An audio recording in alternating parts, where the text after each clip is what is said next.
We're jamming a little Squawks in Texas today. Running back the MCQ list I played yesterday at the LA MCQ. It was 150 something players, and I went 6-2 for 17th.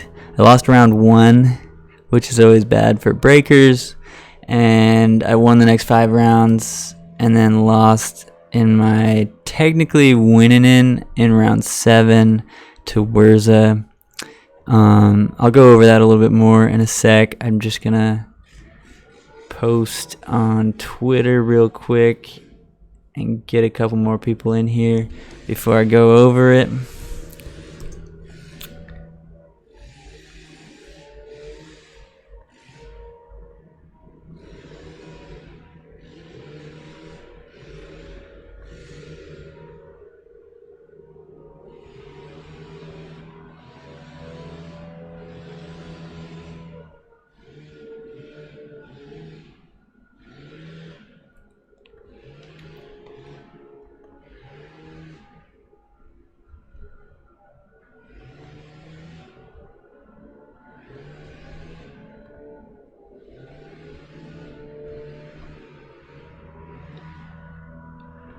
Just bear with me for one sec.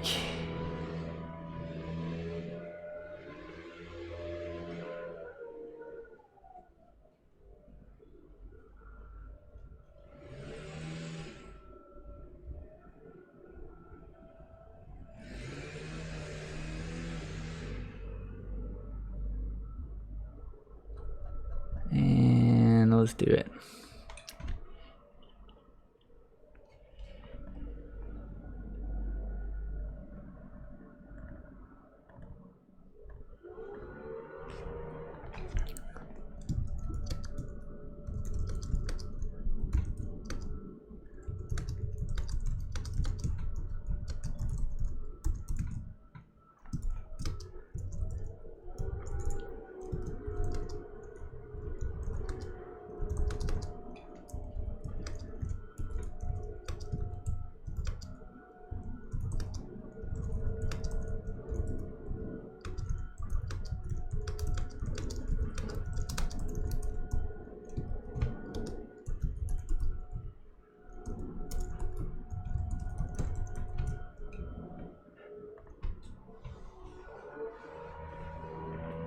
Alright, that's all up there.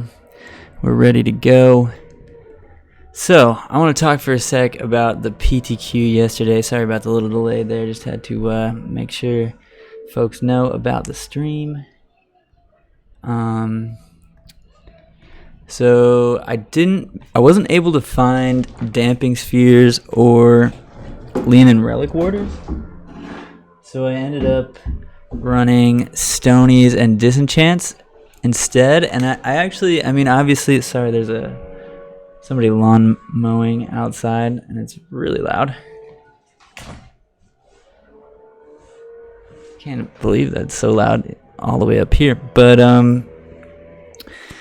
apologize for the noise. I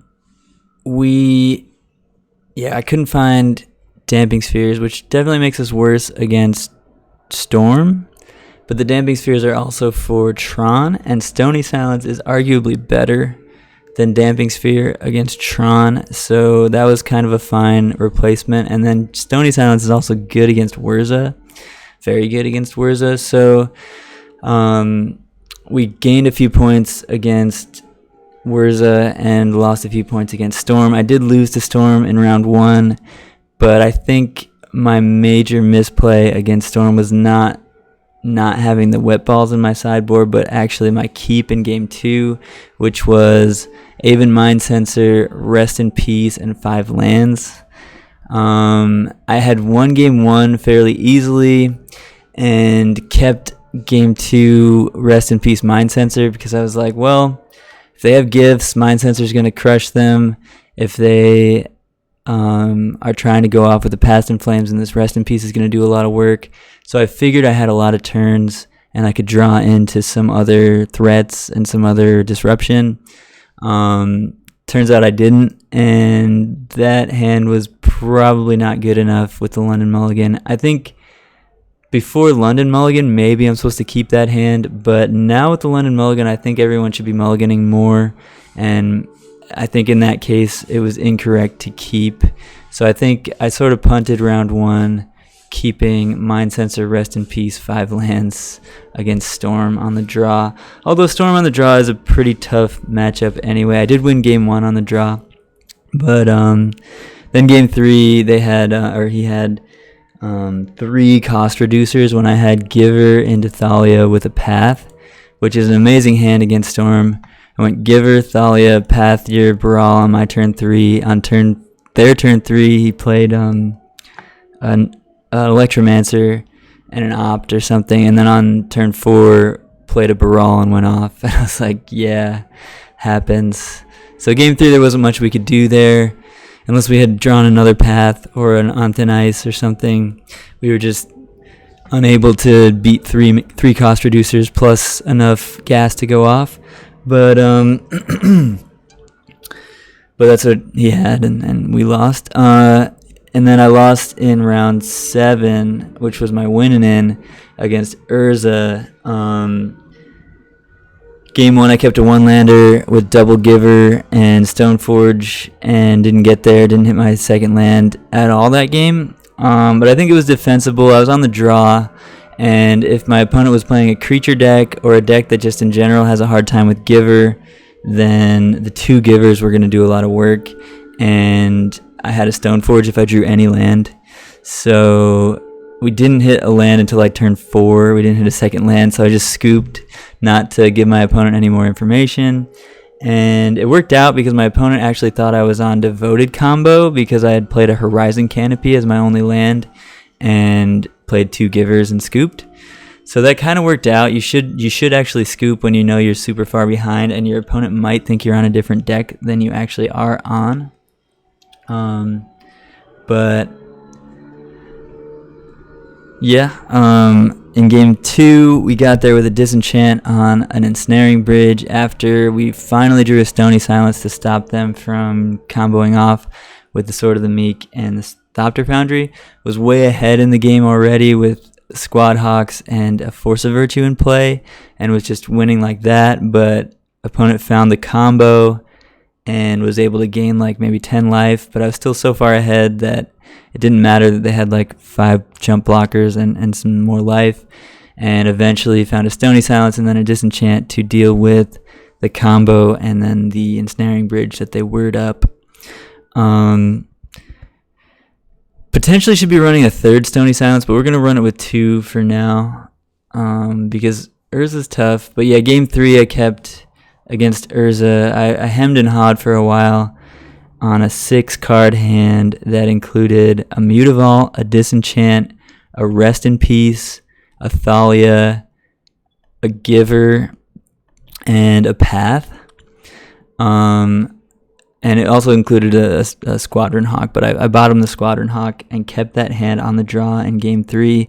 I think it was correct. I think because we had Disenchant and Rest in Peace, like we're pretty insulated from the combo, and a Thalia. So if we draw White Source off the top on turn 1, we're like we're in really good shape. We have like just a very good hand against their deck. If we don't draw White Source off the top on turn 1, but we get it on turn 2, we're still in pretty good shape. If our opponent's hand isn't like really good, we still have answers to everything and a way to slow them down quite a bit. And then eventually we'll find, another Squadron Hawk or a Ranger Captain to start actually like beating down, or a Flicker Wisp. But what ended up happening was our opponent we didn't hit the White Source until turn 3, so we passed the turn on turn 2 without doing anything and just a Mutavault in play. Obviously a really, really bad way to start a game of Magic. And our opponent had Combo Piece into Urza on turn 4 after we played the Thalia, and then we pathed the Urza and they played another Urza, and it was just over from there, unfortunately. But I do think I would have kept the hand again if I could have done it all over again. But let's get into a league. The one hand I kept that I think I would have mulliganed if I had a chance to do it again right now was the hand against Storm. in game 2. But I do tend to I hope I got the right deck here. Yeah. I do tend to keep slightly looser hands up a game, which is not a way to do it. I'm sure a lot of folks do this, and it's not good. I obviously do it. Where I'm up a game, I'll keep a riskier hand on the draw in game 2, because I'm like, well, I can afford to lose this game, and this hand is like really powerful if I do draw that white source in the first two draw steps. So I'm like, well, I don't know. Or like in the case of my keep against Storm, it was Rest in Peace, Aven Mind Sensor 5 lands, and I was like, if I draw any more action, I think this hand's pretty good, but it just wasn't good enough. Like any hand without a Thalia is probably a mulligan on a 7, just because like having 7 cards doesn't matter that much against Storm. The first 3 turns matter the most, and I wasn't doing much on the first 3 turns there that was actually interacting with them. So yeah. Double Thalia, Sword of Light and Shadow Path, huh? This is not great. If that second Thalia was anything else that's not a land, I think I would keep this hand. But second Thalia and Sword of Light and Shadow, this is basically a mulligan anyway. So I'm going to mulligan. Obviously, if we knew we were playing against Storm or like a control deck of some sort that Thalia is very good against, we would want to keep this, but we don't know what we're playing against. So in the dark, this is a mulligan. What's up, T-Paz?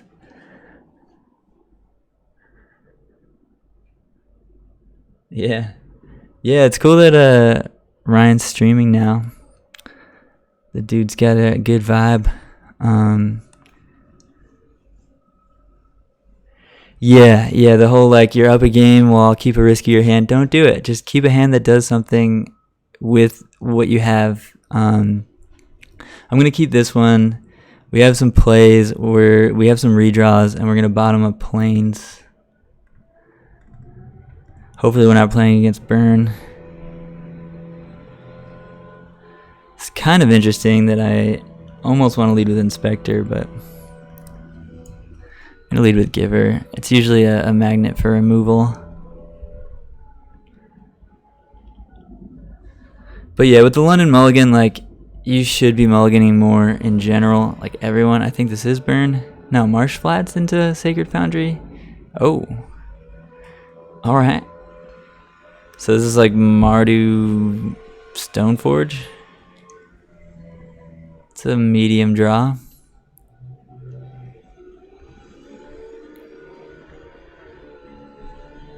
But we have some redraws in our hand, so we're not too far behind here. The Ether Vial might make us a bunch of mana over the course of the game here too. But yeah, I definitely tend to do that, especially if game 1 went pretty well for me and my opponent maybe made a mistake.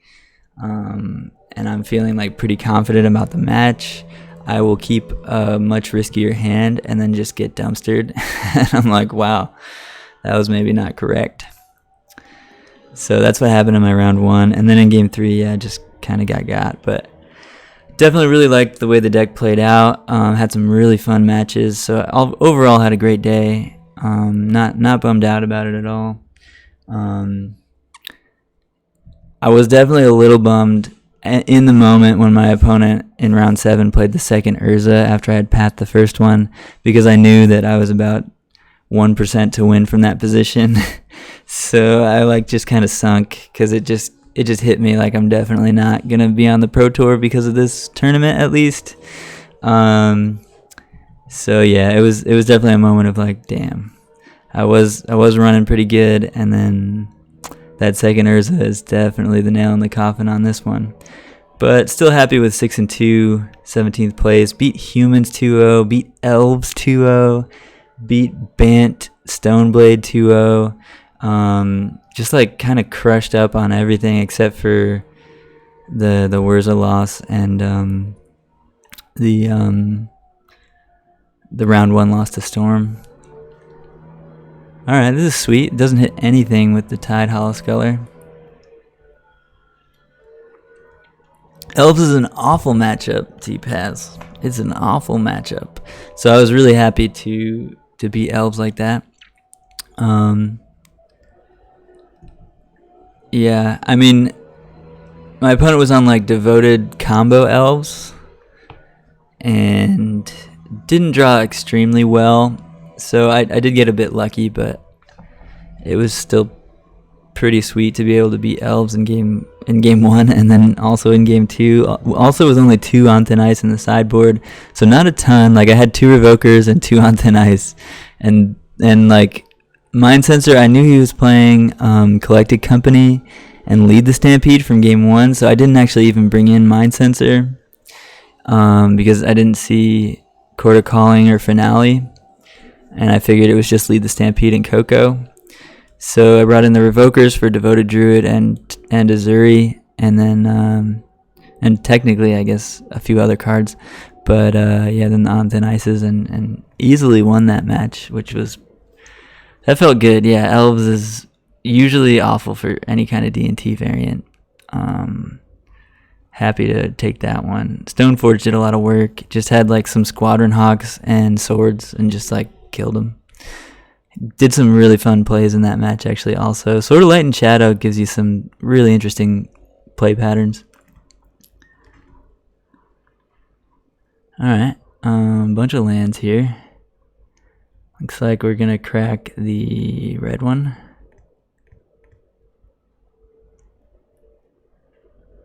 Alright. Interesting. There's an argument to be made there for not cracking until my opponent's end step, and I kind of regret having cracked it there. Obviously drawing a Flicker Wisp, which is one of the better cards in this matchup, and we're not going to be able to play it before they have a chance to discard it. So this is a little bit rough. We had to have hit a 1-drop there to cast it, so yeah, I think that was a punt, cracking.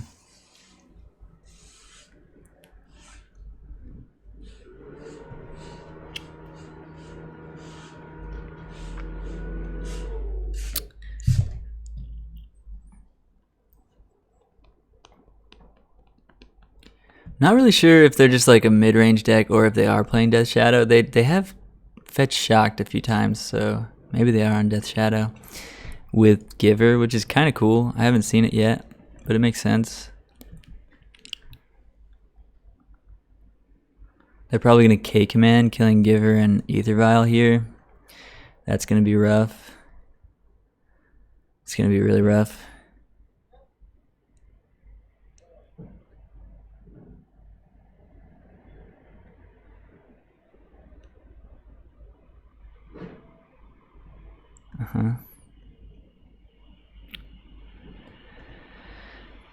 I mean, there's sometimes you just don't want to be right about what they're going to do when you are, and that was one of those moments.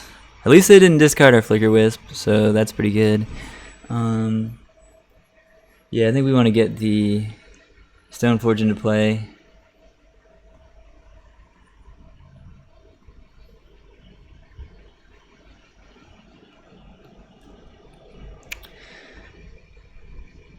This way, if they take the Batterskull, or, I mean, I guess we're not going to get Batterskull here. I guess we want Light and Shadow. If they take the Light and Shadow, then we still have Flicker Wisp to blink Stoneforge, getting Fire and Ice or Batterskull. I guess maybe getting Light and Shadow is wrong in case we think they do have a discard spell. If it's just a Sculler, we can eventually deal with the Sculler and get our Light and Shadow back, but if it is a Thoughtseize, we're in trouble. Uh-oh. Alright, Sculler's okay, because we can get it back, but Light and Shadow is very, very, very good against their deck, obviously. They're just splashing red for K-Command and some sideboard cards, and Temur Battle Rage, presumably. All their creatures are black and white.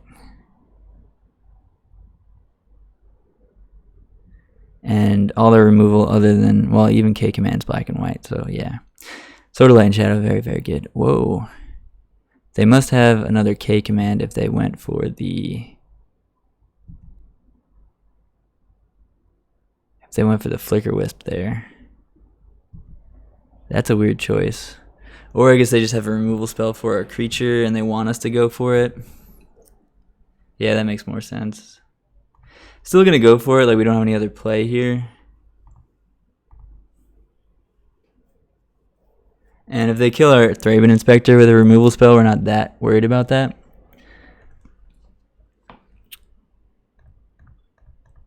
Like, cool, you killed something that replaced itself anyway. Yeah, you have a Fatal Push, sure.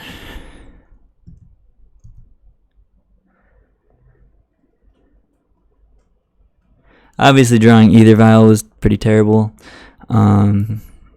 That's the downside of having Ether Vial in your deck, is that anytime after turn 1, it's a pretty bad top deck. But on turn 1, Ether Vial is like one of the most fun and most powerful cards in any like fair creature deck.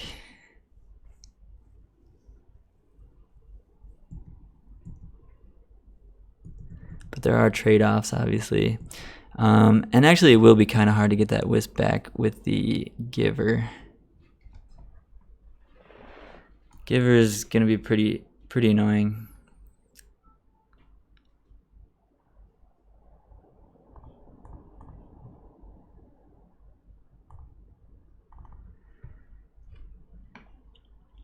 Gonna try and equip. We'll make him use some more removal here.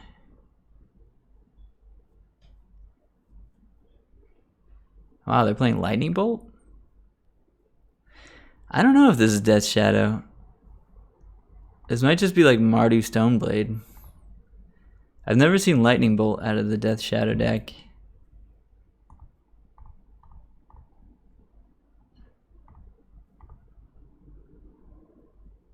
I think we actually need Fire and Ice.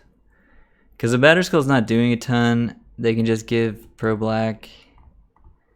But if we can get Pro White Black and then Pro Red Blue and start killing their Giver and then killing their Tidehollow colors, I think that's going to be more important. We might be too far behind already on tempo, but I think that's our avenue to victory.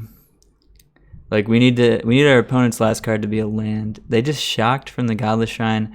So maybe they are playing Death Shadow, they're just also playing oof.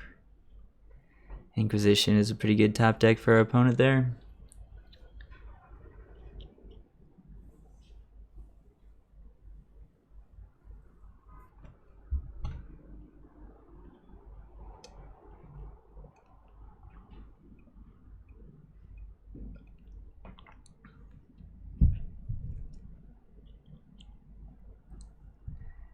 We're going to 8.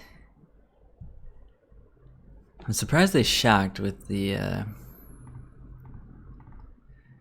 Oh, we got an equip. That's great.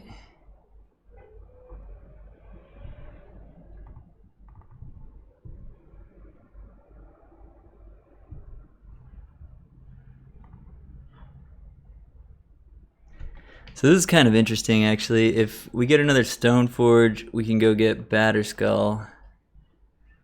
We could eventually equip the Batterskull onto the Stoneforge that has the Sword of Light and Shadow and just be like golden. Or we could just grab Giver and also be able to block Tidehollow with Mutavault, although that doesn't really work with the Giver.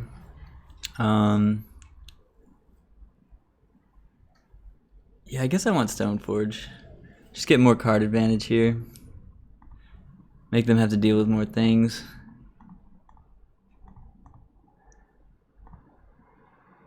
I also think maybe we can afford to play the Ether Vial and go to 10. I'm not sure how that will punish us too much. And then if this connects again, we'll be able to Vial in the Giver or the Thraben Inspector, which is a pretty big deal. Yeah, I'm going to play the Ether Vial. We're actually in decent shape here because they kept shocking. Cycle Street Wraith. Cycle Street Wraith. Wow, I did not expect to win this game from how it looked earlier. But it ended up being pretty easy. Our opponent never found a Death Shadow. Not that Death Shadow does anything in the face of Sword of Light and Shadow, but yeah, just eventually ran them out of removal, and Sword of Light and Shadow closed the game. Pretty cool. Revoker's going to be pretty good against their Giver, although it shuts off our Givers as well, which are very important for us. So it's... Hey! MH Valk, welcome to the stream, team. Appreciate you. I changed my tone for the follows, and I was a little confused when that just happened because it's my voice. So that was interesting. But yeah, I appreciate you. On Thin Ice and Disenchant, I believe, are going to come in.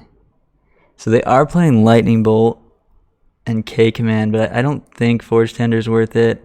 Even Mind Sensor's pretty good because it's just a flyer, and they're playing tons of fetches. They're also playing Ranger Captain. So yeah, even Mind Sensor is sweet. Rest in Peace is okay because I know they run some amount of Unearth and like maybe one Gurmag. But it looks like their deck might be a bit different because they're actually on Giver. So I think these 6 cards want to come in. Walking Ballista is an okay way to deal with Giver, but not very good. I think the good part about Walking Ballista is that they're going to go really low by Fetch Shocking to enable their Death Shadows. So we may be able to steal a game where they don't think we have a way to direct damage them, and we can have a little bit of reach with Walking Ballista, so it's kind of interesting. The Revokers, I actually don't think I'm going to bring in. They're good against Liliana and Gideon, which I've seen out of this deck, but we don't know that they're playing those cards, and it's going to be hard to cut enough to fit all these cards already. We also might not even bring in the Disenchants, because it's only really, yeah, maybe just one Disenchant. It's only good against Tide Hollow, but Tide Hollow is pretty important to kill. The Thalias are pretty good. The Stoneforgers are great. The Squad Hawks are great. The Givers are great. The Paths are great. The Raven Inspector is fine, but not amazing. And then the Aether Vials I don't love in this matchup. Everything else I like a decent amount. Force of Virtue I could probably trim on and maybe keep the Thraben Inspector, since drawing extra cards is really nice. Yeah, I think I'm going to trim a Force instead of the Thraben Inspector here. Yeah, Big Bear, I have a few thoughts on Core Firewalker. So we are running 2 Burnt and Forge Tender. So in this list, Burnt and Forge Tender is just way better than Core Firewalker because we have 4 Ranger Captain of Eos to go search them up. Core Firewalker also is very narrow in general. So the card is only good against straight up burn, right? So like it's very narrow. If you don't play against burn in that tournament and that league, it doesn't do anything. Like you're not bringing it in against Jeskai or like against any deck that's playing Anger of the Gods. You're not bringing in Core Firewalker, you know? Whereas Burned and Forge Tender is good against Storm when they're bringing lightning bolts and stuff like that. I guess Core Firewalker is okay against Storm, but it's not really going to prevent them from killing you. It's just like an extra few spells they have to cast or whatever it is.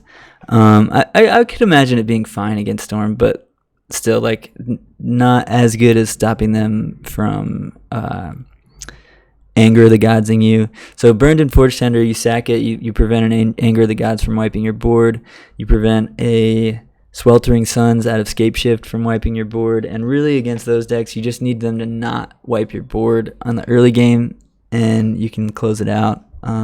Core Firewalker also costs 2. It's 2 white, which is like not the easiest thing to cast, and it's just super narrow. I don't really like the card in general. If I thought my metagame was like 40% burn, sure, I'd have Core Firewalker in my sideboard and I'd be really happy about it, but I just don't like the card very much in general. We are playing against Death Shadow. This hand's a little light against discard, but I think it's good enough. We're gonna keep it.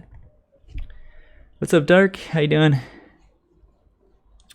Yeah, the burn matchup, I don't think it's like insane. I did beat burn twice yesterday, and the Forge Tender were really good. I did go up to a second Forge Tender. I was on only 1 because we technically have 5 copies when we were playing 1, but it's nicer to have 6 copies and be able to play them in the early game more often and have 2 against burn, because Burn's not a terrible matchup. I mean, we have Thalia, we have Stoneforge Mystic, getting Batterskull or Sword of Light and Shadow. So we definitely have a lot of game against Burn, even in game 1. But games 2 and 3, they're generally bringing in a bunch of paths and more searing effects. And if they draw like 2 paths and 2 searing effects, it's kind of hard. It becomes a pretty difficult matchup. So the Burned and Forge Tenders do help a lot.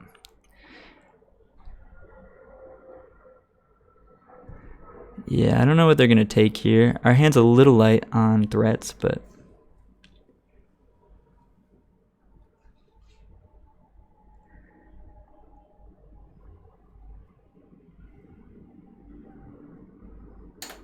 Cool, yeah, what flavor of taxes are you on these days?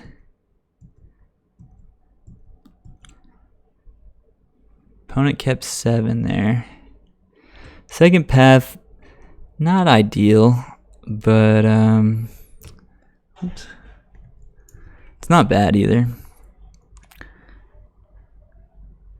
They don't play that many threats, so paths are definitely good. Nothing from our opponent there. Unfortunate to draw 1-drop on turn 2 here, but Thalia is a great play. I assume she's going to die on the spot right here. I don't think they're going to untap before she's dead. But obviously we're going to give them the option of burning out our Thalia. Fatal pushing our Thalia. Oh, sweet. Yeah, Stompy's very good. I'm not sure how good Chalice is right now. Obviously, if I had Chalice right now, I'd be really happy about it. This Mardu Shadow deck just cries in the face of Chalice. Although they do play main deck Kolaghan's Command now and probably more Artifact Hate in the sideboard, so maybe they're a little more insulated. But yeah, Chalice is very good in certain matchups, and it does seem like... Oh, they're going to name Mutavault here? Interesting. Or just Stoneforge in the dark? Probably Mutavault though, huh? I mean, they're at 10. They're probably going to name Mutavault.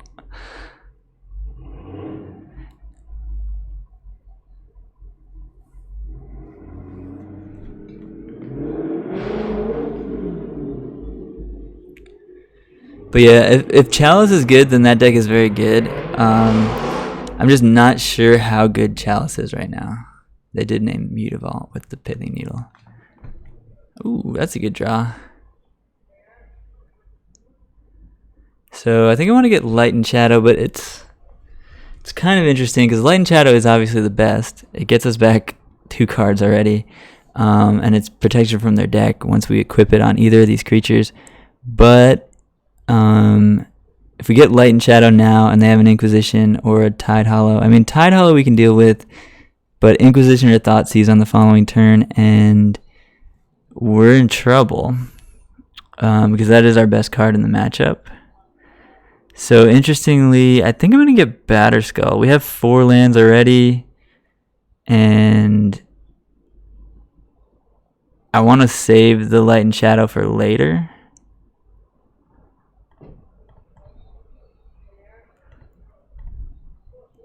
This is interesting.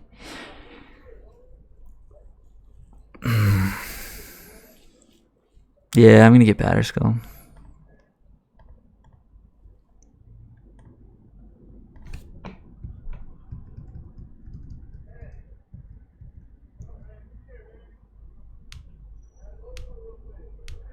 Yeah, no, Chalice is a really, really good card. And Leonin GQ is obviously awesome.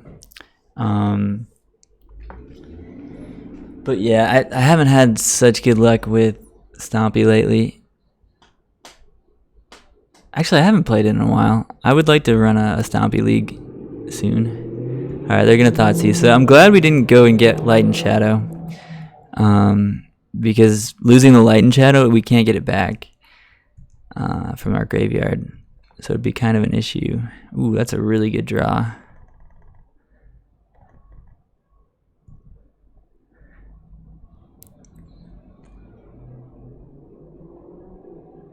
Our opponent is probably going to bolt one of our things.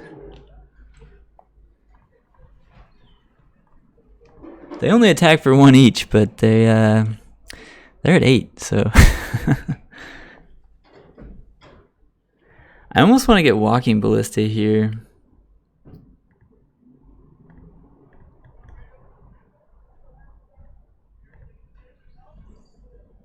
I think I do get Walking Ballista. Because Giver's sweet, but like Walking Ballista just deals 2 damage next turn and they're at 6.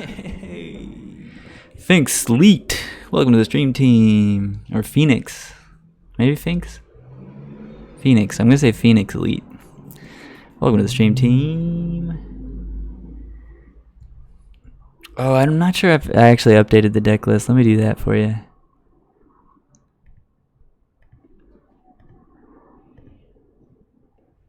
That is... Thank you for reminding me. Oops, that's the wrong button. I don't think I uploaded the changes. It's mostly the same, but...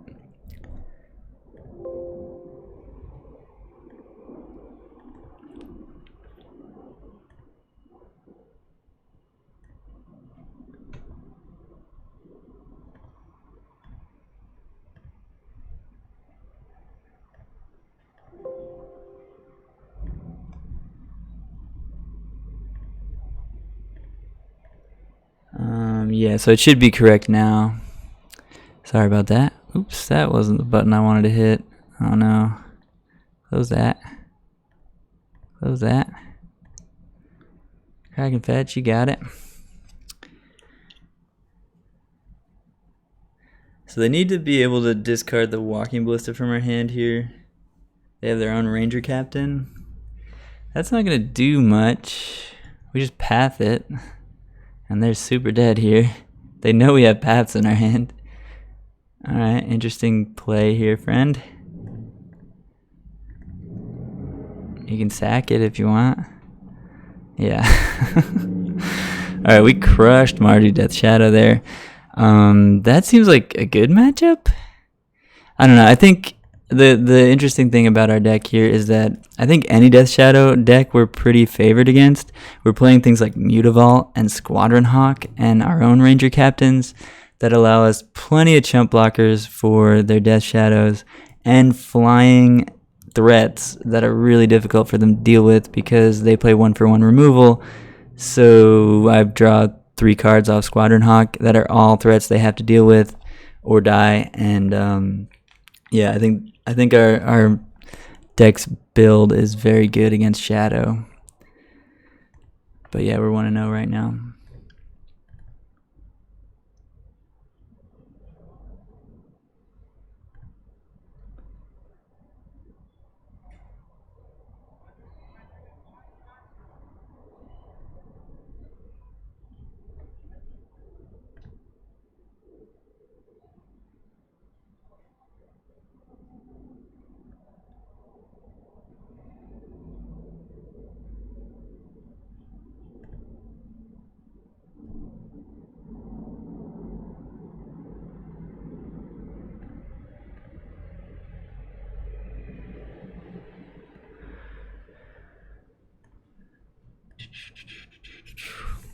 All right, we got a match. Just gonna update our record here. How's everybody's Monday going? It is Monday, so I know they're typically worse than the other days, but I don't know. People have different experiences. That's definitely not a keep. 3 Thalias, you say. And a Sword of Fire and Ice. This is not good either. Interestingly, we can mulligan to 5, basically, because we can dump a Thalia and then force a Virtue another Thalia on their first turn, but then not really have anything going on. So let's mulligan again. This hand's much better. Keep this. We don't want either of these equipment anyway. I mean, either of those searchable things. Those are like the things we want to tutor for when we need them. And that actually makes this deck kind of a little better with mulligans, is that we can drop like extra copies of Squadron Hawk. This looks like the white-green Eldrazi deck. Yeah.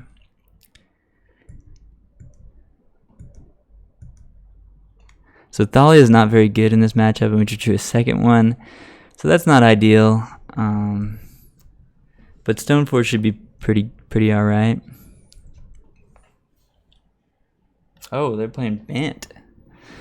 They're on Bant, Eldrazi, and Stoneforge. We have 2 Stoneforges. I guess we have to match their Batterskull here. Although if they have a Temple and take our Batterskull, we probably lose. And that sucks. But could have also got Sword of Light and Shadow, but we can't equip it for a while. And we have another Stoneforge that can go get Sword of Light and Shadow, which is good against Batterskull because it has Pro Black. Looks like they did not have the Temple, which is pretty good for us here. Ether Vial. That's a pretty terrible draw right there. We're just going to match their Batterskull and probably get our Stoneforge TKS'd, which is not good. We're pretty far behind here. It's Tuesday? You're already in Tuesday? Am I crazy? No, it's Monday for me.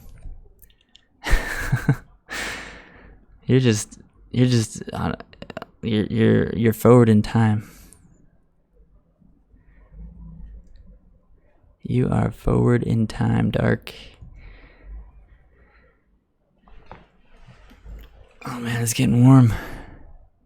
I thought it was gonna cool down this week, and it has a bit, but it's still pretty warm.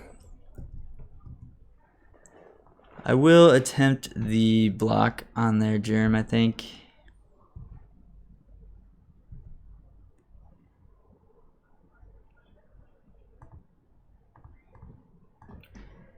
If they have the path, it's not great. But at least we'll get a land.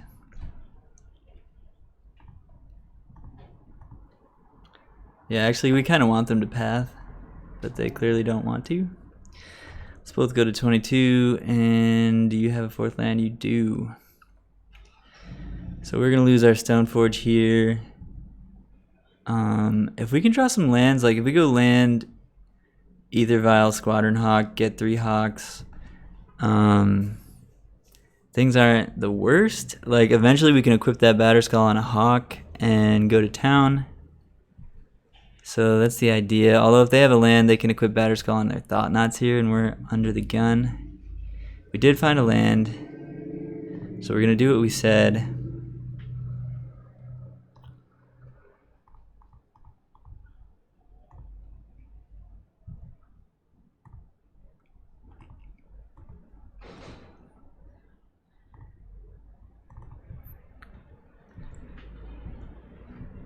And if they have a land equip, it's not good. We could find a path at some point though.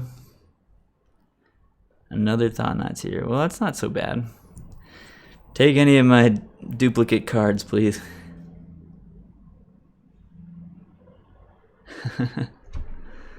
What's up, Paul?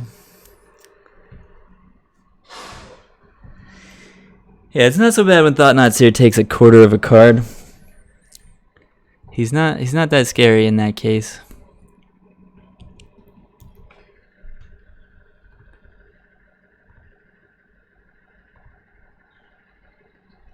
Alright, solid. I think we just want to hit our land drops here, so I'm actually going to just crack this clue right now.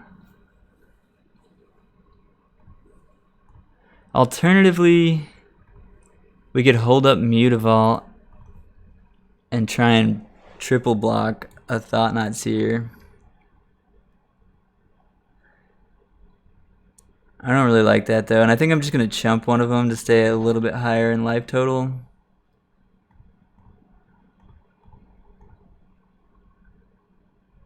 Giver. Yeah, we'll play Giver. That's really good actually. Alright, pretty good draw.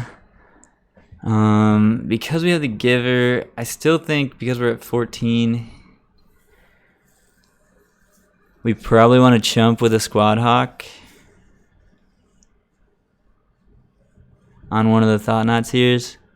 especially if they find a reality smasher here. Or if they find a 5th land for a reality smasher, we're especially in bad shape.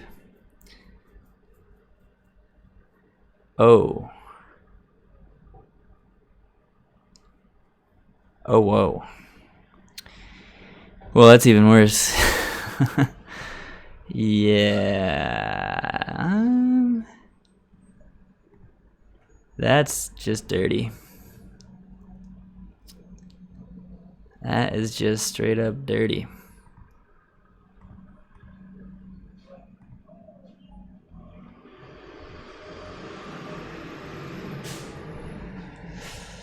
Ow.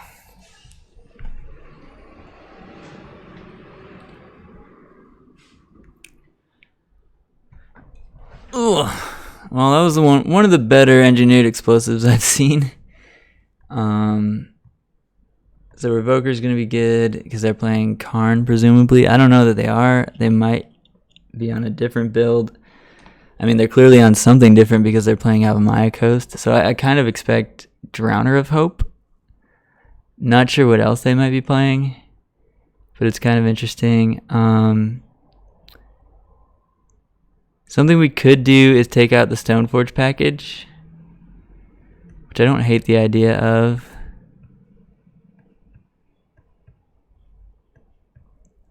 And board in the Stonies. In which case we should probably board out Ballista as well.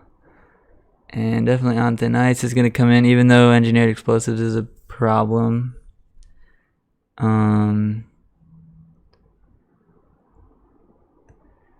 And Mind Sensors are flyers, which are kind of good. They're not really searching their deck that much, but they do play Stoneforge, so they search their deck at least a little bit.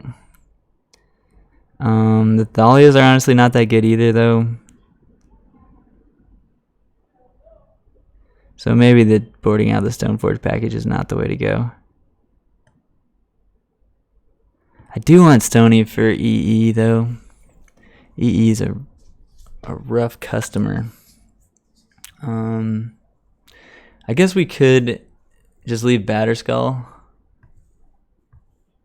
and bring in the Stonies and leave like 2 Stoneforges.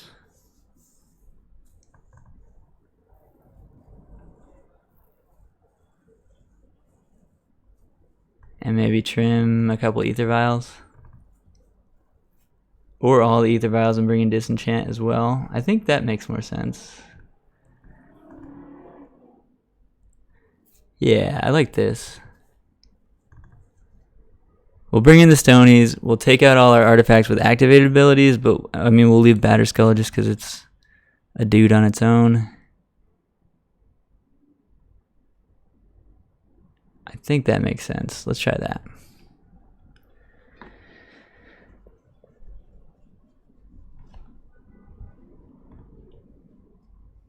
So our game plan is Stony and Disenchant and Squad Hawk. So this is a pretty good hand.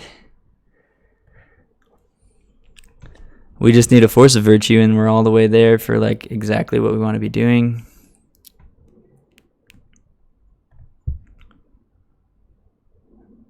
Oh, we did leave in the Thalias. Yeah, I don't love Thalia in this matchup. Maybe we could have left in the Vials and taken out the Thalias, but yeah.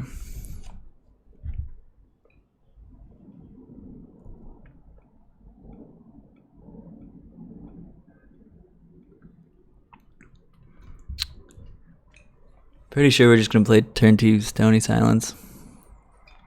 Ah, come on.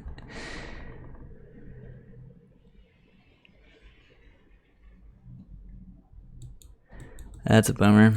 No,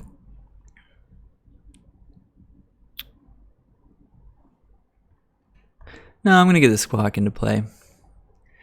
And just draw 2, which makes sense anyway because we only want to go up to 7 cards. The good thing about this is we can't accidentally draw more Squadron Hawks. But obviously Squadron Hawk off the top there was worst possible.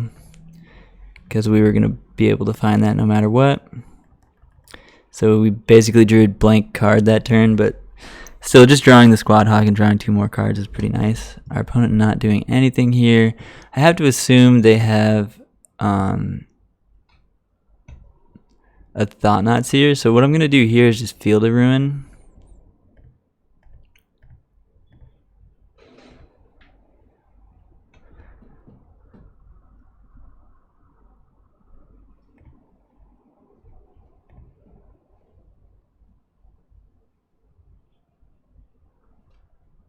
Could have attacked first, but I'm not sure that it matters. This way we can hold up the path since we only have one answer to a big threat. We don't want them to take it with a Thought-Knot Seer on turn 3 there. And getting more 1-power flyers into play is not actually improving our game plan too much here.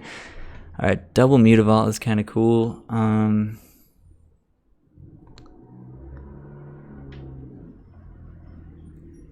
Here again, I think we should hold up path.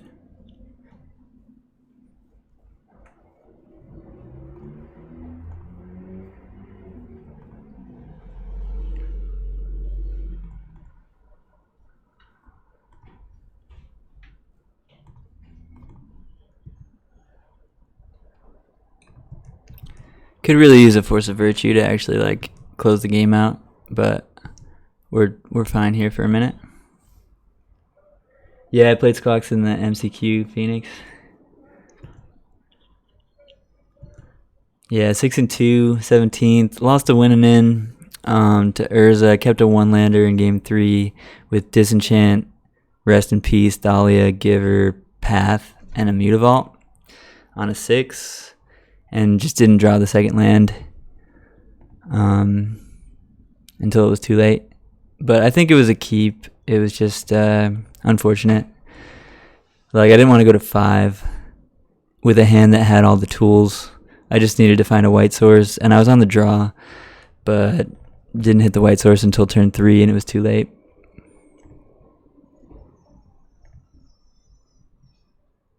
They're probably going to take Stony, which is unfortunate. We could have played Stony and held up Path there, but the 2 Disenchants should be alright to work around what they're doing as well. They took Thalia, alright. I guess they figured, like, alright, my artifacts aren't doing it.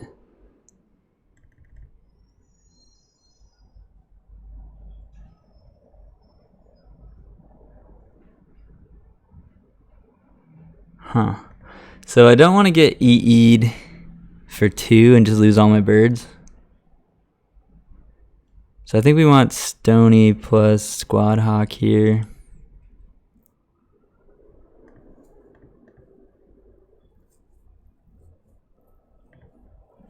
Revoker we can name Karn in the dark. We don't have an answer to a Reality Smasher, so that's a problem, but we could find one eventually. Hey Yvonne, how's it going? Yeah, super happy with it, Phoenix. Yeah, 17th place is better than expected. You know, I mean, obviously I hope to win that event, but it's like I can't really go into like almost 200-person tournament and expect to win. I can hope to do my best and like assume that I play enough that I probably have more knowledge of the format than most of my opponents, and I know my deck pretty well, so I feel favored in a lot of my matchups and in a lot of my matchups against the people that I'm playing in general, but that doesn't mean that like it's not Magic and I might just lose all my rounds. And there are definitely players that play much better than I do in the abstract that go to these types of events. So I mean, I think on a good day I'm pretty good, but obviously everybody makes a bunch of mistakes all the time, including myself, and that is the Reality Smasher. So this is a bit dicey here. There's a Force of Virtue, so we can triple block the Reality Smasher, and We'll probably quad block the Reality Smasher though, huh? And just discard a Disenchant.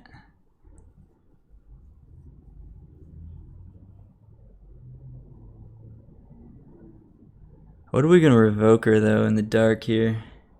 That's the question.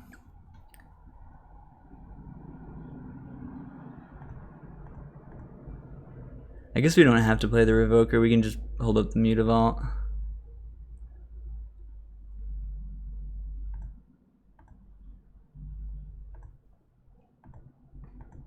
Yeah, we should just block with Mutavault, I think.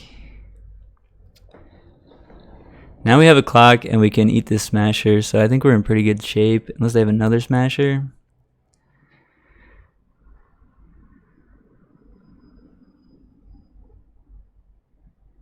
What is this? Deputy of Detention?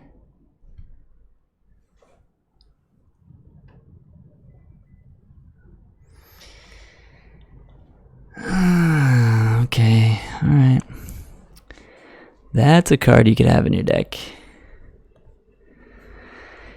Woof.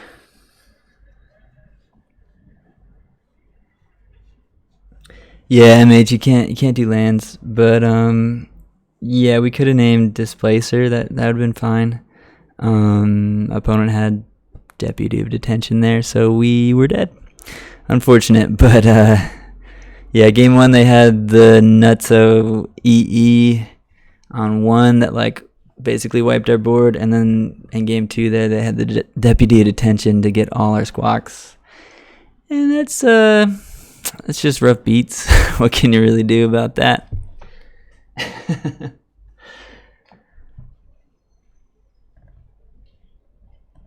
Not much we could have done different there. I was feeling really good if they didn't have a way to wipe all our Squawks, and we had the Stony Sounds to stop their EE that we saw in game 1. I was wondering what they were playing blue for, and I mean, Deputy Detention is a good card. I respect it. Sure, we'll keep this. We've got a clock, if nothing else. This is a pretty good player, BMJ.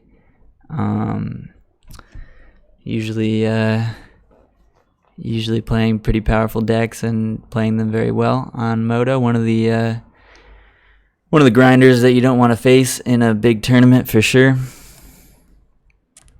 So this should be a pretty fun match.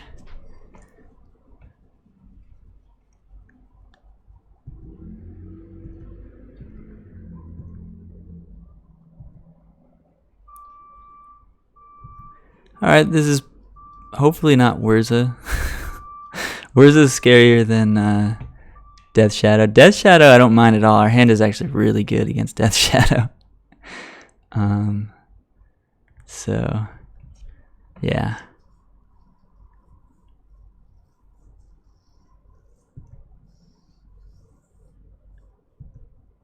No discard spell. That's awesome.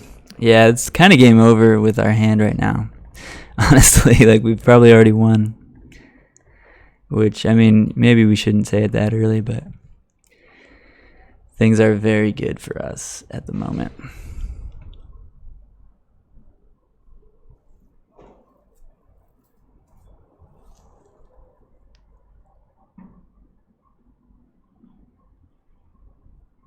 GDS, yeah. GDS I feel like is a very good matchup for us. We play Rest in Peace in our sideboard, Onthen Ice. Mind Sensor's okay against them as well. But the main deck actually is pretty much a nightmare for them. Like, our creatures all get more creatures or more threats, or draw more cards, or are named Thalia or Giver of Runes. So, like, like all the cards in our deck are very hard for them to beat.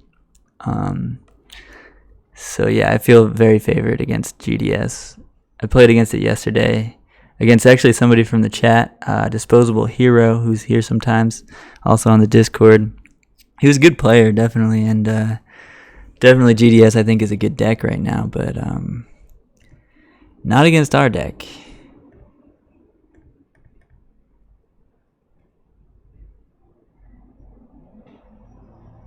Oh, it's not GDS though. They're on Overgrown Tomb. Probably playing Traverse. The build that Matt Nass posted, or Sam Pardee, or Sam Black, or all three of them. I don't know. I've seen it on Twitter though.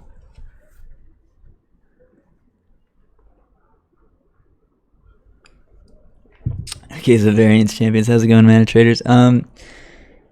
Yeah, I kept some questionable. I kept a very questionable hand against Storm in game 2. Could have played that better by keeping a better hand.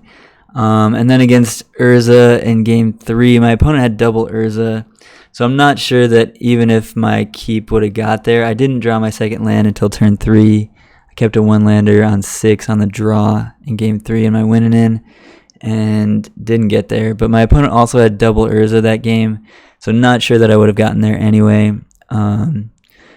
But I mean, I also got fairly lucky in other rounds in the tournament, so I don't know. I think the variance went both ways, and overall was pretty okay. I'm pretty happy with the way I played, and very happy with the way the deck was built. So overall, it was a really good tournament. Yeah. I don't know if my opponent was like a champion there, but like, yeah, double Urza is rough. Anytime they have 2 Urzas, it's not great. Please trade all your fatal pushes for my quarter of a card.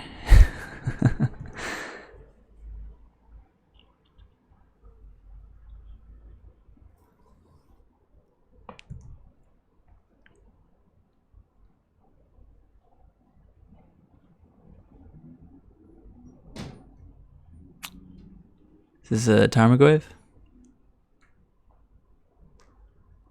No, this is a Gurmag. No, it's a Tarmogoyf. All right, you got it.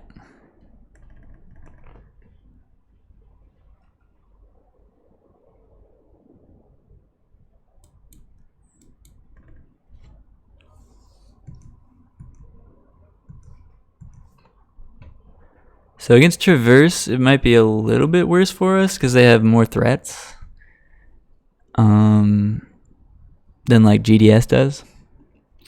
Like, they're not playing Snapcaster, they're playing Tarmogoyf, which is, yeah, obviously a little bit harder to deal with. I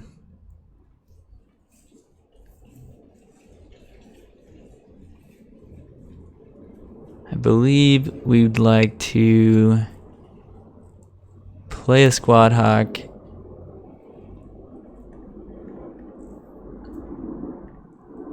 Not search. And then on their upkeep, we want a Path, and then Violent Thalia.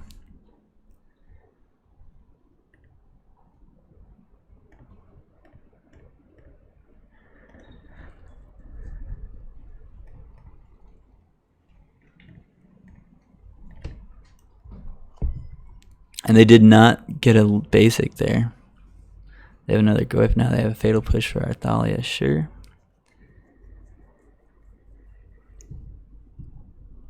Looks like Mutavault's gonna get in there. Gonna leave this on 2. Have more 2-drops than 3-drops, although I guess at this point we have a similar amount left in our deck.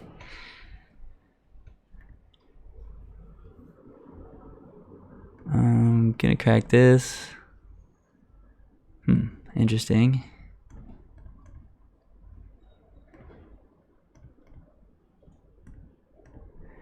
Let's get in there with a 3/3 Mutavault. What do you say? Unlucky to be mana screwed. I mean, I kept a 1-lander. The odds are not in our favor there. But yeah, it happens. It's Magic.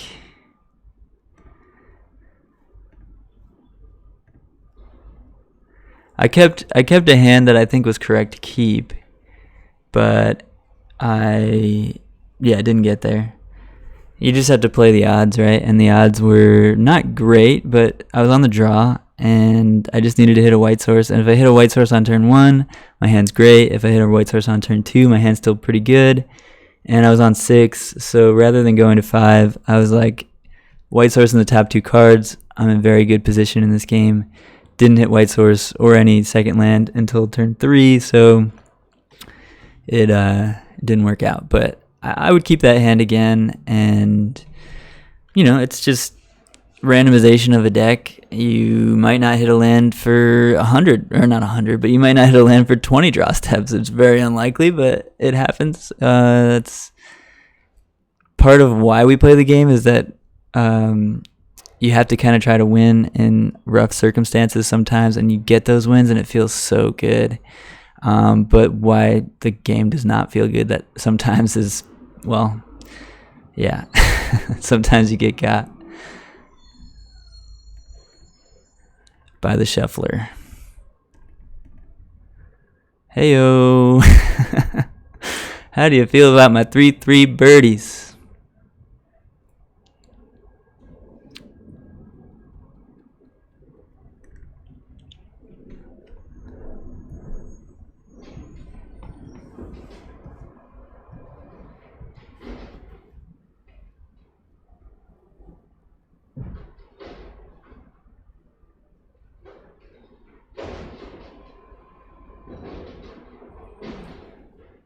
Yeah, no, I mean, it's unlikely. Alright, so our opponent is playing Traverse, so Mind Sensor seems great. On Thin Ice is very good. Rest in Peace is very, very good.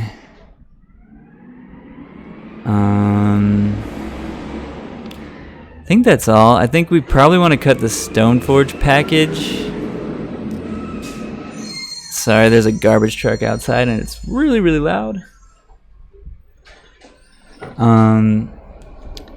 Probably want to cut the Stoneforge package. I assume they bring in like a billion ways to kill artifacts. So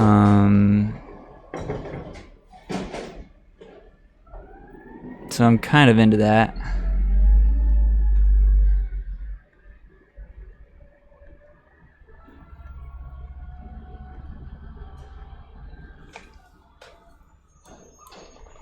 I normally don't leave in Ether Vial in this matchup, but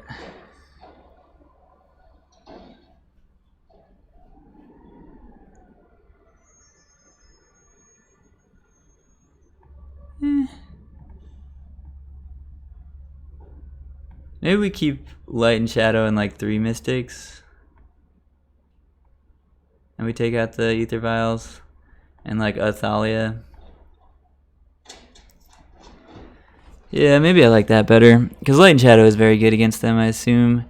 And actually, Light and Shadow with 3 rips, though, is not very good. Maybe we want Fire and Ice. Obviously, Feast and Famine would be the one we want here, but we don't have one of those in our 75. If this deck becomes very popular, I mean, I'm very happy about that, because I think we have a pretty good matchup. But yeah, I guess we'll let them have a couple ways to kill artifacts and just live with that.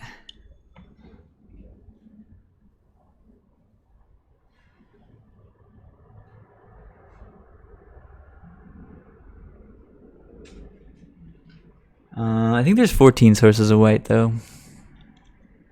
Yeah, there's definitely 14 sources. There's 11 snow covereds and 3 canopy lands. So it's still pretty close to that, though. Dark Streams, thanks for doing some math.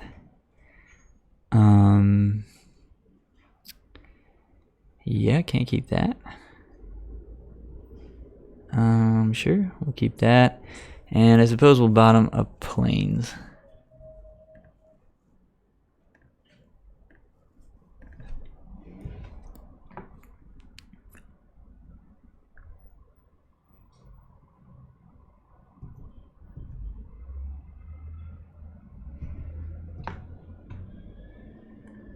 That's a good draw. That is a good one. I think I'm gonna pitch my other. This is getting pushed, obviously, but I think I'm gonna pitch my second Stoneforge for Force of Virtue on this turn, because we're only playing 2 equipment in the deck at this point, so the third Stoneforge is a dead draw if we have 2 already anyway. And I mean, it's not a dead draw, but it doesn't search an equipment up. So Traverse for a land. Fine. Yeah, I'm just gonna force pitching Stoneforge here.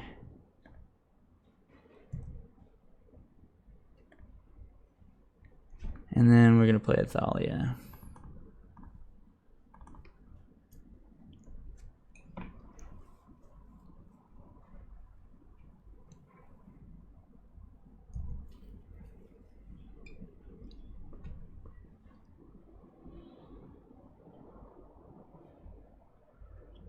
Legacy D&T modern. Yeah, you can definitely make that happen. I would definitely be on Ranger Captains.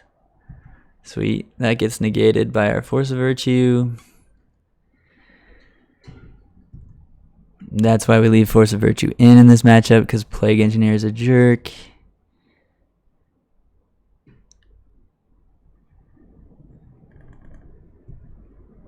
If they have a second Plague Engineer, it's not great, but if they name Human with both of them, that's actually not that bad.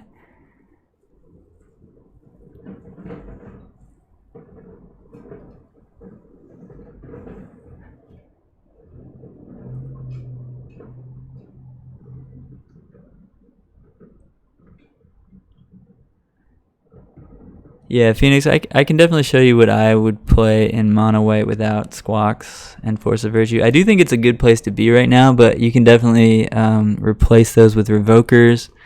And Spellskite is another card you can play instead of Squadron Hawk and Force of Virtue. And then you can fit more 3-drops in your deck, which if you're going to go the Eldrazi route, obviously you're going to play Eldrazi Displacer and Thought Knot Seer. If you're not going the Eldrazi route, you can play Blade Splicer and potentially Restoration Angel.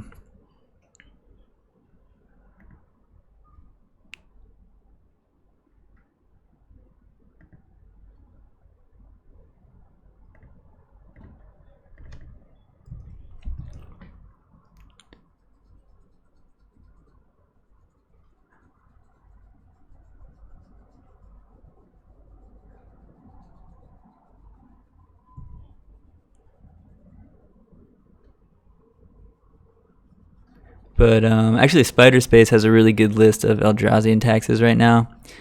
That all right, they got a 4/4 Death Shadow. Ooh, 2 of them. All right, we're in bad shape. Damn. 2 Death Shadows. Oof. Can't beat the second one, really. Unfortunately, here.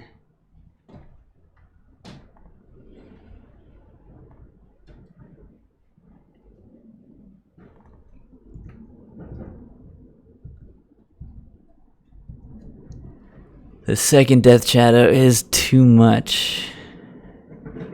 Unless we draw Ranger Captain and a land. Oh, man. Alright, our opponent had a very, very good hand this game. They only played 2 Plague Engineers in their 75, so, like, cool. I still feel very favored for Game 3.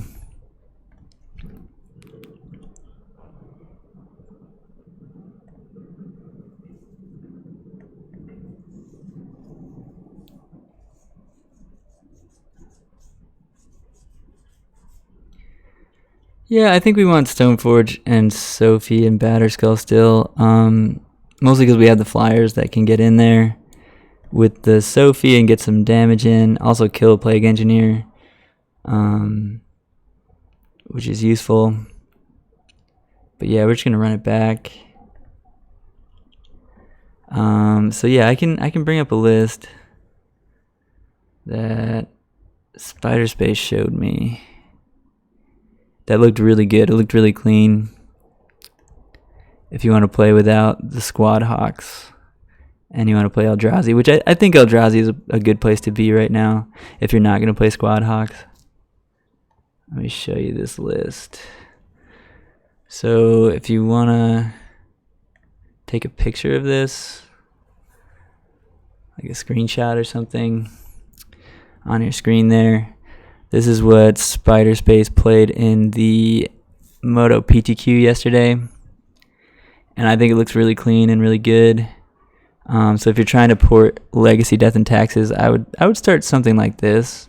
You could play like Sarah Avenger instead of Spellskite to make it feel a little more like Legacy, or like Even Tomic isn't terrible in Modern. It's not great, but it's not that much worse than Sarah Avenger when it's not great. So this feels pretty clean if you want to like do more of a port. You don't need to play the Vistas also. Those are just kind of good. Yeah, I want to play first.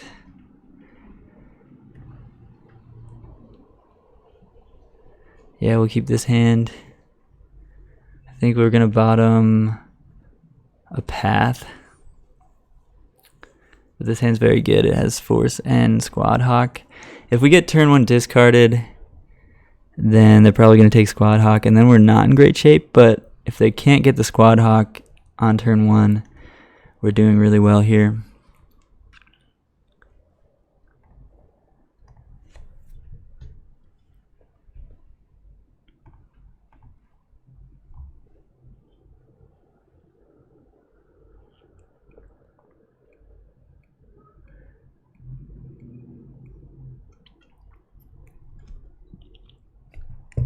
They kept 7. Gonna bottom a Path.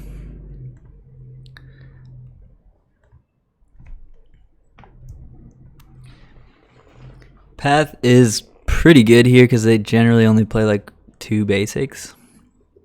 But On Thin Ice not ramping them is actually really relevant sometimes too. And I can't imagine they have that many ways to interact with On Thin Ice. They probably have like an Assassin's Trophy or 2, and those might not stay in their deck. They do have the Inquisition for our Squad Hawk, so we're going to need to draw a threat here,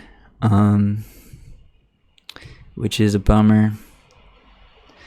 Yeah, alright, we're in really rough shape now. We really needed them not to have the turn 1 discard.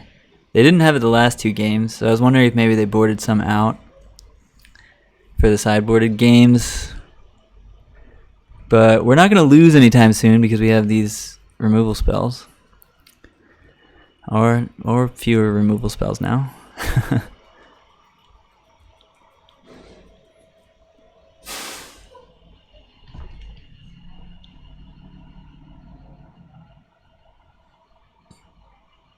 What's up, Tom Diggy? 3-1 today? Nice. 3-1's great. Oh, they double discarded? Wow. Alright, so they had discard into discard, discard. Which, shit. I don't know. I mulliganed, so game over, I guess. Like, yeah, okay. Sure. Wow. Alright, so they had their like absolute nut draw of discard into discard, discard into double Death Shadow. Like, come on. Get the hell out of here with this. Nobody's ever beating this draw. But I honestly think it's a very good matchup. We are super dead. But, like, that's just some bullshit. Like, what the fuck? Cool. Have fun.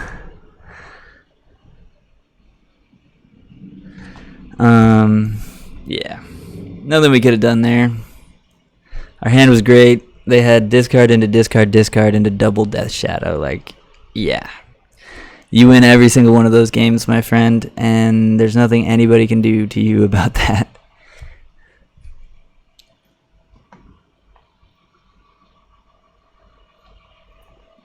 But, oh,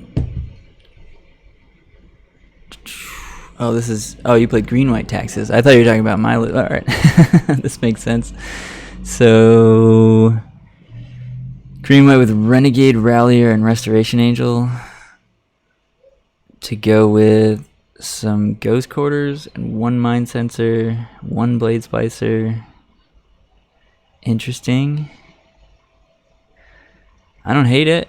I do love Noble Hierarch. I think the card's very good.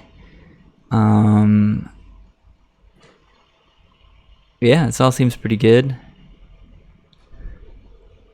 Thrun?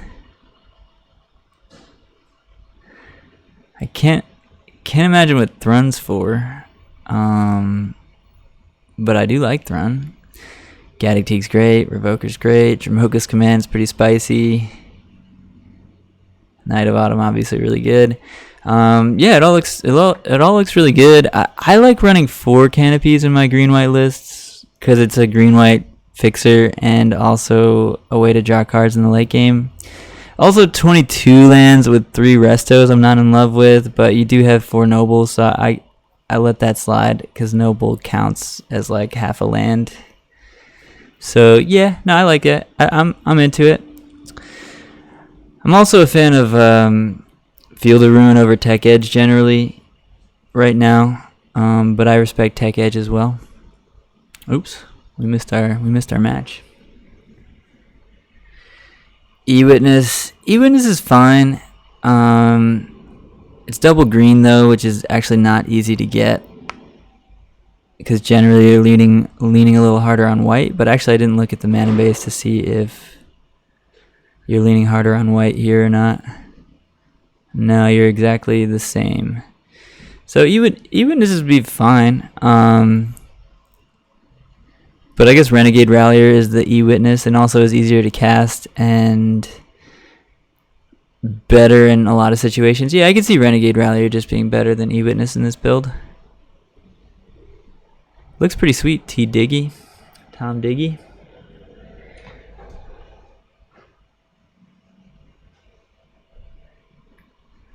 Yeah, I think Spider posted that list in the Discord, Dark. Double Vial, double Squad Hawk. Aww.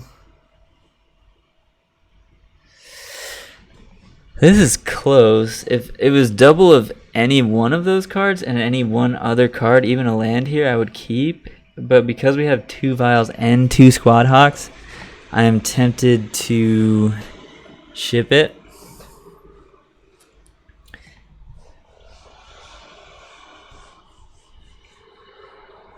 Because it's kind of a mold of 5 in a way. It's not, but it kind of is.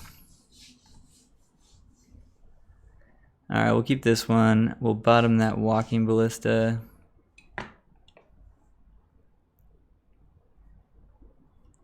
Well, it's either Walking Ballista or Thraben Inspector. I think it's Walking Ballista.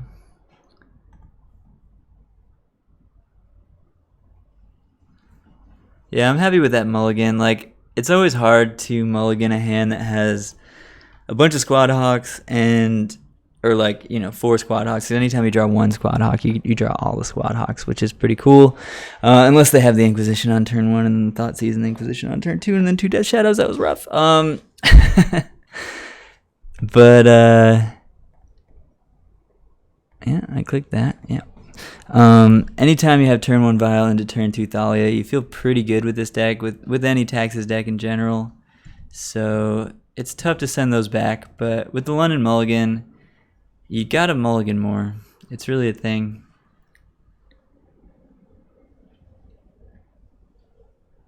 Living End. Alright, Thalia is good against Living End. What? They didn't hit a land drop and they just scooped. I'll take it.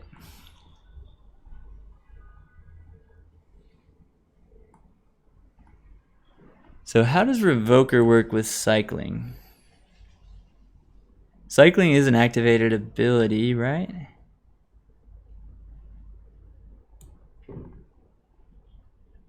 Huh.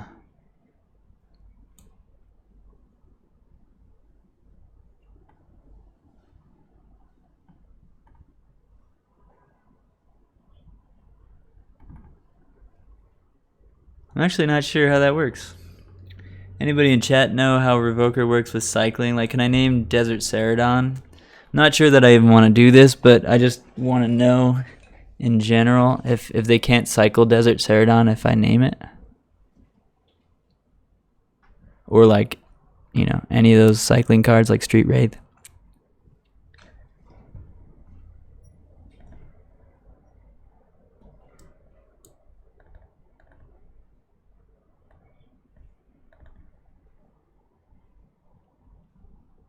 Google says no. All right.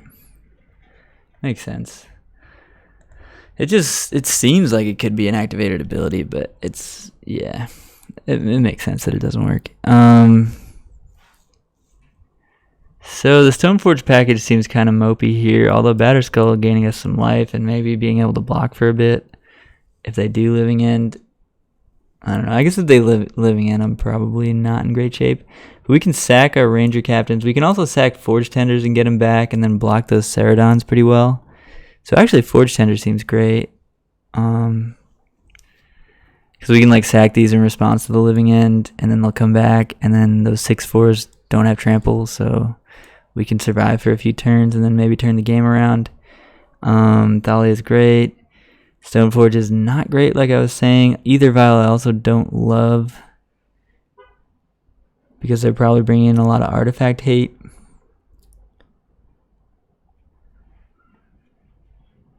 Yeah, maybe we want to dump the Ether Vials and like sort of Light and Shadow. Let's try that. Walking Ballista also pretty bad, I think. Yeah, actually, I kind of wish we took out the Ballista rather than the sword. Alright, this hand is fine. We have turn 2 Thalia, which slows them down quite a bit because they have to pay an extra 1 for the Violent Outburst and then an extra 1 for the Living End. So we should have a decent amount of time to figure things out. We don't have a Rest in Peace, but turn 2 Thalia is pretty good. Especially protected by a turn 1 Giver.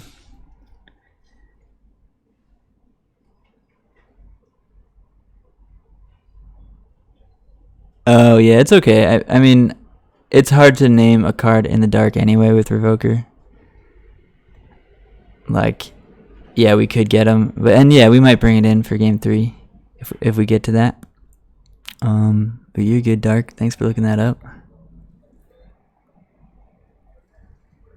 We might just try to name something in the dark. We'll have a better idea of their deck after this game also. And know what they're playing 4 of and what they're not. I mean, I'm sure they're playing 4 Desert Ceradon. So that would be like one of my names. But also with 2 Forge Tenders, maybe we don't care about that one as much. And we'll just name like Street Wraith.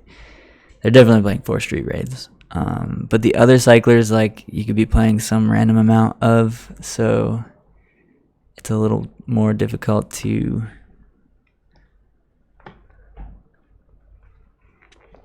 discern or to just choose a random card when you're playing your Revoker. Yeah, definitely good to know for the future. 3 mana slots extremely tight. Yeah, Tom, I agree. I like Rallier in your list.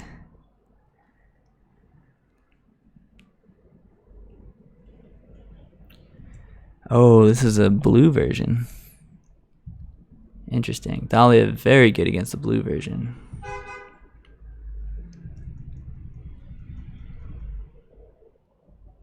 Because they actually play like As Foretold and stuff.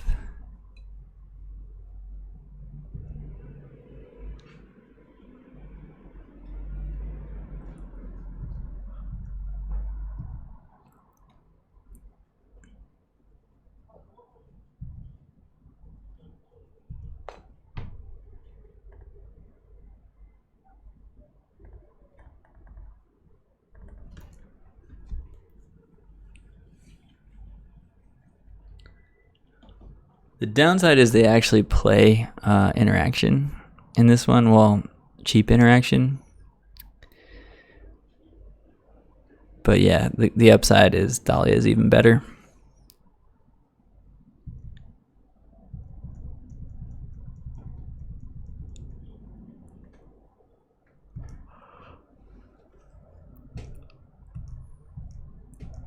That's a lot of creatures in the yard. I guess they could Electro Dominance and then they play a card, but I think they still have to pay 1 for the Thalia through the Electro Dominance. We need to draw a land, so we have a clock going here.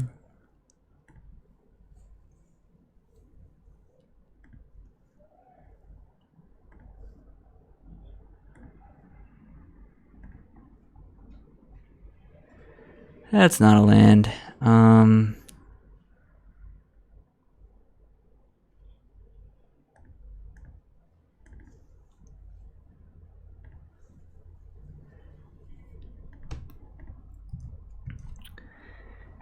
Yeah, so we want to hit a land and then a rest in peace at some point. Because right now our clock is not fast enough. I'm wondering if we should have attacked with Giver. Don't know how much removal they're actually playing, so leaving up the Giver might have just been incorrect.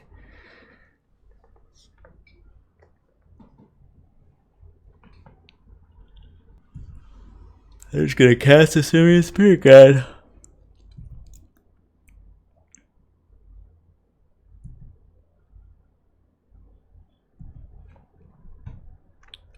There's a land, that's pretty good. So Electro Dominance is an instant, I believe.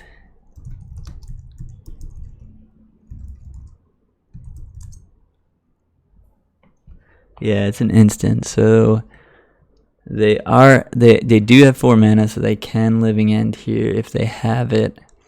So what we probably want to do is play Ranger Captain and sack it.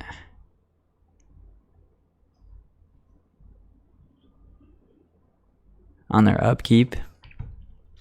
After just swinging with Thalia. The other thing we could do is just Flicker Whip the ape out of the way and attack for 4. Put him to 7 and then path that dude and deal 7 next turn. That gives them 1 turn to have it. And if they don't, which playing a Simian Spirit Guide makes me think that they might just not have it. Because they could have done it last turn if they had it. Yeah, I'm going to assume they don't have it. And I'm going to go for the kill here.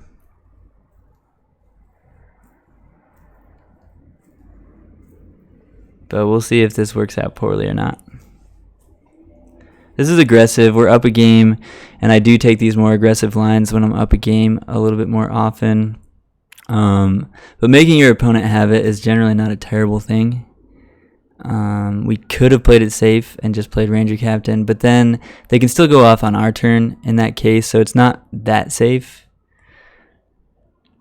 Yeah, I kind of wish we attacked with the Giver last turn so that we could leave back a Giver this turn, which definitely would help here as far as being safe for the next swing on the following turn.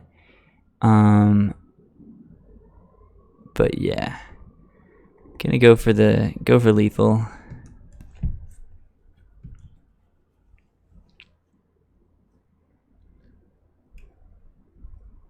Well, they're not cascading. But yeah, you're right. I think Captain would have been pretty good because yeah, they Electro Dominance, and then we could just sack in response. Yeah, that does make a lot of sense. Or like with As Foretold on the stack, we could sack Ranger Captain. Yeah, both of those things work pretty well.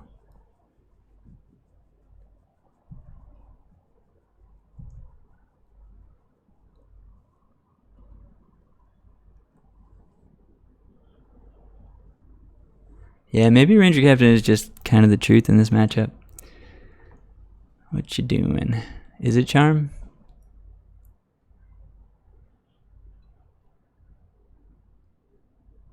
Kill Flicker Wisp?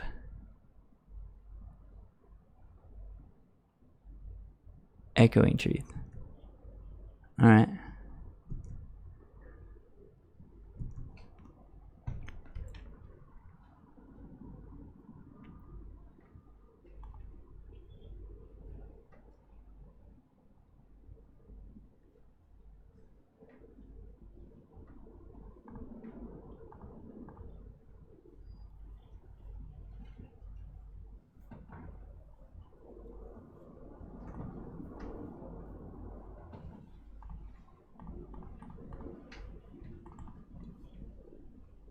Yeah, that's a good point, Silken. Ranger Captain's really good.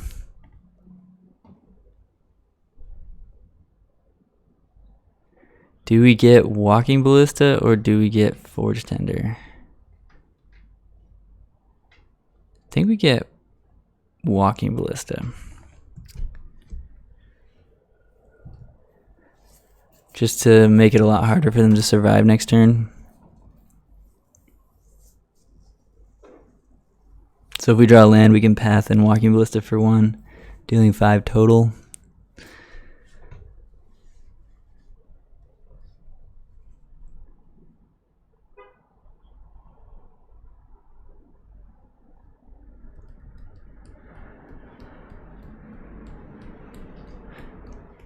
So now the Ranger Captain makes it so they have to have 2 ways of going off.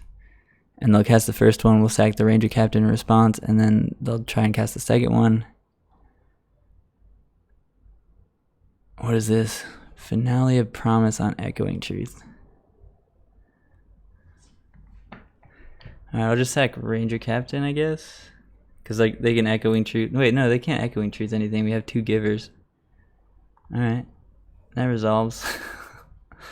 You can bounce a land. No, you can't bounce land with Echoing Truth, right? Non-land permanent. Yeah, that doesn't do anything. 2 givers. Pretty good.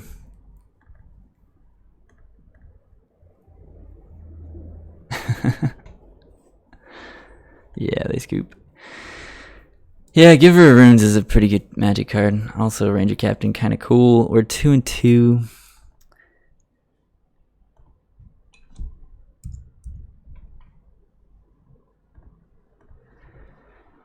Lost to Traverse Shadow, but game 3 was a little bit ridiculous.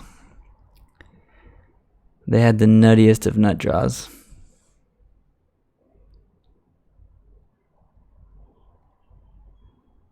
And we mulliganed on the play, and they had triple discard into double Death Shadow. I'm not going to talk about it anymore, but that was like, yeah, what can you do? Yeah, I want to play first. No, I definitely don't want to keep that hand. Yes, I definitely do want to keep this hand. Gonna drop a Plains.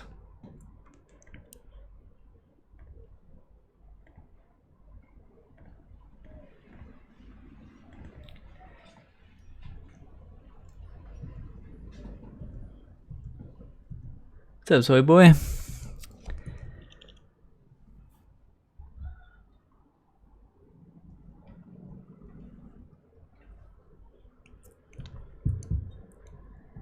Goblins. All right. All right.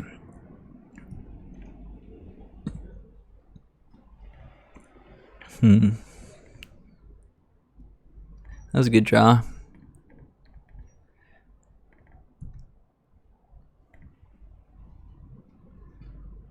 Against Goblins, we probably want Fire and Ice. But we can't play an equipped Fire and Ice for a while.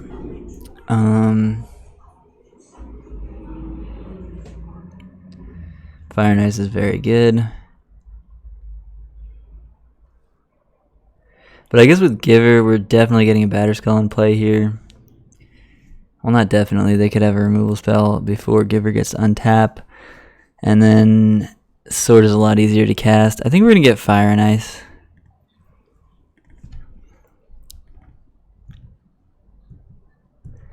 Because we kind of have to grind against Goblins.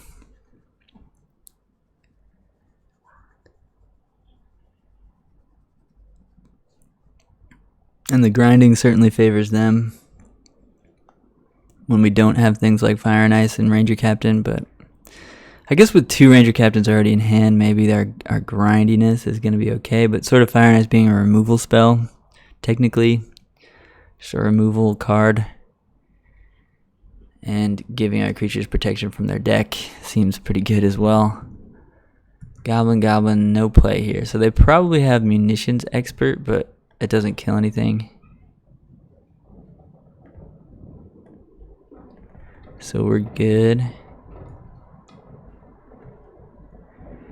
Now, if we draw a land, we probably just want to play Captain, go search up another Giver. If we don't draw a land, we definitely want to take the Vial up so that next turn we can start playing the Captains. So based on what's in our hand right now, we're just going to take it up. We also could draw a 2-drop, which would be great. But yeah, having it on 1 is really nice when we have Captain. Like this turn, we could have 2 more creatures in play right now. So we don't know that we're going to draw a land, and because of that, we're going to take it up. We did not draw a land. Also drew another Giver, which is another reason to maybe have it on. So a land or a 1-drop there would have been a reason to leave it on 1, but I think we definitely want to take it up so that next turn we can start vialing in the Ranger Captain, since our mana is actually used up for the next couple turns with this Sword of Fire and Ice.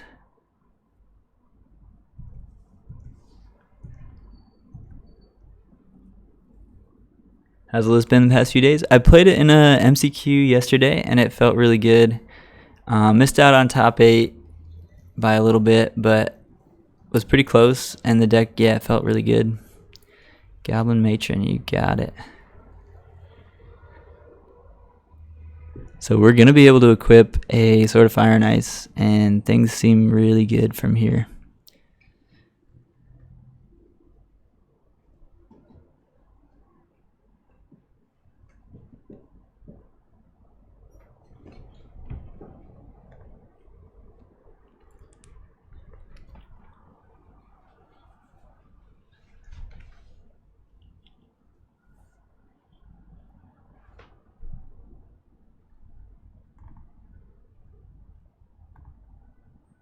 Oops.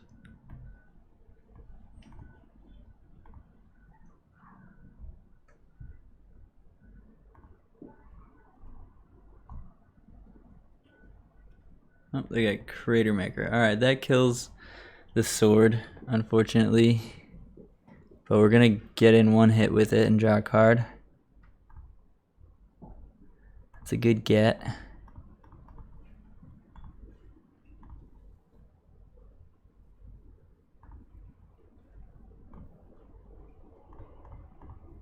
But we're still pretty far ahead here.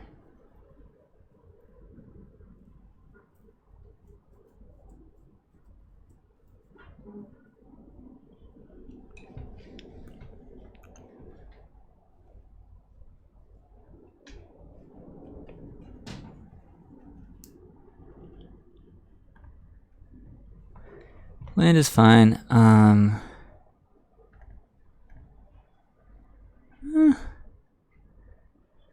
I guess we should have waited till we drew our card.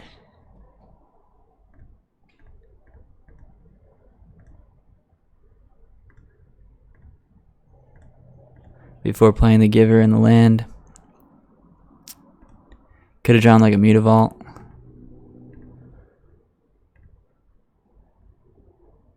Or a Field of Ruin. I mean, Field of Ruin is not great, but maybe would have played it instead of the Plains.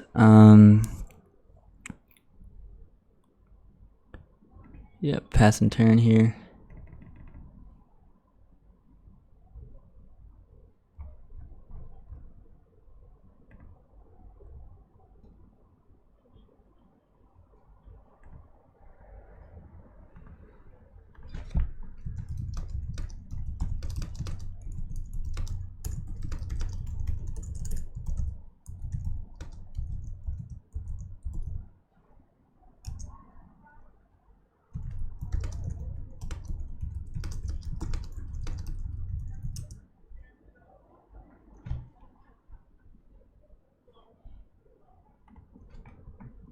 So this uses up their whole turn, killing the Sword of Fire and Ice, which is fine. If they don't have a land. They do have a land, so they might have something else to do, but they don't play that many 1-drops, so it might be like an Ether Vial if it's anything. They choose to let this come into play tapped, so that's fine. Yeah, they're just going to kill the Sword of Fire and Ice, which puts them way behind on tempo.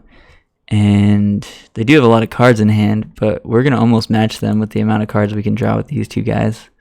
So things are looking pretty good for the home team here. I probably get a Walking Ballista and do it for 2 next turn.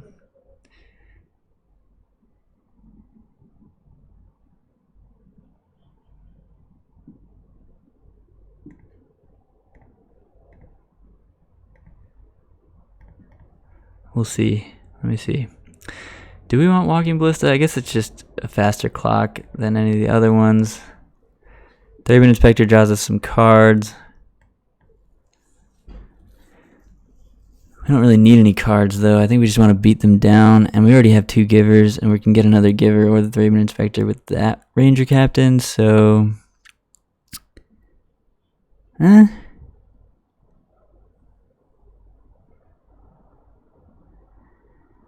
guess if we draw a card and it is a sword, could be kind of good, or a 2-drop. I mean, yeah.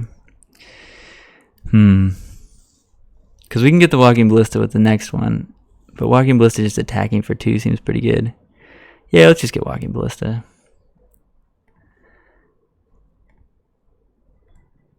Always no, always yield. We drew the Raven Inspector for turn. Interesting.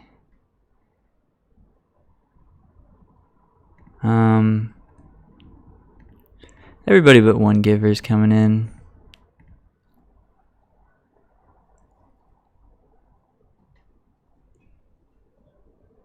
We could probably just swing with all of them, but playing it like marginally safe here by leaving back a giver in case they have like munitions expert, I guess is the main thing. Yeah, if they have like double munitions expert, maybe we wanted to leave back both givers, but should be okay still.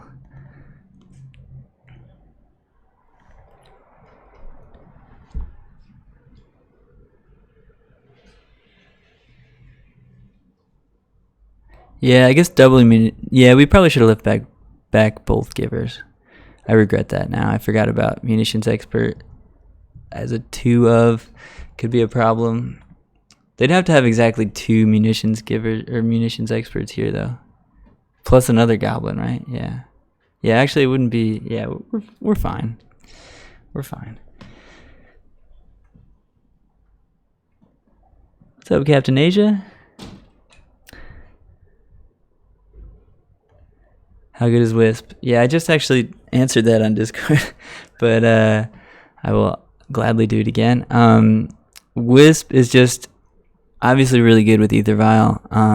You can deal with any permanent on the board. That's like Ensnaring Bridge, Stony Silence, anything that's giving you trouble, Wisp deals with it. Batterskull tokens. Wisp just has a lot of value in a deck with Ether Vial, and a deck with Giver of Runes, and a deck with swords. You can equip your Wisp and just deal 7 damage with a Sword of Fire and Ice. It's pretty powerful. What's your target here? The Ballista?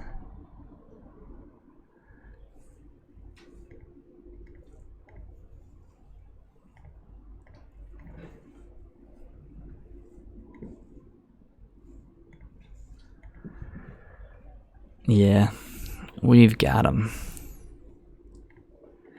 Yeah, Wisp is just a very good magic card in a deck with Ether Vial.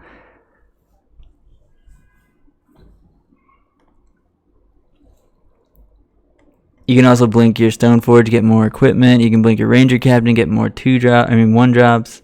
You can save your creatures if they try to kill them. You can blink your Batterskull and get your Germ back. There's so many applications. Blink your Thraben Inspector, get some more clues. Blink your Squad Hawk, get more Squad Hawks. That doesn't come up too much, but it does sometimes. And yeah, no, it's just a really good value engine, and also just a catch-all for problem permanents. It's like you have main deck Artifact, Enchantment Hate, Planeswalker Hate. It gives you main deck out to like everything, right? So Flicker Wisp is very good. Only running 2 because Ranger Captain I do think is better in this list when we're running Ballista and the Raven Inspector and like all the Giver of Runes. But yeah, so Thalia is not great in this matchup. Forge Tender and On Thin Ice are pretty good. Also Revoker seems pretty good. Mind Sensor seems decent against Goblin Matron. Disenchant, probably not. What else are we cutting? The Flyers are very good. Don't want to cut any of those. Light and Shadow, getting back our stuff actually seems kind of good. The Raven Inspector, I mean, it does get a little bit grindy, so inspecting some things might be good. Jafurfid, welcome to the stream, team.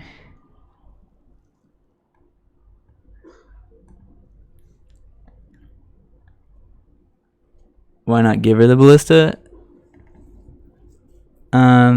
Just ping 1.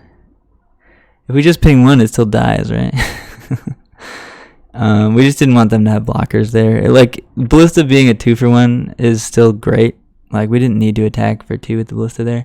We were just, I don't know. Yeah, we could have givered the Ballista and then like killed them both on our turn. Yeah, I guess that would have been better. We could have givered it and then pumped the Ballista and then killed them both and then attacked. What's up, XBR Ghost on YouTube? Thanks for that follow.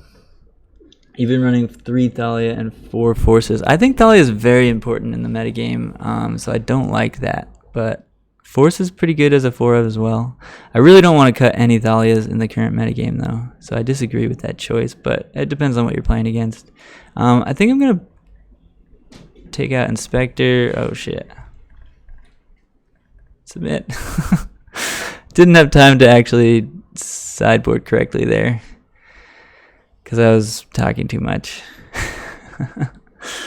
So the vials shouldn't have all come out, but this hand's pretty good. We're going to keep it.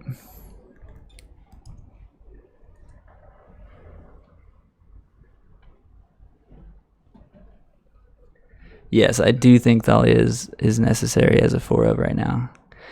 We're much worse against Storm and other combo decks like that when we're playing Stoneforge and Squad Hawk and Ranger Captain. So you have to hedge there and just play the 4 Thalia. For me, it's just not negotiable. You're playing 4 Thalia, but I mean, you know, do whatever you feel is right.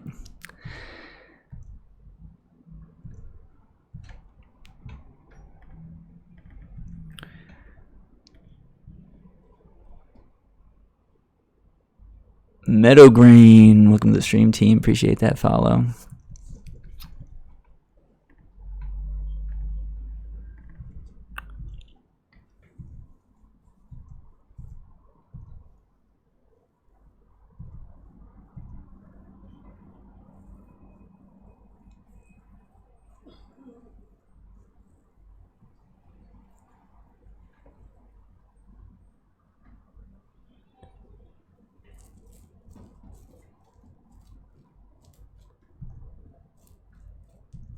All right. Damn. Worst possible. Unfortunate to draw the second Squad Hawk. It does happen a percentage of the time, and it's always really awkward. I'm not awkward, but just really unfortunate. It's just the worst possible draw when you already have a Squad Hawk in your hand because it's actually a dead card. We were going to get all 3 of the other ones anyway. But it could be worse because when you have any Squad Hawks, they're pretty good. Here I'm tempted just to on thin ice the Crater Maker.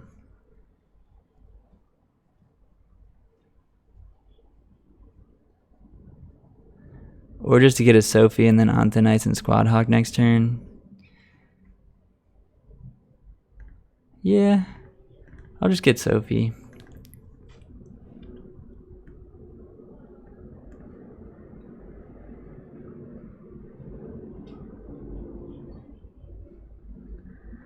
Yeah, man, traders, I hear you. It's rough sometimes, but sometimes you get to dumpster people like that when you know it goes both ways. That's the way you have to look at it. I totally respect your decision to not want to do that anymore, but it does go both ways.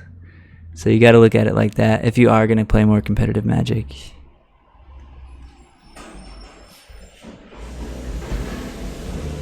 Which it doesn't sound like you want to, which is fine.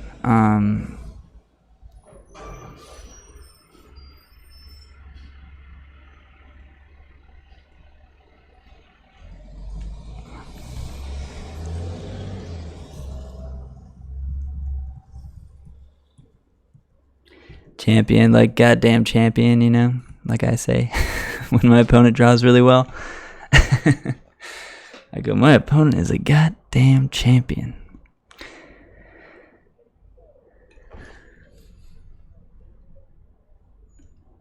Sarge, you loving this deck? Yeah, I'm loving this deck as well. Yeah, this Lesney Eldrazi deck looks really fun as well. Definitely suggest trying that out. I'll probably try it out at some point also. Goddamn champion means this also. Getting championed.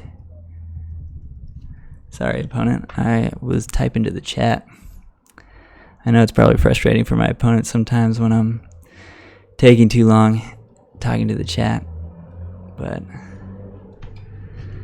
it's tough to do everything, you know?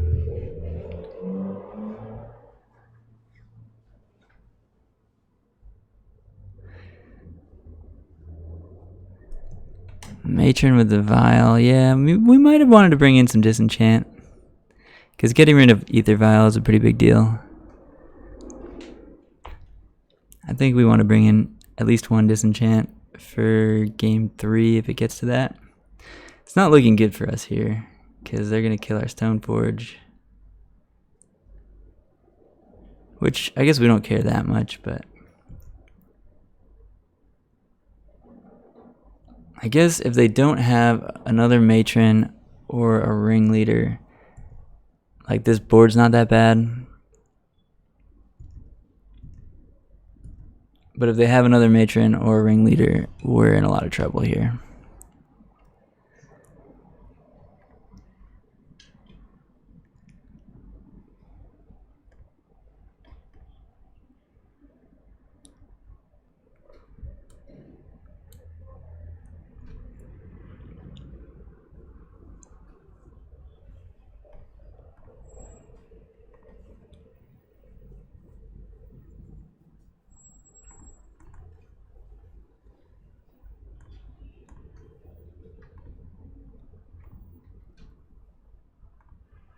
The fact that we already had 5 cards in hand means we get to kind of mask the fact that we already had a second Squad Hawk in hand, but doesn't change anything really.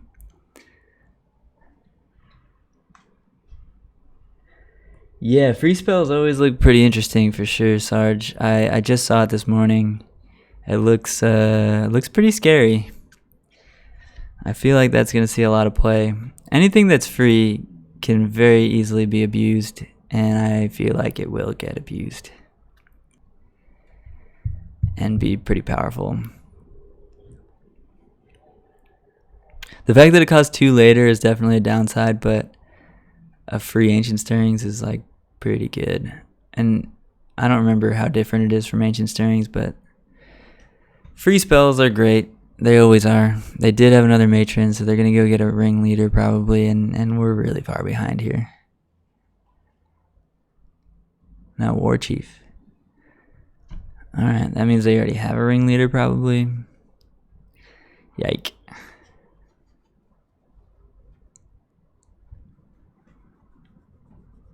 Yeah, I bet it'll see play in Tron. Makes sense. So I believe we're gonna block something here.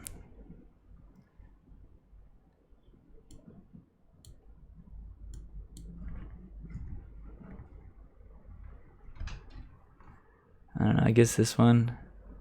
I don't really want their matrons to go to the yard. If they have some way to get creatures back from the yard, I'd rather it's like this one than that one. I don't know if they play on Earth, but maybe they play like a 1-of on Earth or something. Alright, solid.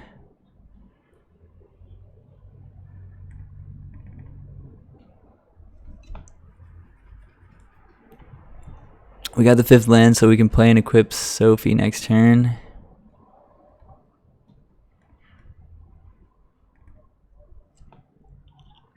We have this pro-red gal, I suppose, that is pretty powerful here.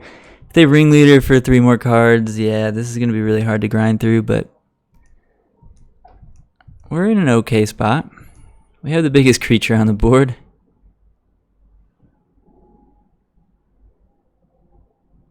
They left it on 3, which makes me think they have another Goblin Matron, which is pretty scary.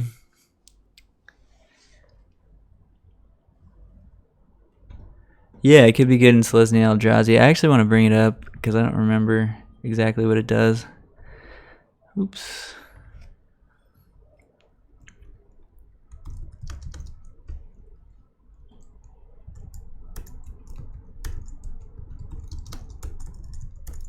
I can spell, I swear.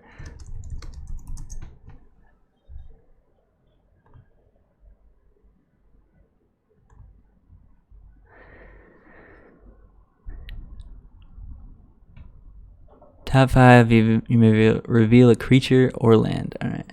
So creature or land. Damn, they did have the ringleader. Yeah, there he goes. He hit 2 things. Pile driver loyalist. Those aren't that bad. Could have been worse.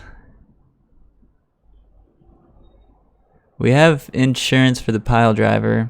And the K command going to the bottom of their deck is nice. Let me just make sure they put pile driver and Legion loyalist into their hand. Yep. That could have been a much worse ringleader. So they have no attacks here. They do have 5 cards in hand though, but we have 6.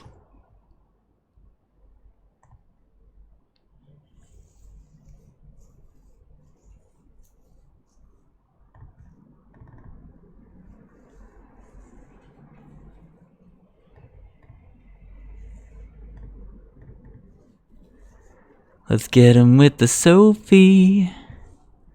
We're gonna kill the war chief. Oh yeah. Let's get him with the Sophie. We're gonna draw a card too. Oh yeah.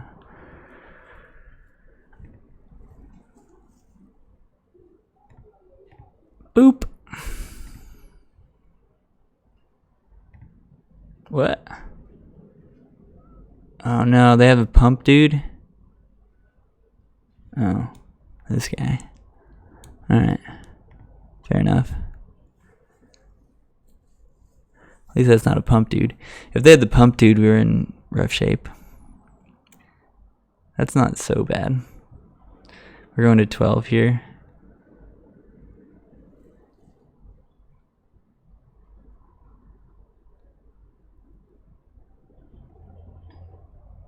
And they're dead in 2 turns. So they have to kill us in 2 turns. Their creatures don't have haste anymore.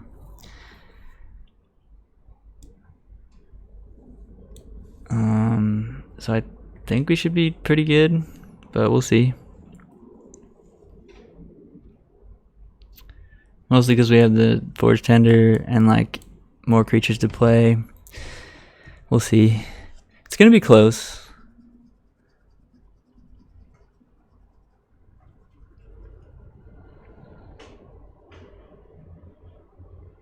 Pashalik Mons definitely changes the clock a bit. If they draw a 4th land and are able to activate, it is painful, especially if they have another haste goblin. That is the 4th land. So this could be bad.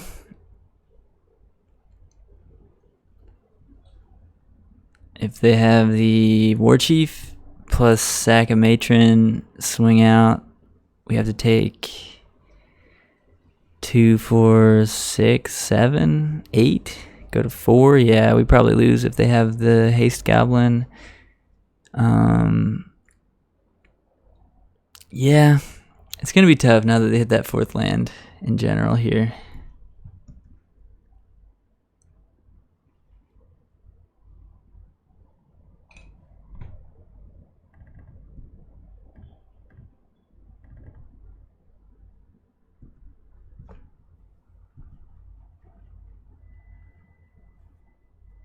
Just gonna pass the turn. All right.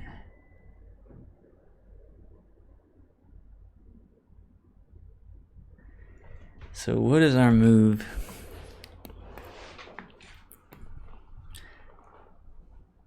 We could kill Bashalik Mons.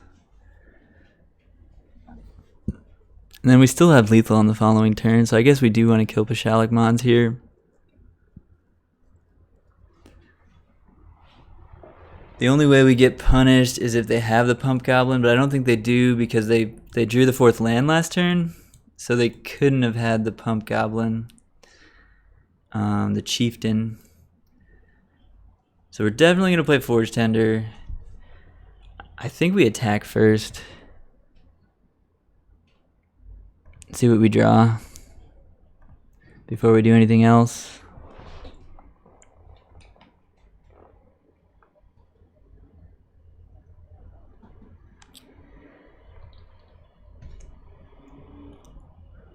Turns out these sword cards are pretty powerful, huh? Who would have guessed? We drew Path. That's very good. That's very good. So Sling Gang kills us still, I think. Because it happens to be black. Definitely play Forge Tender. That's happening first. What else do we play? I suppose it's double Squad Hawk or Squad Hawk Giver. Hold up Path. Or double Squad Hawk Giver. Don't hold up Path. I think we need to hold up Path though. That wouldn't make any sense not to.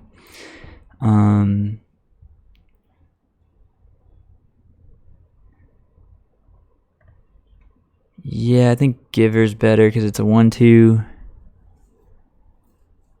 And the flying doesn't matter.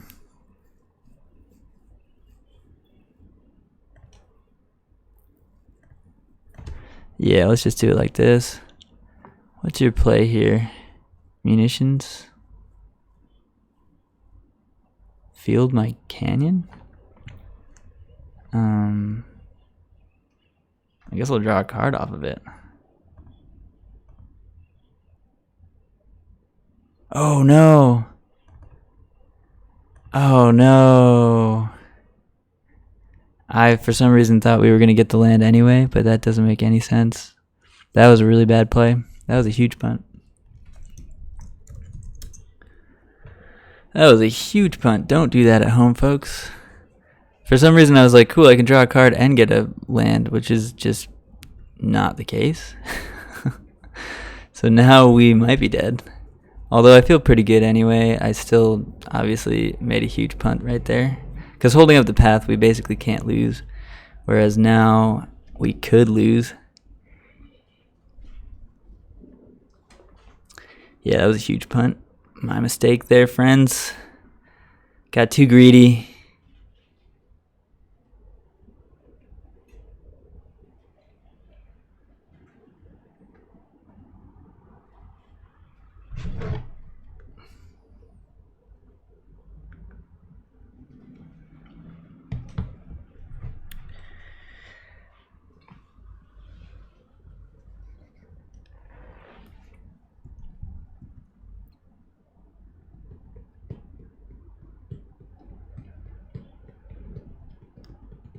Huh.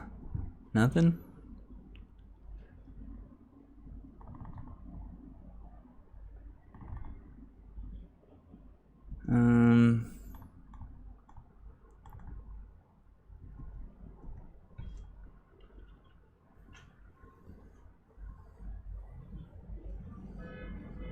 Alright.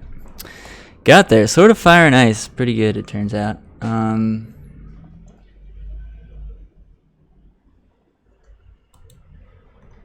We even beat the Goblins draw that had Ringleader and Double Matron, and like that feels pretty good. They probably only have one Crater Maker in their deck, so when we on thin iced it, they no longer have ways to kill the sword. I mean, they probably have Trash Master also, but they didn't go for that one when they matroned earlier. They also didn't hit very well with the Ringleader. They hit a 1-drop and a 2-drop that were pretty irrelevant in the face of the Forge Tender. So yeah, they just didn't draw super well off the Ringleader. I've definitely had Goblins opponents hit 4 cards with Ringleader, and that's always rough.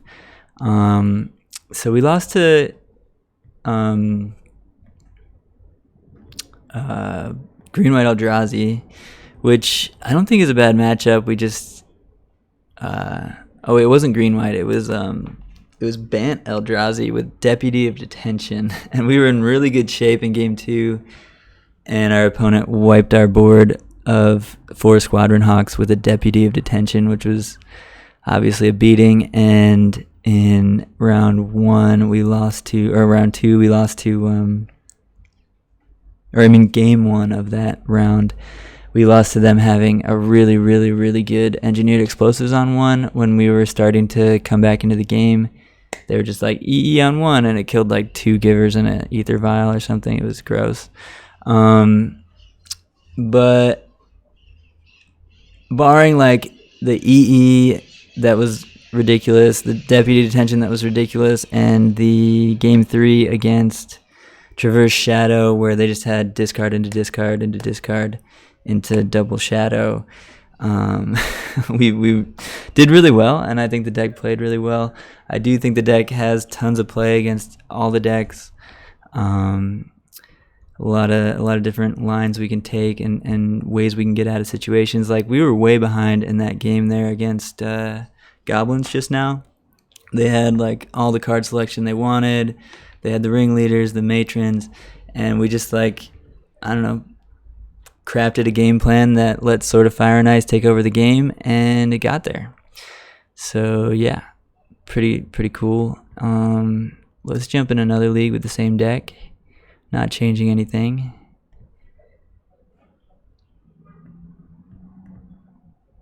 Yeah, I mean, it was a big punt, but we were still really far ahead in that game. You're right, Sarge. Gonna jump into this match. Do need to grab some water real quick, though. I'll be right back. Oh shit! Oh. My guitar always loves to fall down. I don't have it in a good spot. I need to buy a guitar stand. That's something I need to do.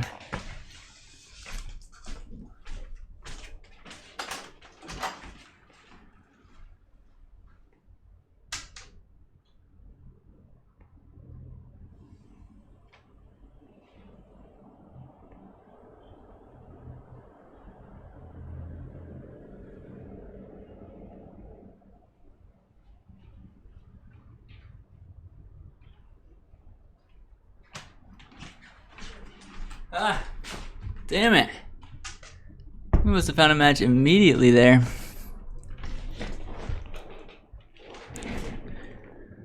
We missed it.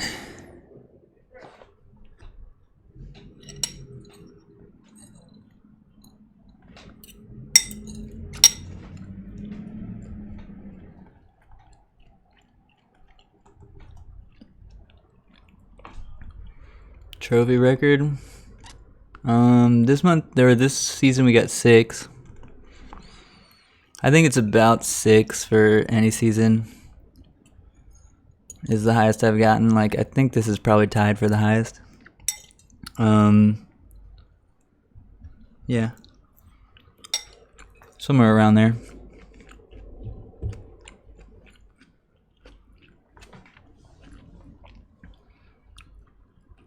But hopefully that'll be higher going forward, because I'm playing a lot more Magic now.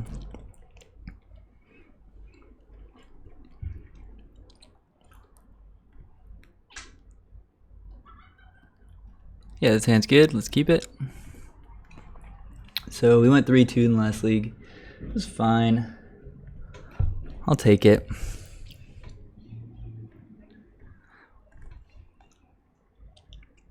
There was one season where I was kind of crushing with black-white taxes, where I had an over 1900 constructed rating. I think it was almost 2000. And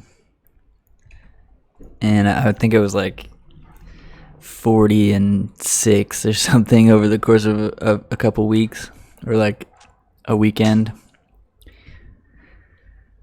I was just doing really well with the deck.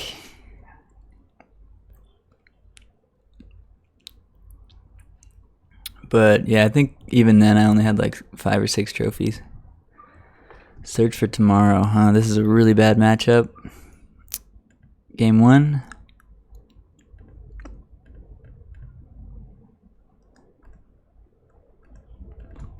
I beat this in the Mox playoff on Saturday. Didn't play against it in the PTQ or the MCQ yesterday.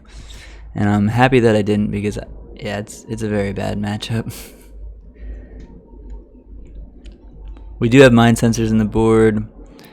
Disenchant can get Colony Heart Expedition every once in a while. But yeah, it's pretty bad. Maybe the Thalia did a lot there, so that's cool. And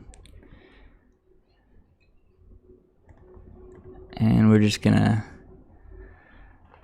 take some Squadron Hawks out of our deck and put them in our hand. They're probably gonna bolt Thalia here, I would assume.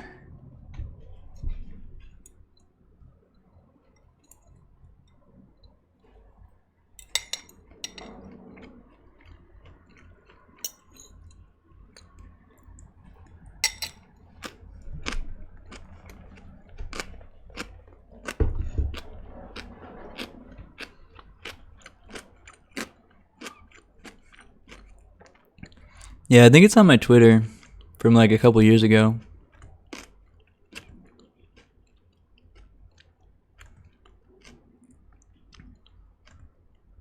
I can try and find it. But yeah, I was just winning a lot for like a week. I mean, I generally win a decent amount, but that was like a particularly hot streak.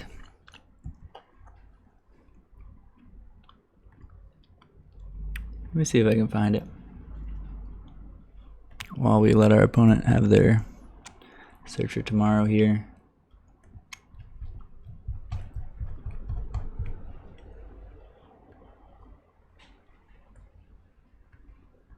Oh man, it takes a long time to scroll all the way down.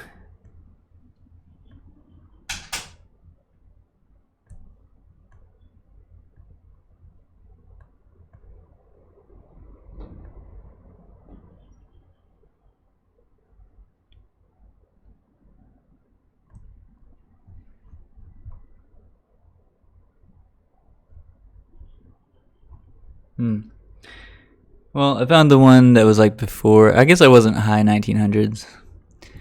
I was like low 1900s because this one's 1871. But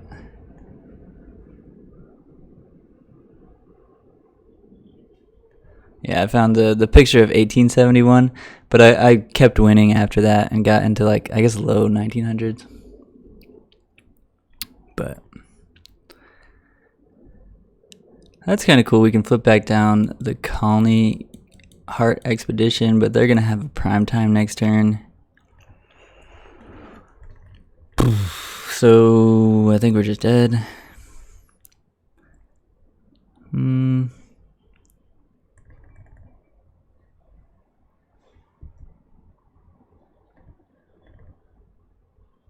mean, they might not have the prime time. They only have 2 cards. So there's a chance. And they might not have the 6th land if they do have the prime time. So, I mean, tagging with Giver is probably right, actually.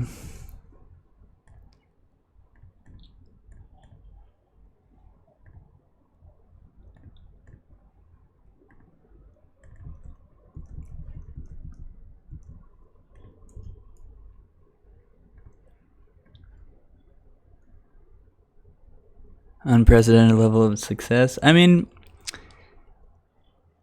I was just playing the same deck over and over again. What I like to do on stream is try different things, especially when there's a new format.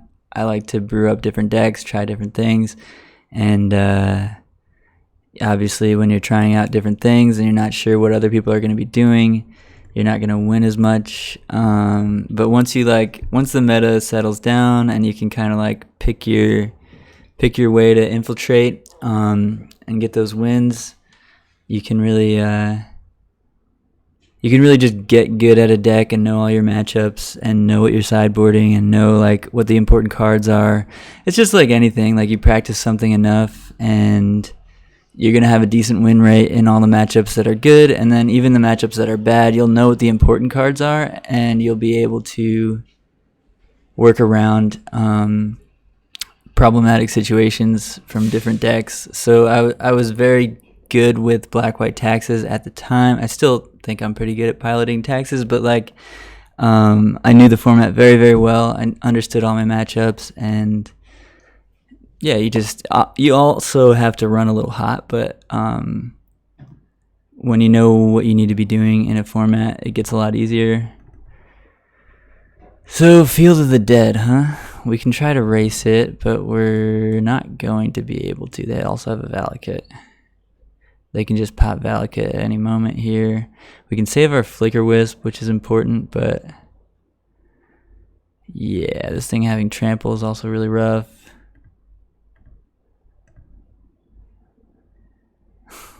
Field of the Dead and Valakut, huh? I don't think we can beat both of those. Whatever, we'll target the Valakut. They might sack the Colony Heart in response, and then we have to save the... No. Really? They just want to make a bunch of zombies, huh? Well, that probably will do it as well. Unless we top deck Fire and Ice at some point. So they're going to have 5 zombies plus this. So we have to win not this turn, but next turn.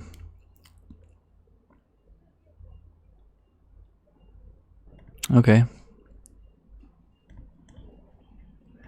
I guess it's Walking Ballista here then.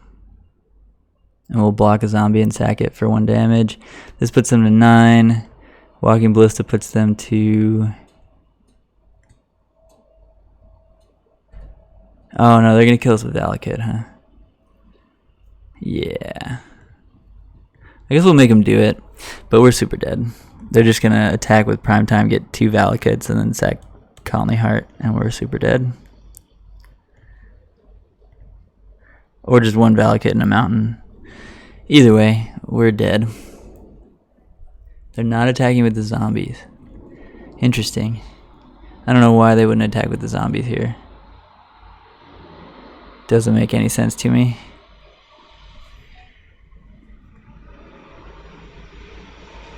Hey, Disposable Hero!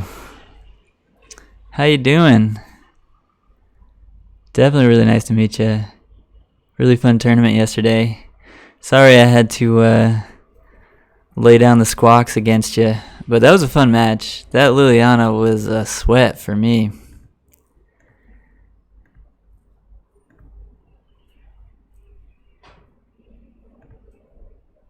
What'd they get? 2 Valakuts, yeah.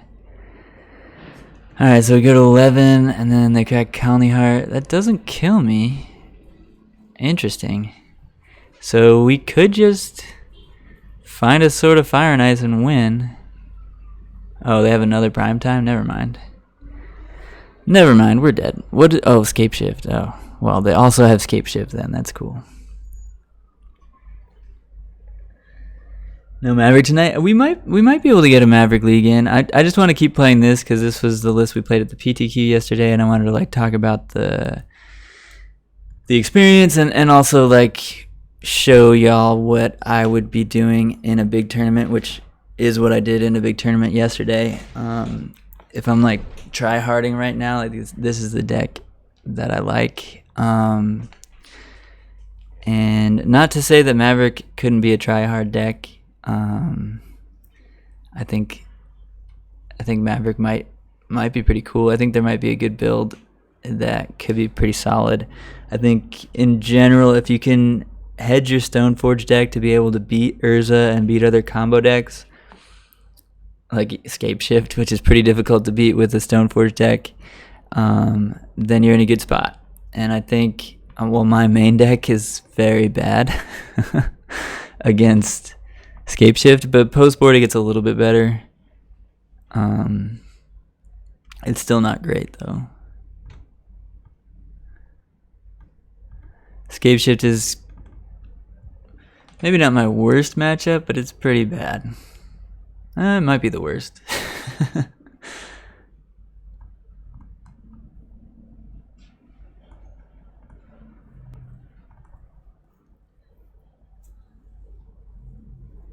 There's some world where we want Disenchant because they might be playing like Prismatic Omen and Colony Heart Expedition, but Flicker Wisp can hopefully do enough against it.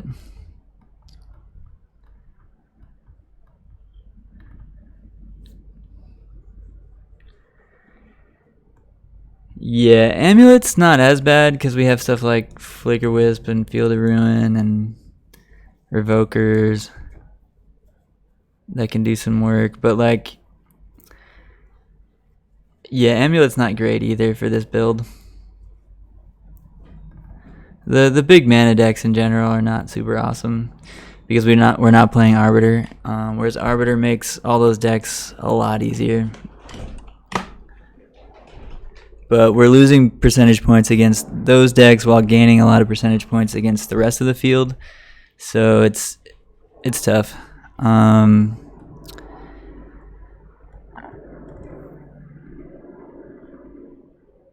Gotta cut 4 cards. Don't like Stoneforge very much in this matchup, but being able to do extra damage with Sword of Fire and Ice is nice to close the game out. I think we're going to cut a couple Stoneforges, cut a Batter Skull, and a Sword of Light and Shadow. And we're just going to play 2 Stoneforge Sword of Fire and Ice here, because I think Fire and Ice is worth it. Just the extra damage is going to be a big deal, because we need to close out before they do. So, yeah.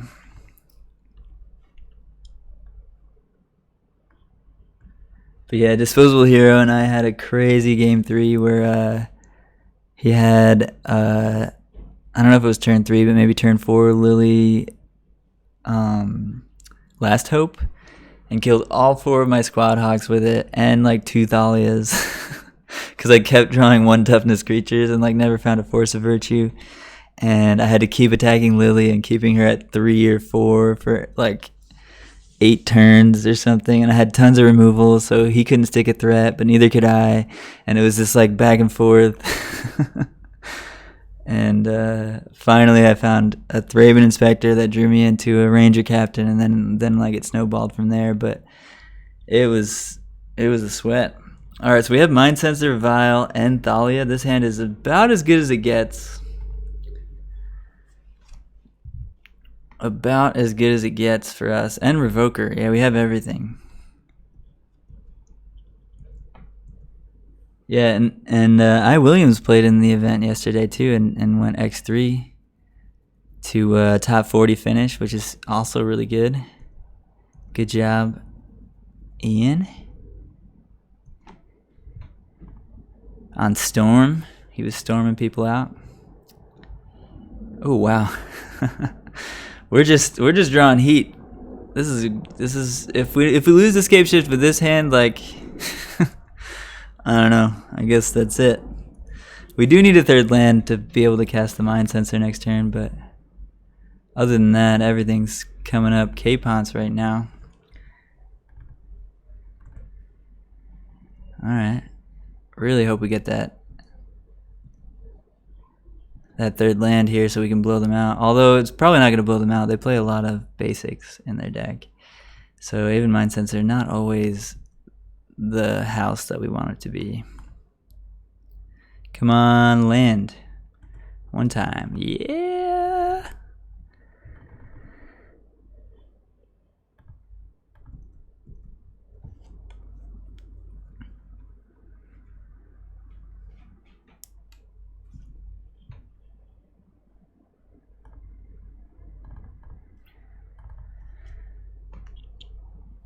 Another thing we could have done there was activate Vial, and if they don't respond with Crack Soccer Tribe Elder, we could name Soccer Tribe Elder. But since we drew the land, we were able to do it this way. They found the land! I hate you, Mind Sensor. You never worked for me.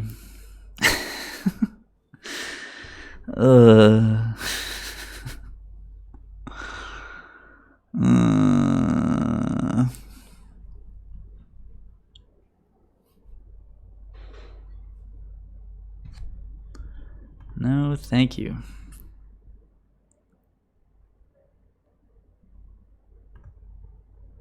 It's a good try, but I think like my opponents have done this before, where they're like, "Oh yeah, I'll bolt the thing," and I'm like, "That's like, I don't know,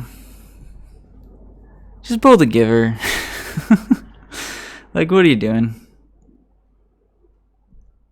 You really just think I'm not gonna activate Giver?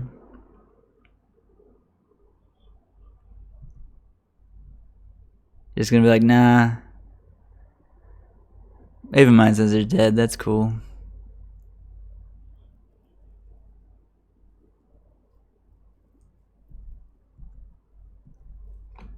So I'm gonna name Steve in the dark here, because I don't play that many things with activated abilities.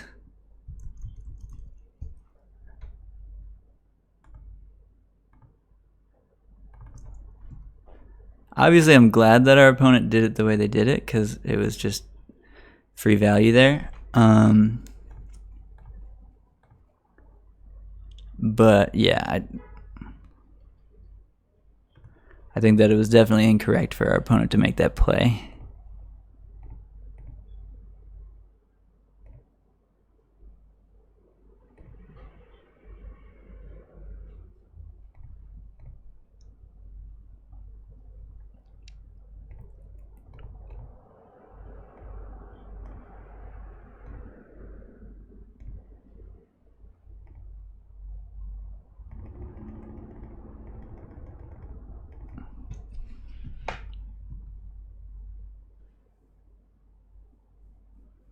Can we go to game 3 now?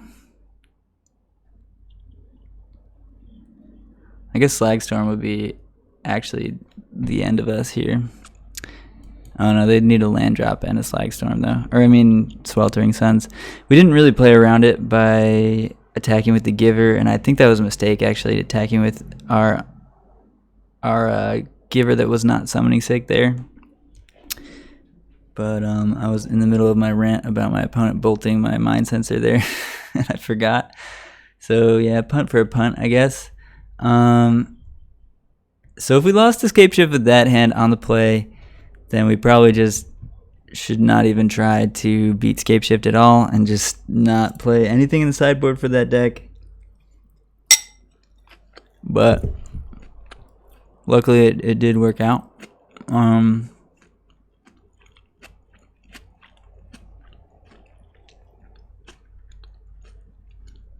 I don't think we want to do anything different. I think we just want to draw those same cards and just win the game. Walking Ballista is not great. Neither is Thraben Inspector.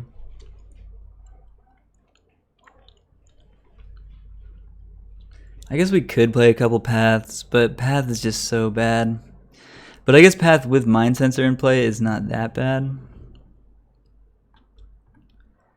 And maybe that'll end up happening. Like Walking Ballista being able to close the game out might be worth it, and Thraben Inspector being able to draw us into a Mind Sensor could be the difference. But yeah, I hate Path against Scape Shift because you're giving them more lands, which is giving them more zombies or more Valakut triggers, or getting them that much closer to having zombies and Valakut triggers. So you're kind of just helping them out by pathing their creatures. A lot of the time they just like would rather their Tireless Tracker was a land anyway. So it's like really awkward, but maybe one Path and one Walking Ballista. I like the idea that we might be able to steal a game if they don't think we can kill them, and then we can search up Walking Ballista and get them. But Thraben Inspector seems not the best. Could also have been one Disenchant over the one Paths to hit the Colony Heart, but they probably only play one of those.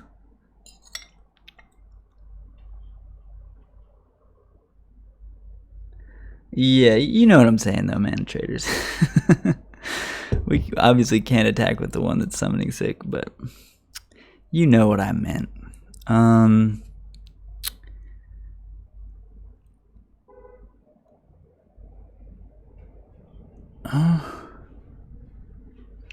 We don't have a Thalia or an Aven Mind Sensor, so this is like probably not good enough.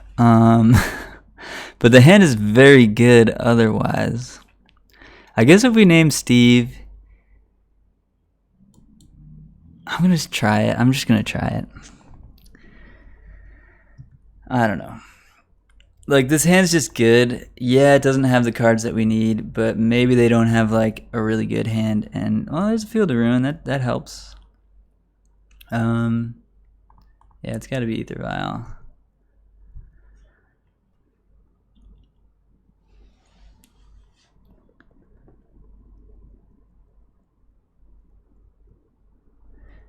We're basically hoping that this Revoker does a lot of work, though. It's kind of the idea. Alright, well, Revoker looks like it might be good. They didn't have a Steve.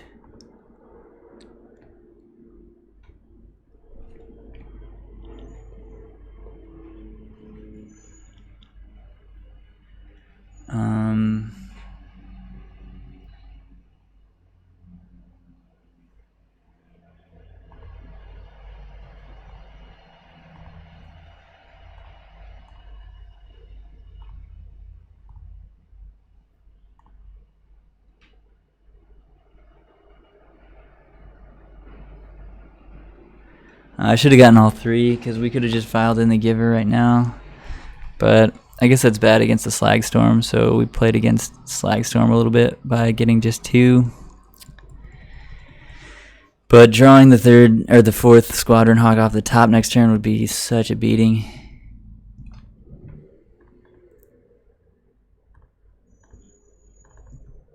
Don't be Squad Hawk, friends. Don't be Squad Hawk. All right, that's solid.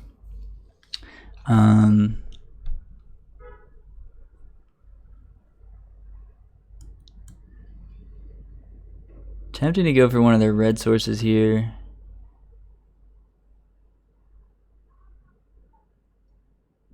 But also getting Stoneforge into play makes a lot of sense, and getting the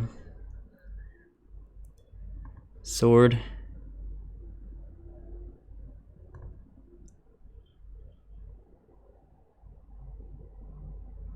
Huh. Bolt Giver. Alright, they bolted Giver this time.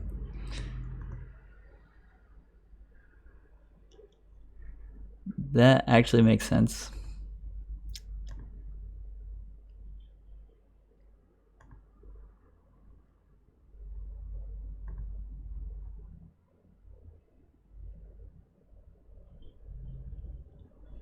So next turn we could be attacking with a Sword of Fire and Ice.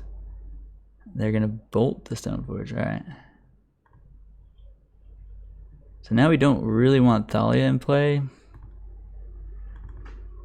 Interesting. I mean, we do want Thalia in play, but it's gonna be a while before we can attack with the sword.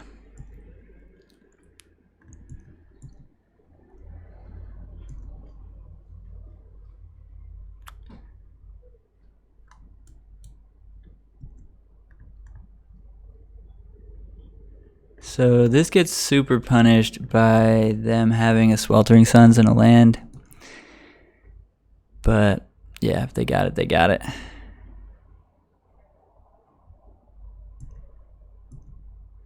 No play.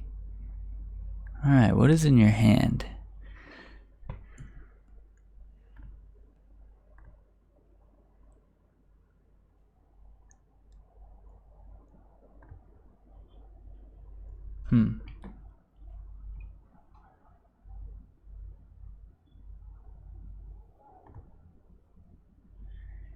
I really want this Sword of Fire and Ice in play because it speeds up our clock so much and draws us some extra cards. But getting a Forge Tender with Ranger Evios and playing that actually seems really good also, because that insulates us from a Slag Storm, which is probably the scariest thing they can do right now. But then, like, we're never gonna Sword of Fire and Ice, but I think that's probably correct. Let's swing for 3 first, see how this goes.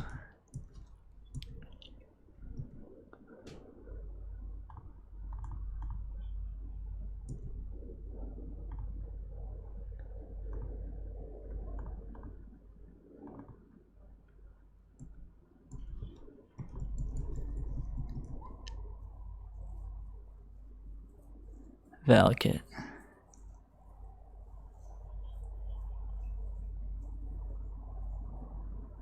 Steve.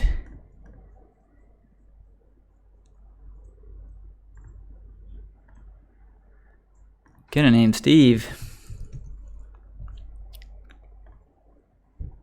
Is Elder, right? You don't want to name Scout when it's the Elder.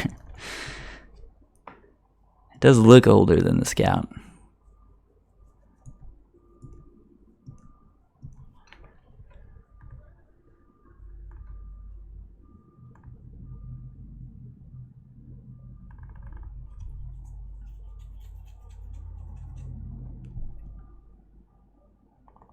Yeah, I think we're going to play the sword this turn. They're obviously going to block the captain.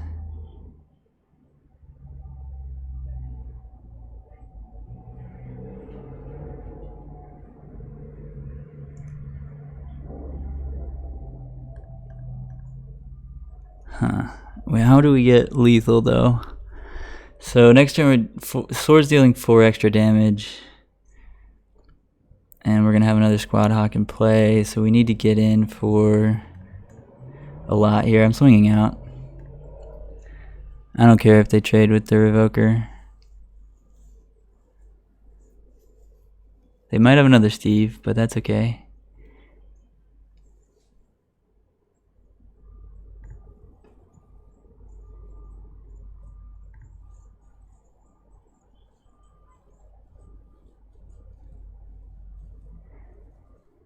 Huh, so this is interesting. They're at 8. If we draw another land next turn, we can still sword equip. If we just field Hawk this turn.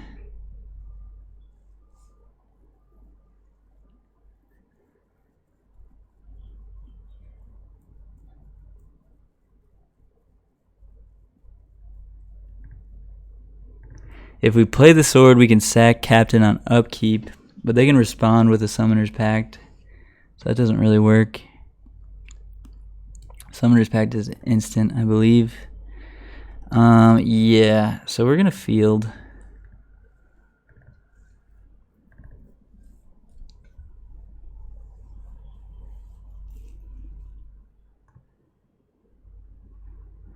Which makes it a little more difficult for us to draw the next land, obviously, but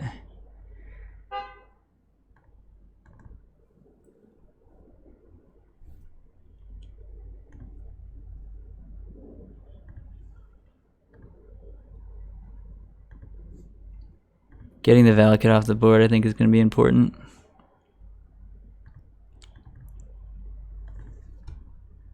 So now they only have 4 mountains, so they can cast Prime Time.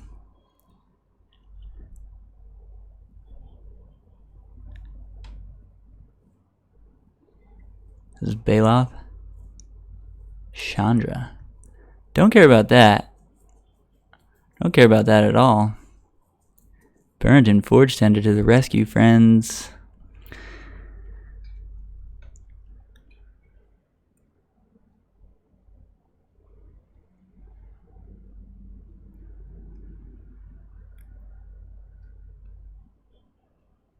We don't necessarily have lethal. We have 3, 4, 5, 6, 7, 8. No, we do have lethal. Yeah, they're just dead.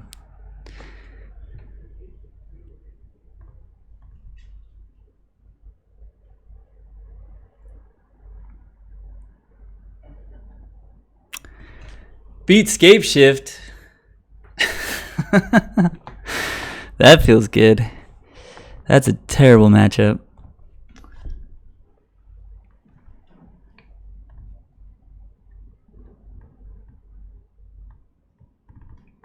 That feels really good.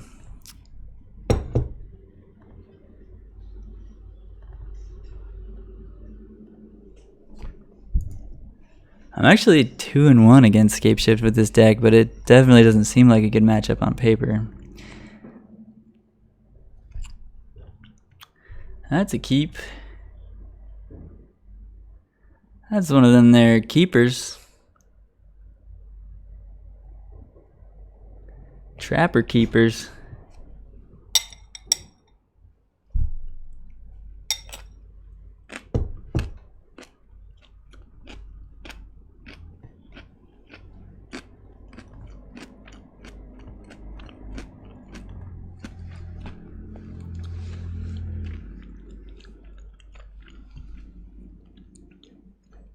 Yeah, Revoker was good. Forge Tender was sick.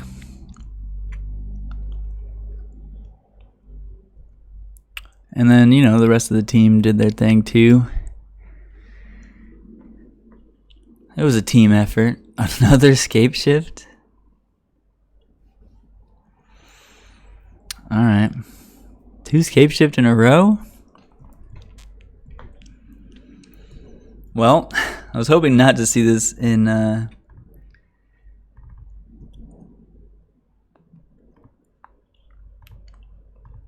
this league. Oh. Damn it.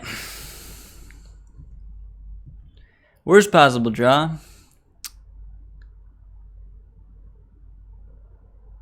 Worst possible draw.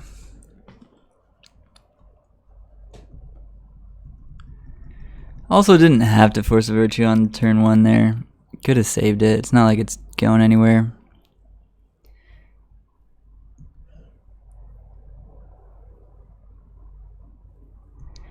Luckily, this matchup game 1 is like almost unwinnable if they have a reasonable hand. And we're on the draw especially. Although I guess we were on the play. Yeah, no, we were on the play, huh? Yeah. Ooh. Well, at least we attack for 2 with Giver.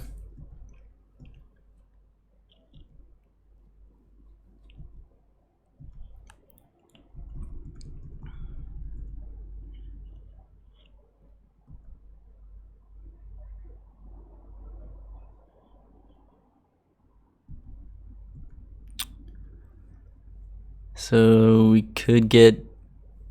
We're not going to get Titan this turn, but probably next turn. They have main deck Balod? That sucks. Luckily we can attack over it pretty well. But... it's a beating.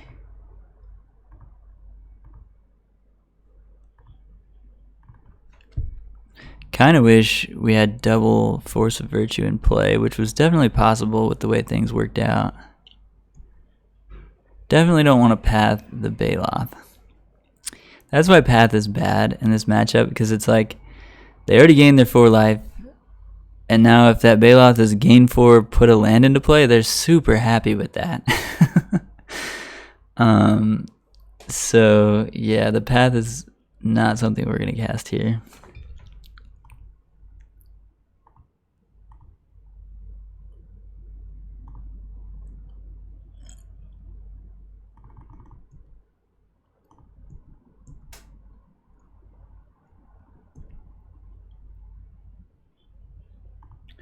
We're just helping our opponent out by casting Path to Exile.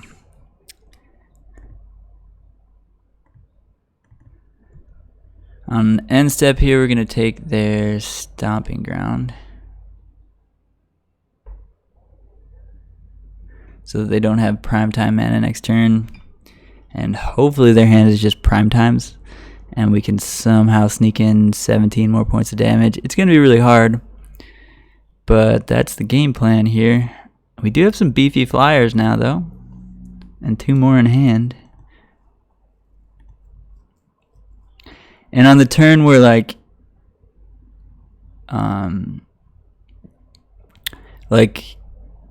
if they miss their land drop next turn, then maybe we can get there. They're gonna bolt Giver here. So having 2 Force of Virtues means they can't bolt Giver, which is a big deal.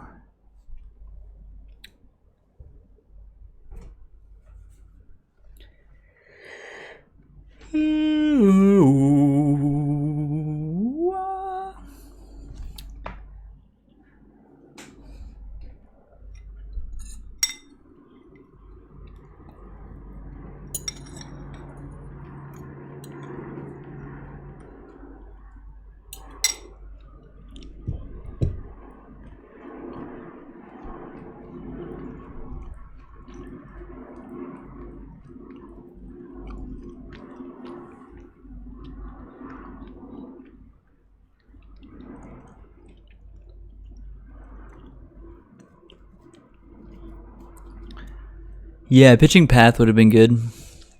I agree. Did we have the path in hand that on that turn? We might have.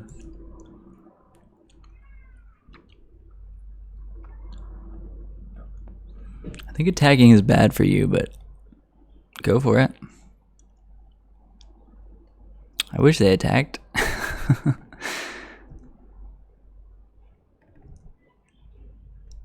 You want to pay 2 life? You want to pay 2 life?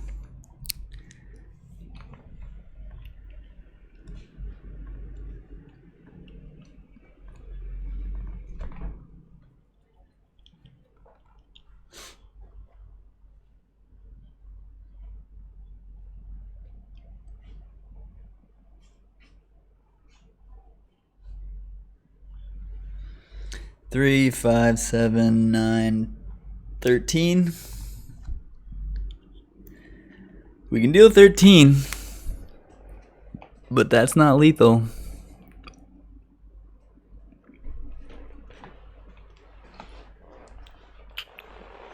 So I'm tempted to actually crack Silent Clearing, but I think playing a Squad Hawk makes more sense.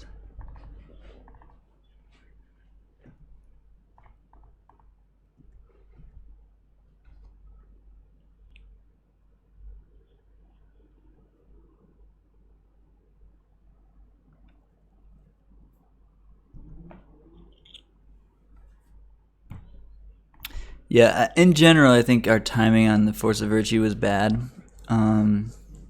We just threw it out there on turn 1 where we had a second one in hand, so like pitching the first one to the second one makes sense, but like we definitely didn't need to do it right there. It's a free spell. We could do it on any turn. It's not like they have any interaction for it. So it was definitely a punt to play it when we did.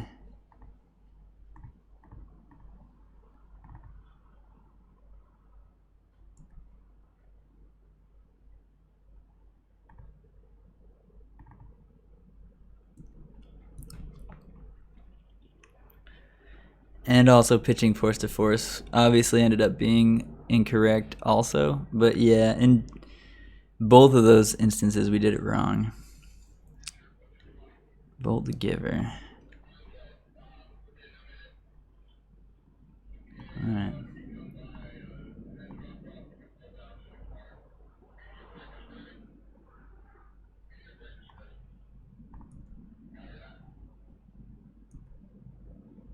Could have passed our own Giver there. I'm not sure that would have been bad, actually. That might have been correct. But having an... Nah, it's probably not correct, because they're at 8. They're going to cast a Prime Time. They're going to get Valakut Mountain. Get 2 triggers, kill the Flicker Wisp and the Squad Hawk.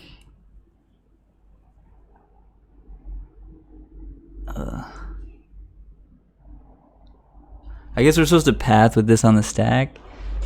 Maybe. No, it still gets a Valakut trigger if we path with it on the stack. Yeah, I think... I don't know. This is rough. Now we never, ever, ever want to path any of their creatures, but we'll probably just path one of ours in response to the Valakut trigger.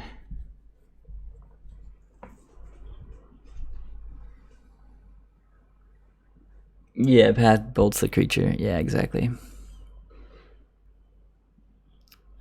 So 2 triggers. Going for Flicker Wisp and Squadron Hawk. I guess we'll path our Squadron Hawk. Because we might want to get the Flicker Wisp back later with the Sword of Light and Shadow. It's very, very unlikely that this game goes that long. But, you know, there are worlds in which those things happen. I don't know how it would ever happen, because if we path Prime Time next turn, yeah, no, there's like literally no way that the game's going to go that long. But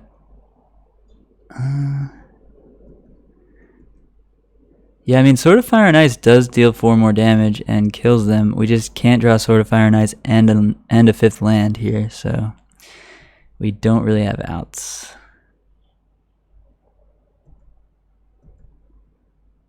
Oh, and they have a fetch land? Get out of here. Opponent too good at this game.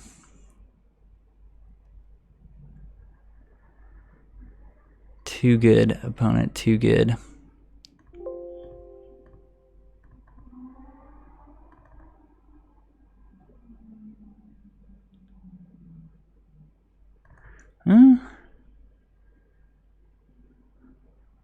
That's a pretty good draw, but it doesn't do anything. Let's just see if they use their fetch land to kill our dudes here.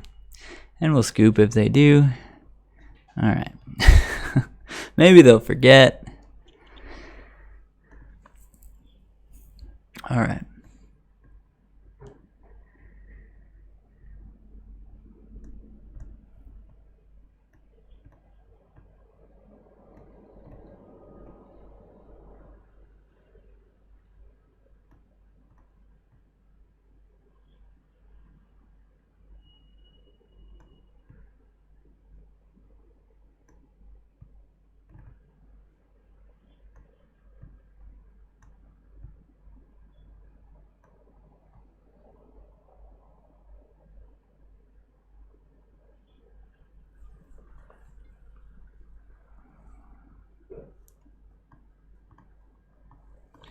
Whoa.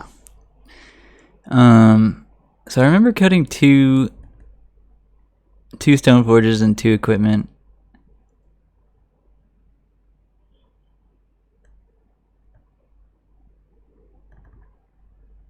Oh yeah, all the paths, yeah. That's right, all the paths are coming out. I was getting a little confused there. Yeah, this is the plan. The Thraben Inspector and the Walking Ballista are not great, and they could be like a disenchant over the Thraben Inspector. I think I like that. I think I like disenchant. Maybe not. Maybe path. Path, like, it does clear the way. It does also give them triggers with their Valakut, but sometimes it's worth it to path and clear the way just so we can like keep attacking on the ground. And it's worth it, but it's usually only if we have a giver in play when we path. And then even then they're still killing giver. Yeah, maybe we just leave the Inspector. Disenchant can get like a Colony Heart expedition, but they play like 1. So let's just run it like this.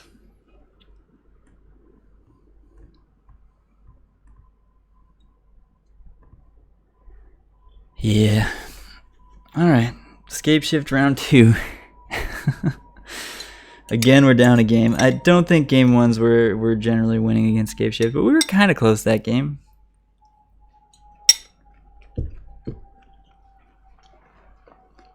And then games 2 and 3 we have a chance. We have a fighter's chance. Especially because we know what we're playing against.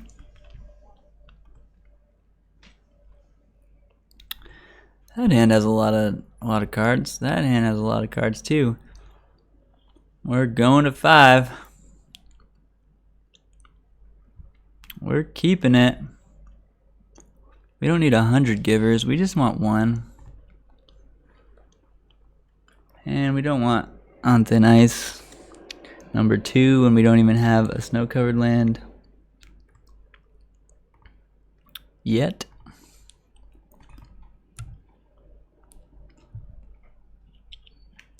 But our first 2 hands were absolutely garbage, so I'm happy to get a playable 5.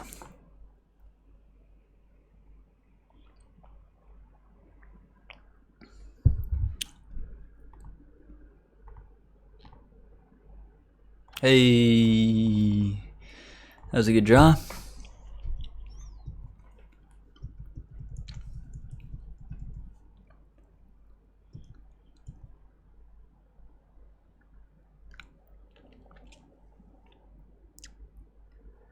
Valakut go, huh?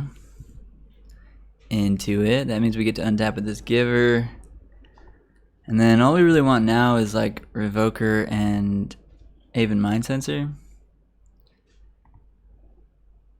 And like clocks, just things that beat down. Another Thalia, not great. Because we really want to keep the Thalia around where, well, Shit. We drew a second Thalia, so I probably should have attacked with Giver there. That could be a big deal. Gotta reevaluate when you draw a second copy of the thing that you're gonna attack with and try to protect. You don't need to try to protect it anymore. And that would have been even better, because if they went for the bolt on the Thalia, we still keep our Giver, and then we have another Thalia. Yeah, that was a really bad non-attack with Giver there. It might not end up mattering, but it could matter a lot, and that was pretty bad. I'm going to throw up another punt here. The good thing about punts is that, like, if you realize you made a mistake, you're at least learning from it.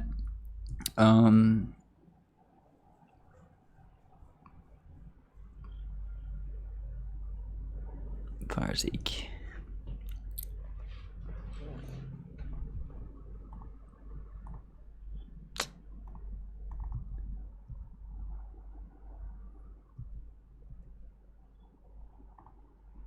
Well, they're ramping up pretty easily, even with our board here. And yeah, I would assume we're dead next turn because they're just going to prime time. We had turn 2 Thalia, they still have 6 mana on turn 4. So yeah. What can you do? Oh, Anger of the Gods. Alright, that actually is not so bad. I mean, it's awful, but it's not a prime time, so that's cool.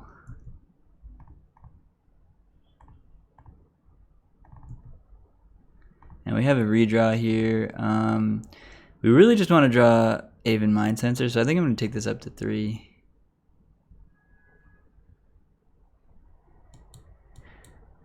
One, two, three, four, 5. Yeah, we have to Field of Ruin. The Valakut. Should have attacked first. Yeah, definitely should have attacked first.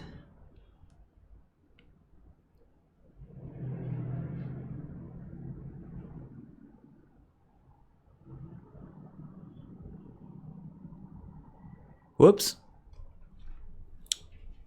That's another punt. I mean, again, good to recognize it, but not good to make it.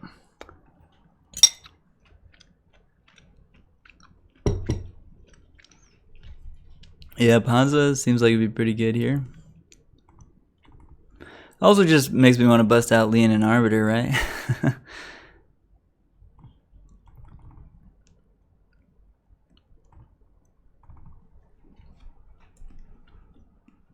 Just want to get some of that sweet, sweet Arbiter action.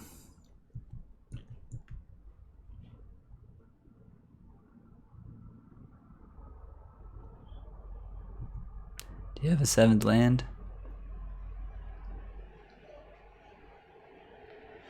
I have to assume they have the 7th land here.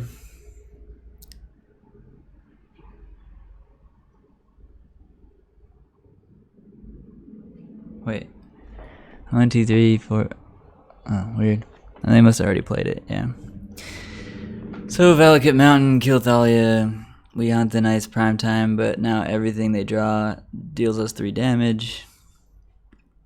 So we're probably just dead. Oh, double Valakut. Alright. Interesting. At least we get to keep our Thalia for a turn.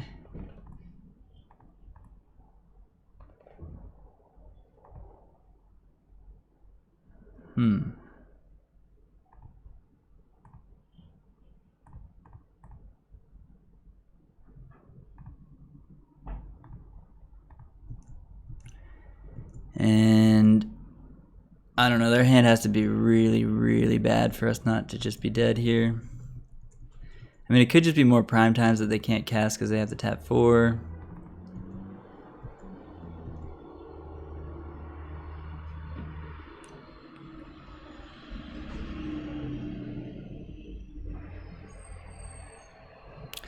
They only have one more Valakut in their deck, so if somehow I can...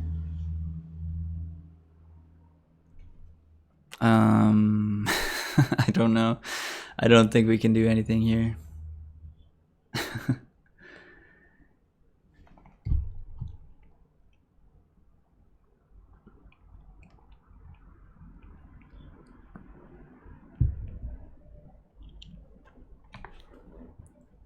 I should give my plant some water.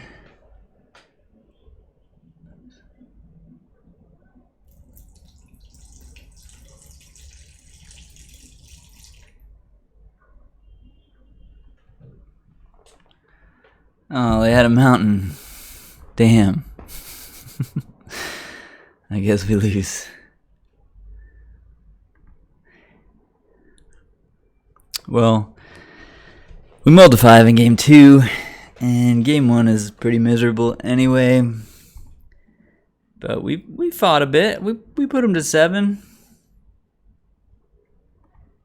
We gave it the old college try. We beat Valakut last round, so that was cool. Can't expect to beat him every round. Absolutely not.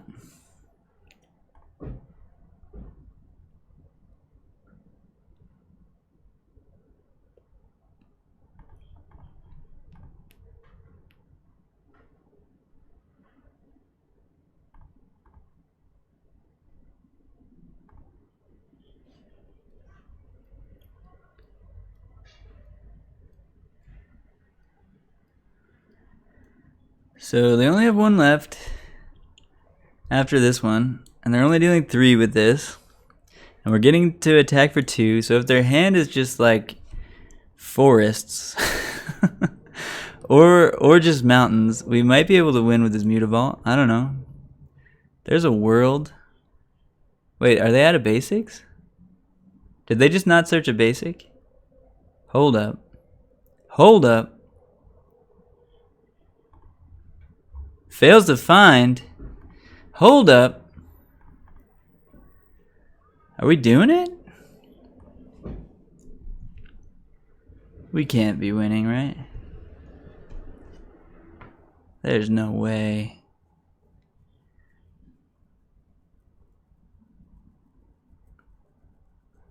Prime time. Obstinate Bailoff.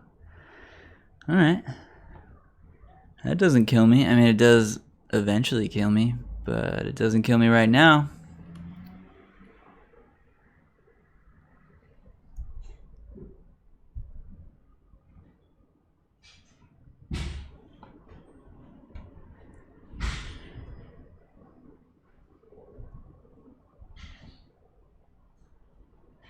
Oh, well, that kills me right now.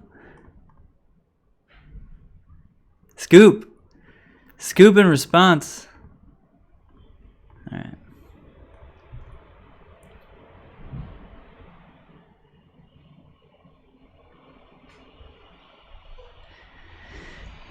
There was the very, very small chance that our opponent thought we had an even mind sensor and they scooped to the vial activation, but they weren't just dead anyway, so there's no way they scooped there.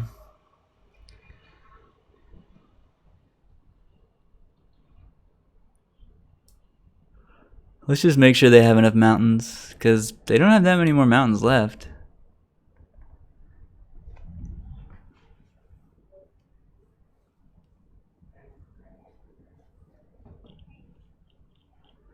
Alright, looks like they had enough.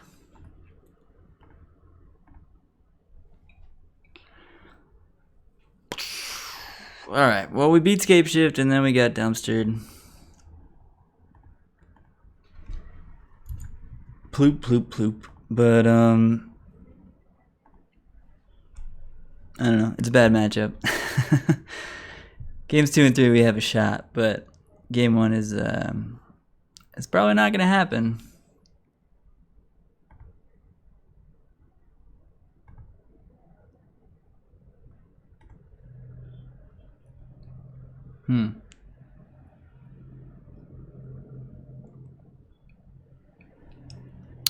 I don't hate it. We need to draw some creatures off the top, but if we draw some creatures, which our deck actually has a pretty good way of doing, like if we draw a Squad Hawk or a Ranger Captain, this hand's very good. And there are 4 of each of those cards. So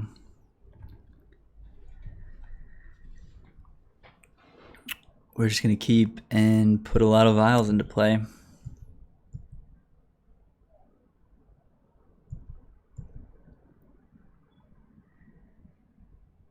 It's Dredge. Alright, game one's not great against Dredge either.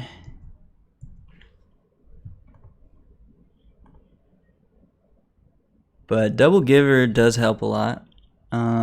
Mostly what we lose to is the Creeping Chills and the Conflagrate. We do have like enough stuff to gum up the ground in the sky to not lose to the creatures. But what generally ends up happening, there she goes.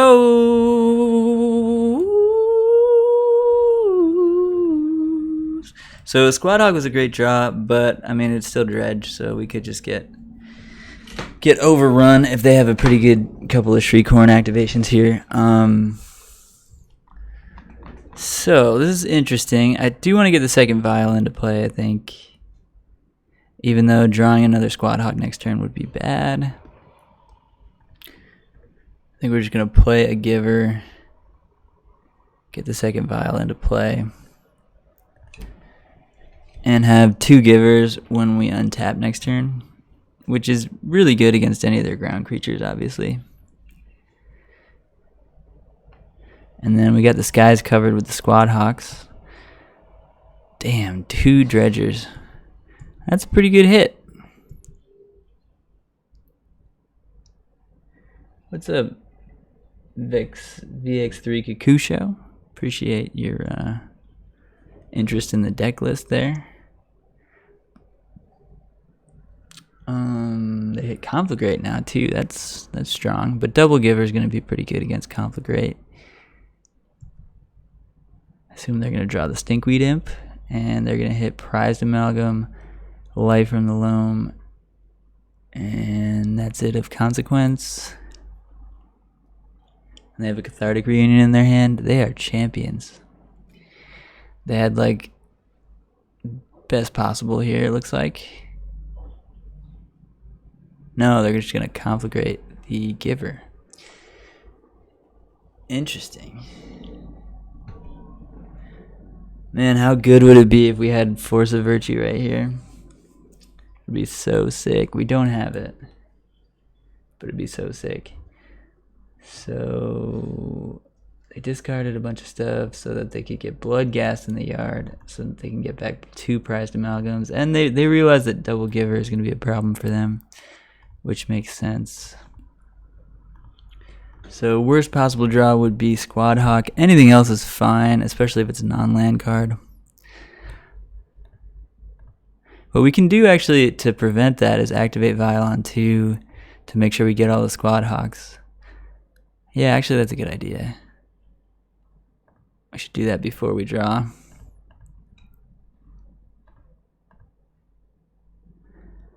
I like that play. This is the first time this is coming up actually, but I'm pretty interested in that. We just really don't want to draw a second Squad Hawk there, so let's just make it so we can't. Seems great. Thalia's solid. Not mad at it. We'll take the old gal. The old gal.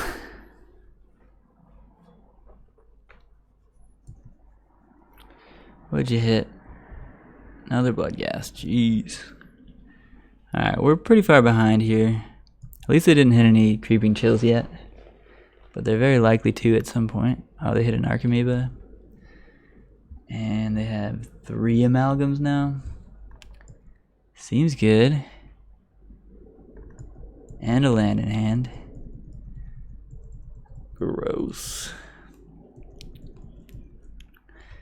Well, we're gonna have to get there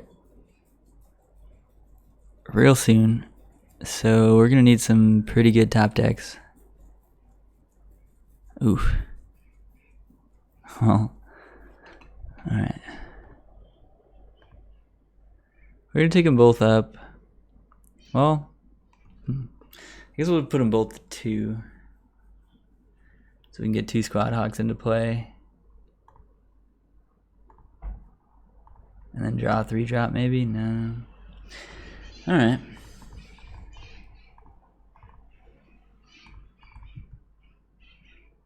Things are not looking good.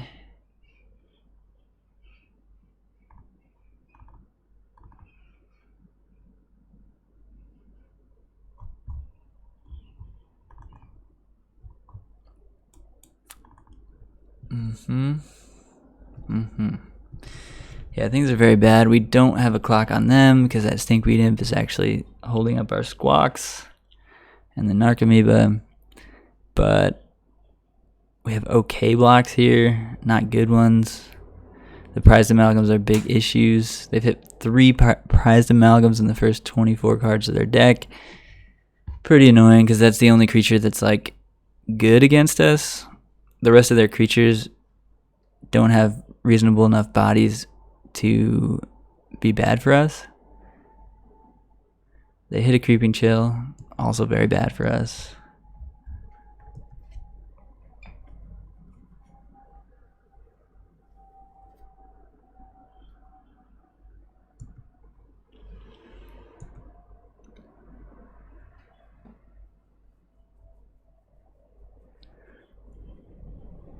All right.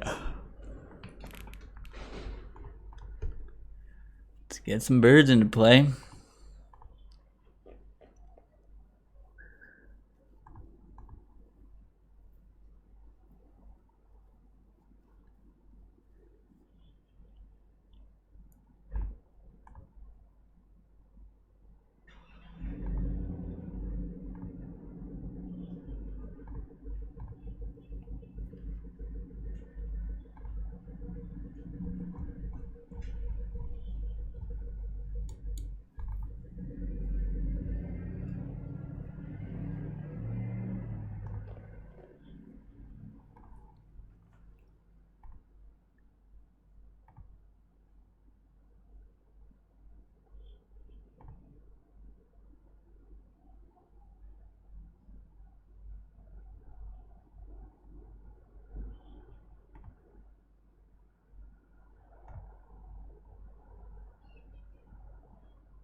We have to kill them somehow.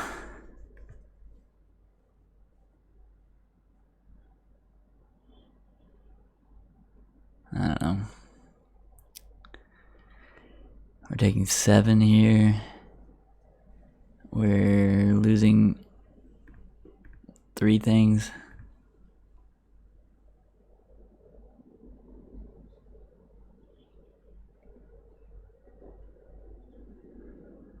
Okay, we'll take 7. I guess we'll keep one of the Squad Hawks alive. Doesn't really matter which one.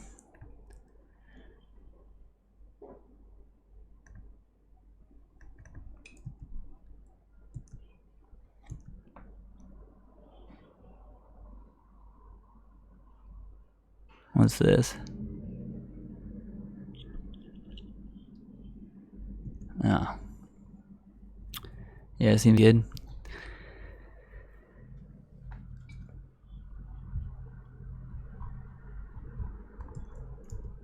Alright, well, it's game 1 against Dredge. Dredge is the game 1 good deck these days since Hogag's gone.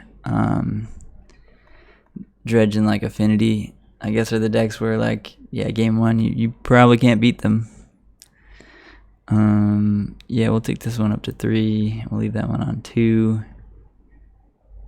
We'll draw a path. And we'll scoop.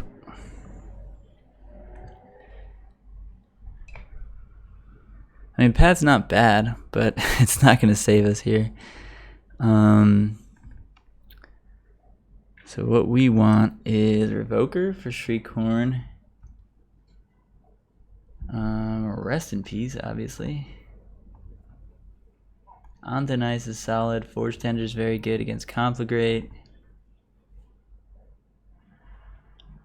And then even Mind Sensor is not bad. The body isn't very good.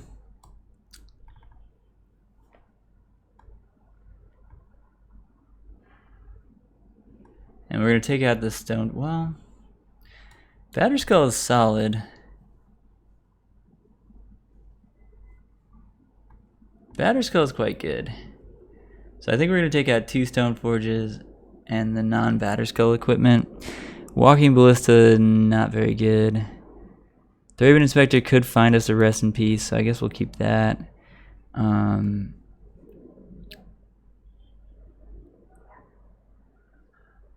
I think we want the Squawks and the Virtues. Flicker Wisp isn't very good. We can cut those. And then Thalia is good, especially on the play. Giver's very good. We could trim a couple vials, or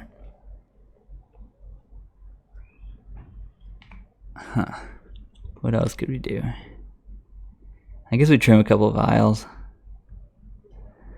Or like a Force, but Force is good with Squawks against their flyers.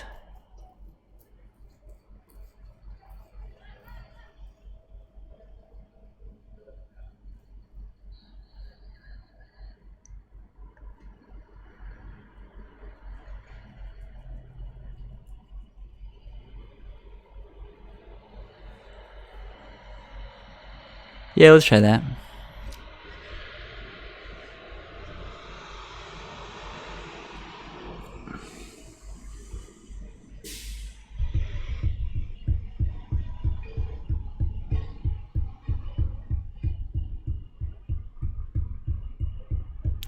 So we have Batterskull, and we have a Force of Virtue giving our Batterskull +1/+1. So we stand to like gain a bunch of life, and the 5/5 Batterskull token plus a path might be good enough.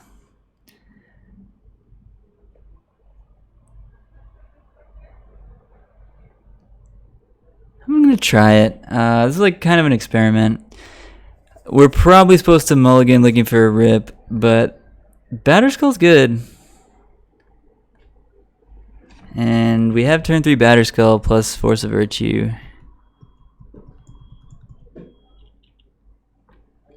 And a path. So, I don't know.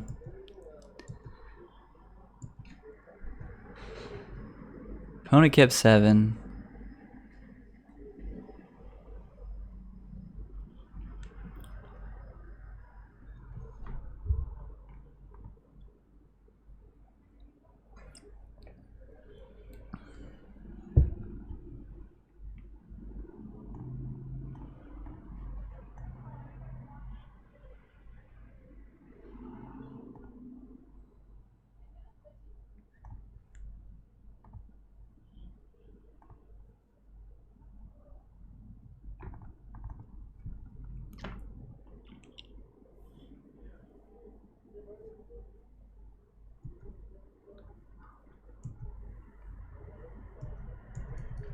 They didn't sack the Neonate. Oh, they will sack it now. What is that? Life from the Loam? Alright. So Dredge 3, hit 2 lands, and another Life from the Loam. Seems good. And then Bolt the Stoneforge. Lightning Axe the Stoneforge. That happens. We have another Stoneforge to get the Batterskull into play that they're not going to know about. Wait, what? Oh, they cycled Forgotten Cave? Wait, how? What just happened? Oh, on their draw step. Right. Wait, what? Oh, because they drew off the Neonate, and now on their draw step they've drawn again. Sure.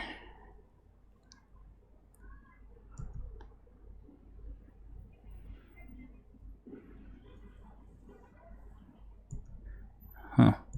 Pretty strong, pretty strong.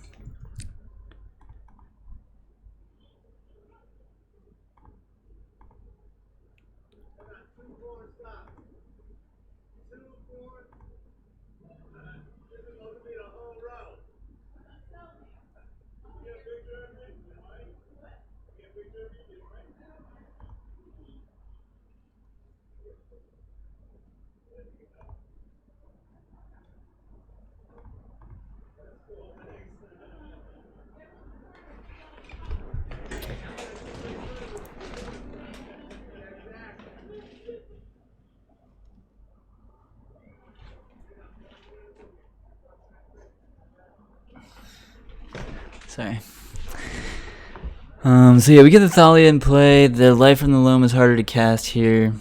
We've got the Stoneforge coming down, and then Batterskull Plus, we probably are going to pitch Path to for the Force of Virtue.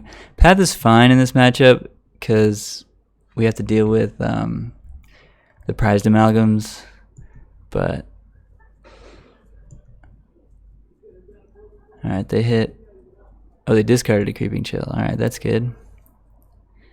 They're probably gonna hit Stinkweed Imp here. Yep.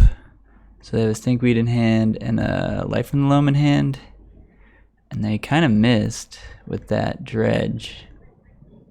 So I think we're actually in good position. I think the Thalia was a really good draw. And I think we are, in fact, going to pitch Path to Force. Oops. Don't have any more.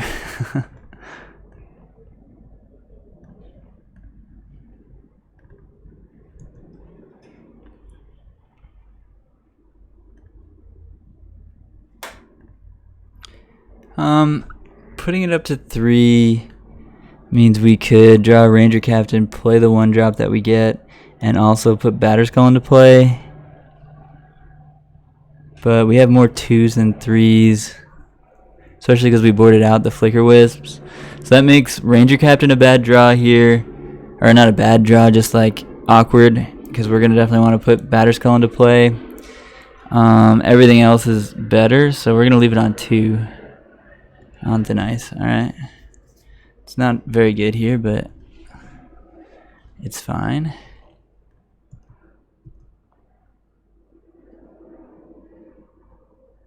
Also, a land would have been great, because I think we do want to Field of Ruin them. And get them off green here. They missed their land drop last turn. They decided to just draw naturally. They did not find a land, so now we're just going to crush. So this experiment worked out.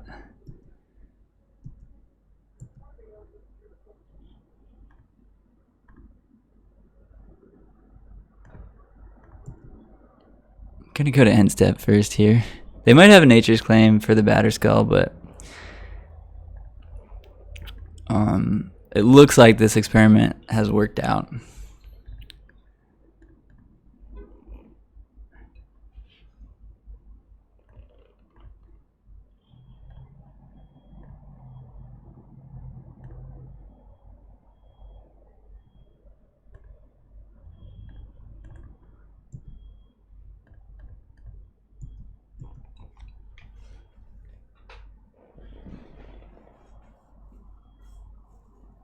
Do you have Nature's Claim?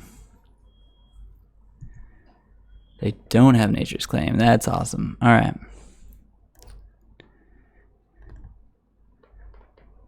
I think we're going to upkeep field. Could even draw step field.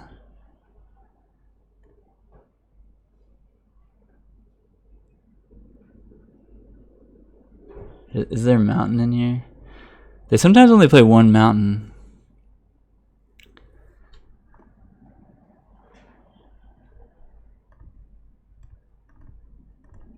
Yeah, I think I want to upkeep field.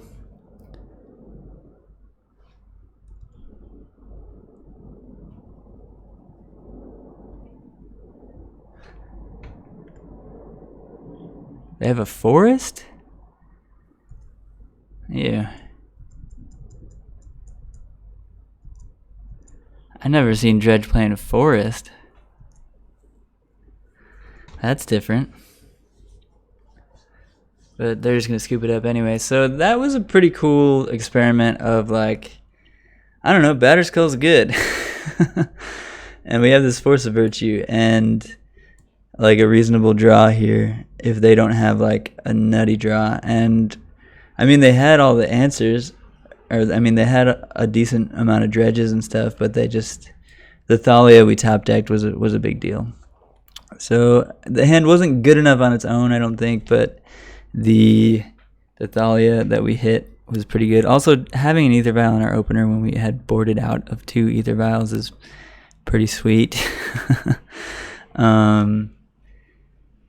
So for game 3, do we want to do anything different? Revoker could also name Neonate, so Revoker's actually pretty solid here. I could see having all the vials and not playing on Thin Ice. I think on Thin Ice is like probably not good enough. I think we just want all the vials. Like there are gonna be situations where like if we draw that second vial and if it was an on Thin Ice, it would be really good. But I think our opener having a vial in it is pretty important. I'll be right back though. I just need to use the boys' room.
Oh man, almost didn't make it back in time. Let's do it. So game 3 here against Dredge. We're 1-1 in this league. We lost to Scapeshift and we beat Scapeshift. Scapeshift, not a good matchup. If you're expecting the metagame to be very heavily Scapeshift, we're going to have to change some cards around.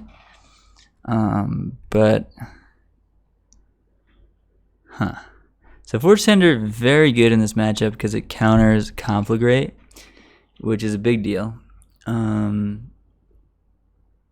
Ranger Captain can get us more copies of Forge Tender. Pretty big deal. But this hand does not have a Rest in Peace, and we're on the draw here, so I don't think it's going to be good enough.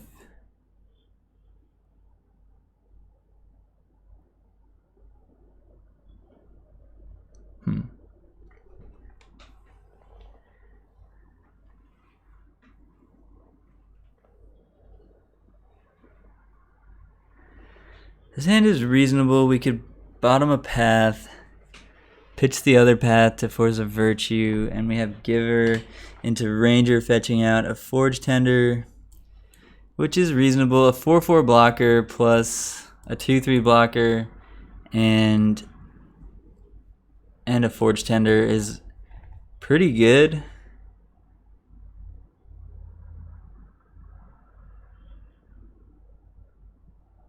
I'm going to keep it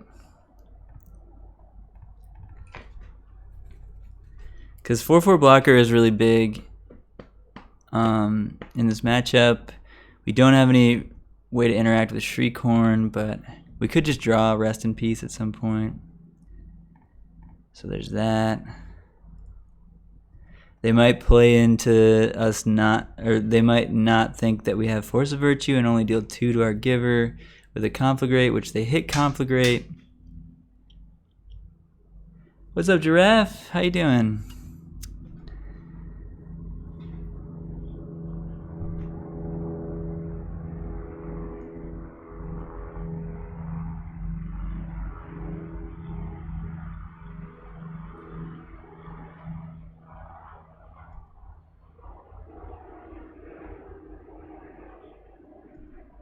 I hope they go over the Conflagrate here. This would be such a blowout.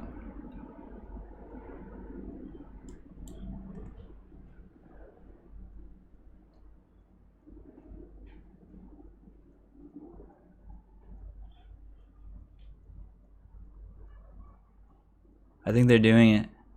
No, Cathartic Reunion. Never mind. They didn't do it.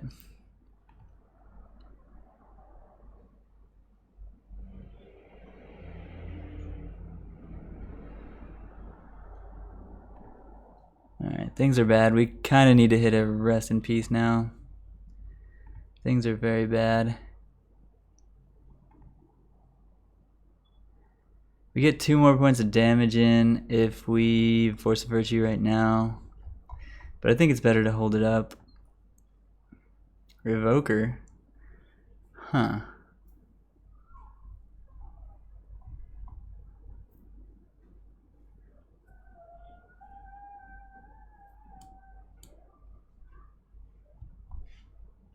So they put a Life from the Loam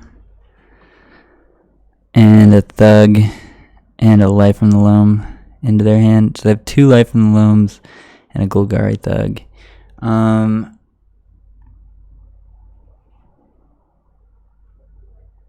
Yeah, I mean, we're gonna revoke the Shriekhorn. Nothing else to do here.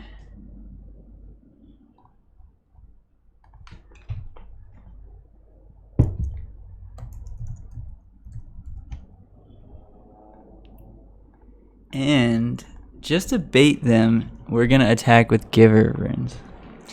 Because we want them to put 2 damage on the Giver and 1 damage on the Revoker really badly. I think that's the only way we're going to win this game, is if we get them with this Force of Virtue. Ooh, that's a really good hit.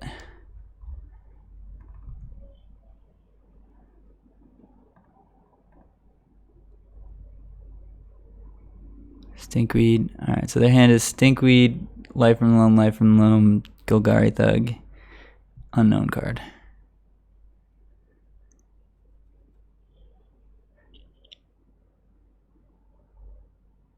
Volume? You alright, Taxi? Was I too close to the mic?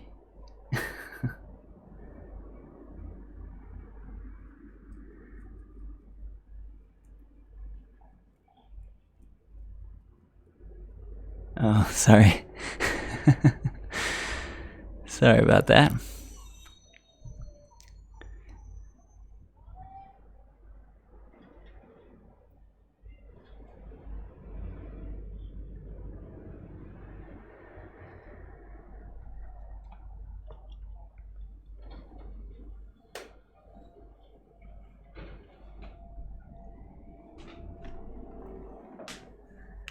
They played around Force of Virtue?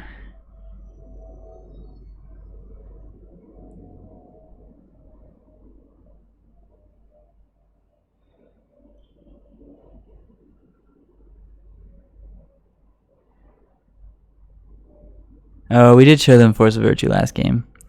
Yeah, never mind. This does make a lot of sense. Alright. Got us.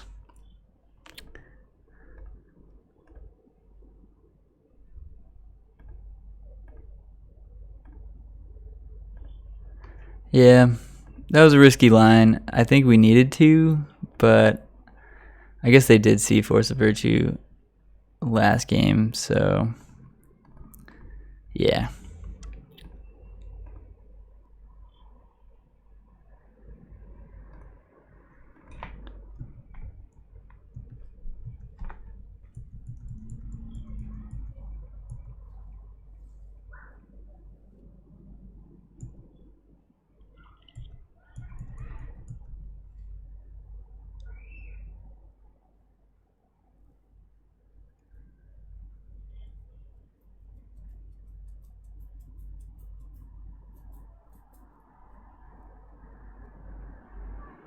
Get back Forgotten Cave, Blast Zone, and a fetch land. With their Life in the Loam here. Or just a Vast Land, I guess. Alright.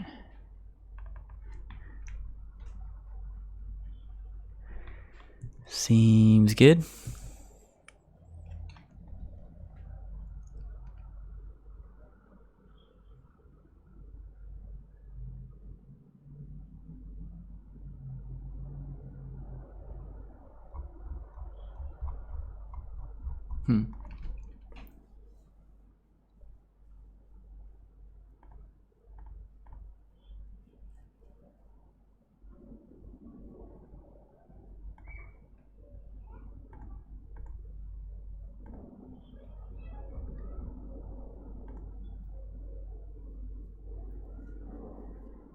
Yeah.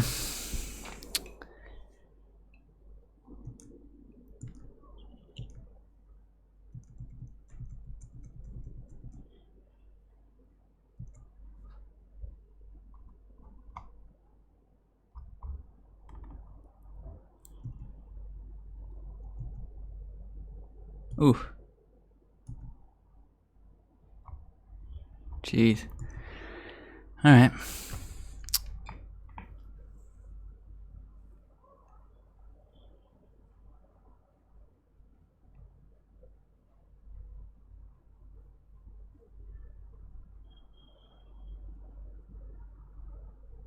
Their forest is in the yard. Their mountain is also in the yard. So Field of Ruin is just strip mine. So we can get them off black, but it doesn't matter. Like their hand actually has unknown card Blast Zone. Blast Zone's gonna kill our Forge Tender.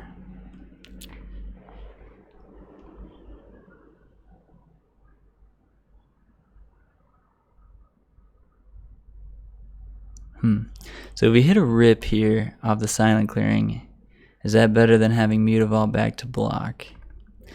Yes, right? Is that what we need right now to win the game? Can we potentially win the game if we just play Forge Tender and have Mutavault to block here?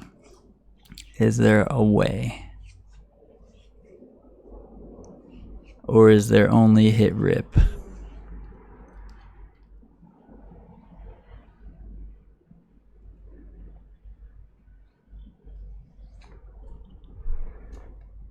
So we're taking 3, 4, 5, 6, 7, 8 next turn. Yeah, I think we just have to hit rip.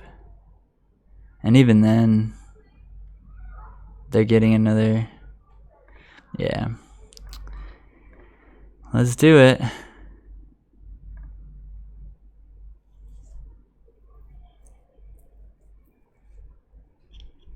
Stoneforge.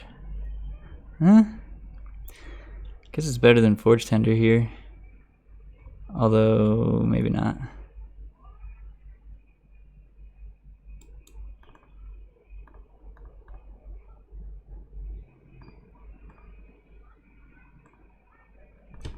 Maybe not.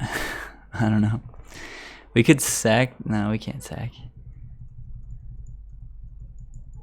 We're blocking 5 of it. We're taking 9. We're going to 1 here. Seems bad. Seems very bad for us.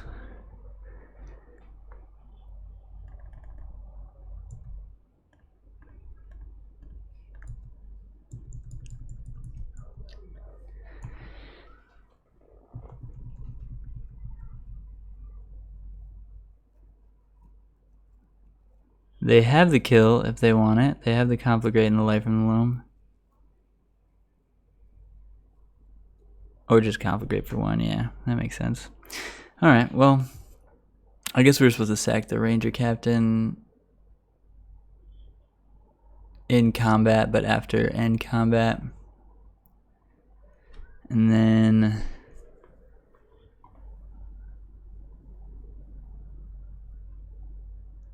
we have a Batter Skull, but I don't think that changes anything. Huh? Yeah. They have Blast Zone. I don't know. We basically just needed a rip. They had a pretty good hand that game. And we kept one that like really, the way we played it, we like went all in on our opponent trying to conflagrate and not accounting for Force of Virtue, but they did because they saw it in game 2, so that made sense. But yeah, we got. I'm gonna keep this.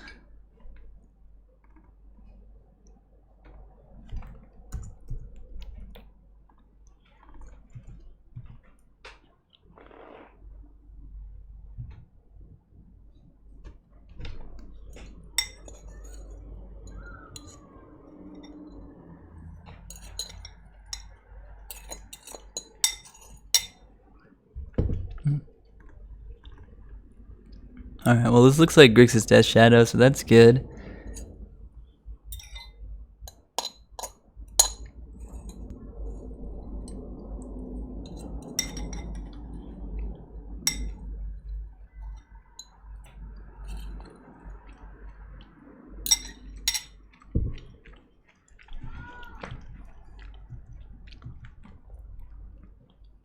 They took Ranger Captain? They probably have another one for Stoneforge.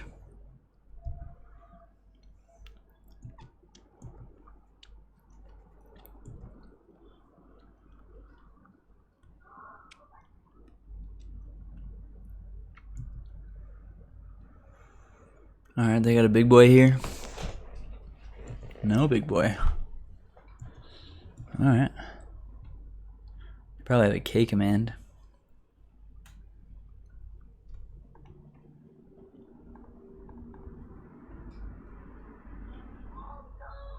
Gonna get light and shadow.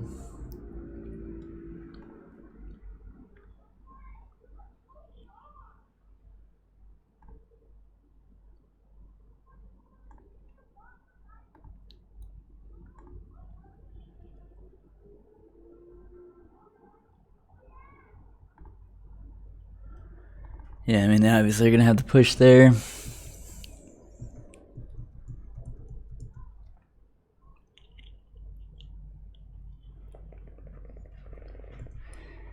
Do you have a big boy this turn?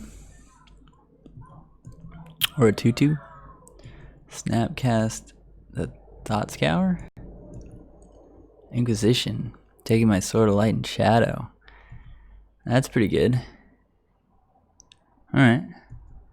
Touche. They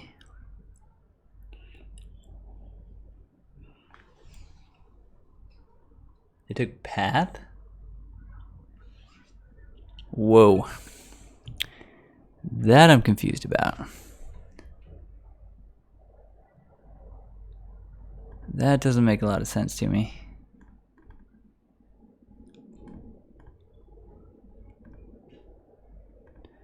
But maybe they have K command for the Flicker Wisp and the sword. Yeah, I guess that would make sense if they have a K command in hand. So that's scary. We're in very bad position here if they do have a K command. Until we draw a Squad Hawk or another Ranger Captain, K command is going to be very difficult to beat. This looks like a Gurmag, which we have a path for, and which we will pass to use our mana, as we're likely to want to cast Sword of Light and Shadow and potentially Ether Vial next turn. They didn't have the Stubborn Denial, that's good. Another path is a good draw as well.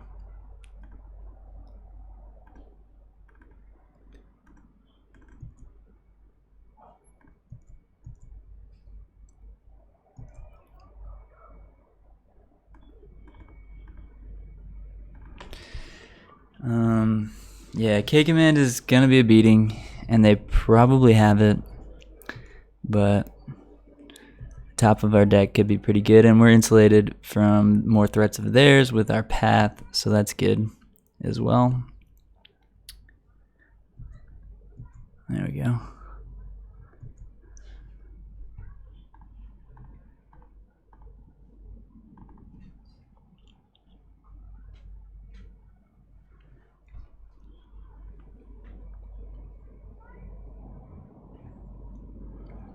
I drew my third path. It was pretty good, I'll admit. It's also a pretty good draw. Potentially we're supposed to Field of Ruin something, but I'm not going to. With the Stoneforge draw, we don't care if they we do care if they K command right here, definitely. And yeah, of course they have it. Yeah, they would have taken one of those with the Inquisition had they not had it. So yeah, it's really good. But that means hopefully they don't have a second K command for what we're doing now, which is getting sort of Light and Shadow, maybe? Maybe just Batterskull. I think it's sort of Light and Shadow, though. I mean, Fire and Ice, that is. Sophie. Because Batterskull is smaller than their creatures, so Batterskull's not that great here. I mean, it's bigger than their Snapcaster, but it's smaller than their other creatures.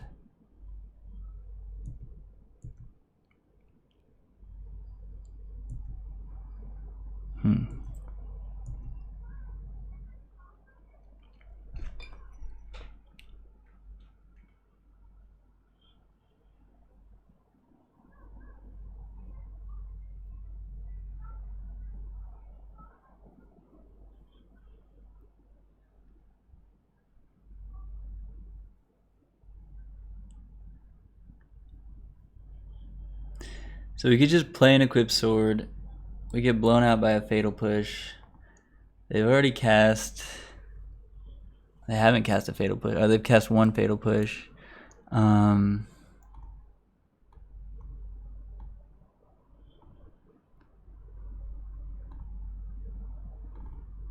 2 cards in their hand are kind of likely to be more removal.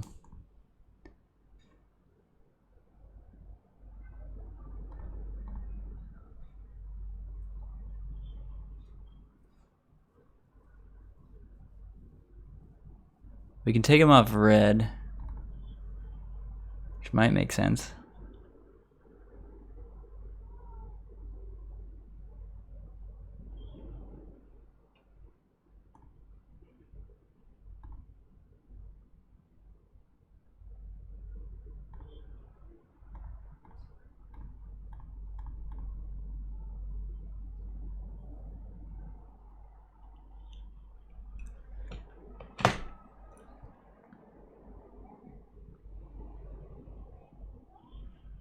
Dismember Stoneforge. Yeah, that's lethal.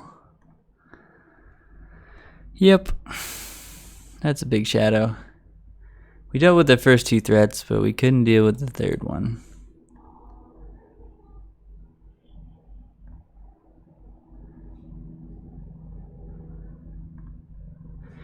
Alright, I like this matchup though, so that's cool. On the nice. I like even Mind Sensor. And Rest in Peace, I like. So, I don't like Ether Vial. And Batterskull's not very good. Walking Ballista is kind of nice, actually. Favorite Inspector's good.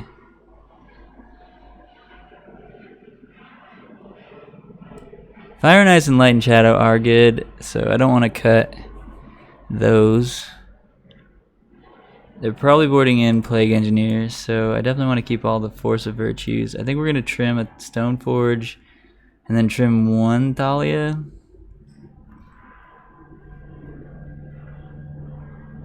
Thalia is very good, but it's either a Thalia or even Mind Sensor. But all the flyers are pretty useful in this matchup, so I think it's just going to be a Thalia. Thalia is very good, but I think 3 is enough.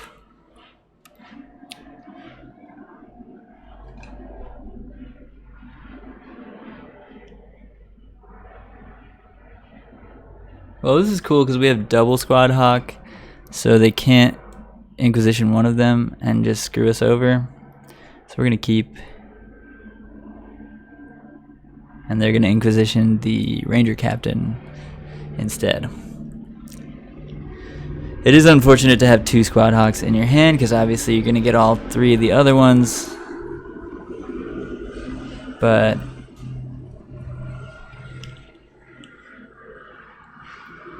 against discard decks, it's actually nice because the discard decks are generally bad against Squad Hawk, and having the second Squad Hawk means they can't stop you from having all the Squad Hawks.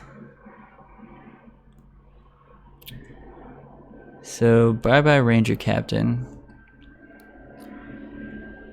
Opponent at 15, us with 4 Squawks and a Path. They might take the Path, since we can't right now cast Ranger Captain, but it's definitely either Path or Ranger Captain. I can't imagine they take Mind Sensor, and obviously taking Squawk doesn't do anything. Yeah, alright, Path. They probably have a lot of threats. Yeah, this shows them that we didn't draw anything else, but I don't care. I don't want to take the damage.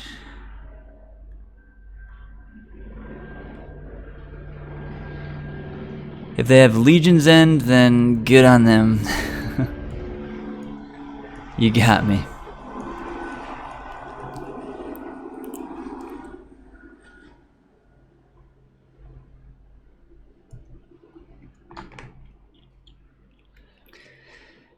mean, if this deck becomes big,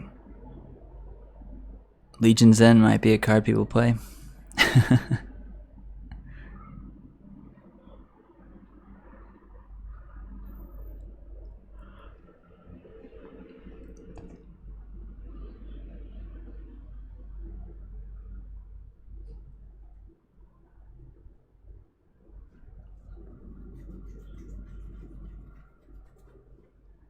I don't know, I guess Legion's End is pretty good against like Devoted Druid.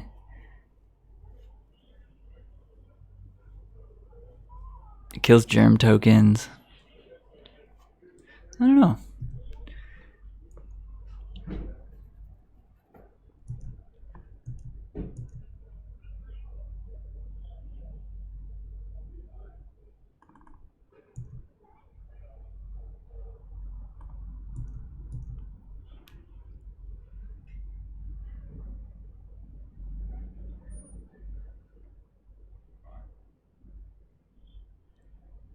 I think this turn I want to get Aven Mind Sensor into play. Oh, they're going to push it. Oh, yeah. Yeah, you will. I love when they start pushing our Squad Hawks. Showed them again that we didn't draw a, or anything else, but just going to put the Aven Mind Sensor into play.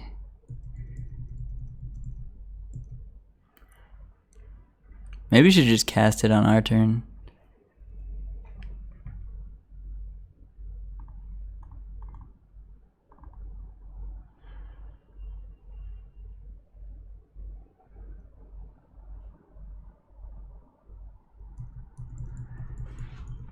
Yeah, because if they play the fetch, then we cast the Mind Sensor, they'll crack the fetch in response.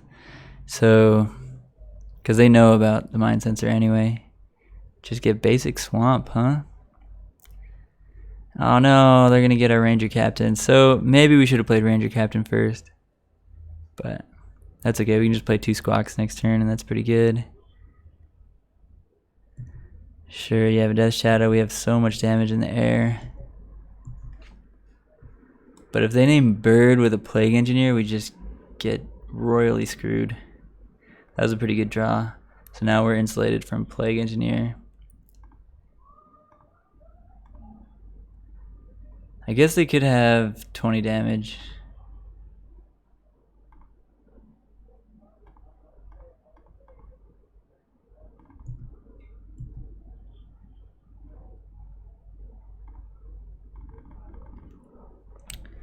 So we attacked them to 5. This goes up to an 8/8. If they have TBR, we could just be dead. If they have a way to lose 2 more life first.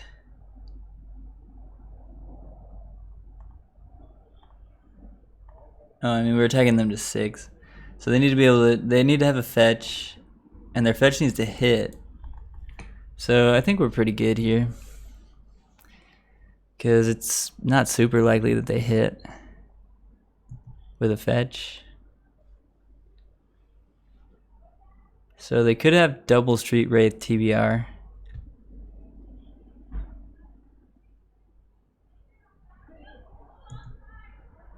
But we're gonna let that happen if it is in case gonna happen. In fact, gonna happen, that is.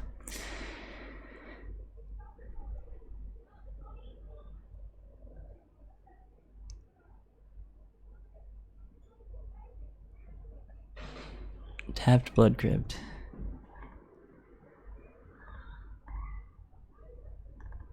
Huh.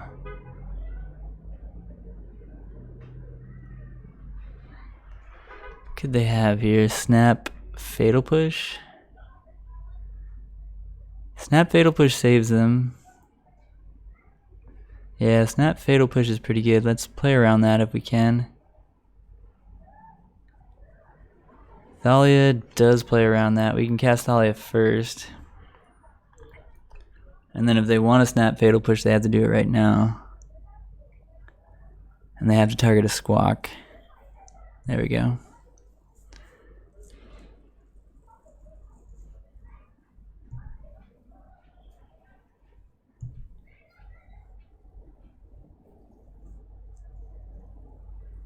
Oh, what?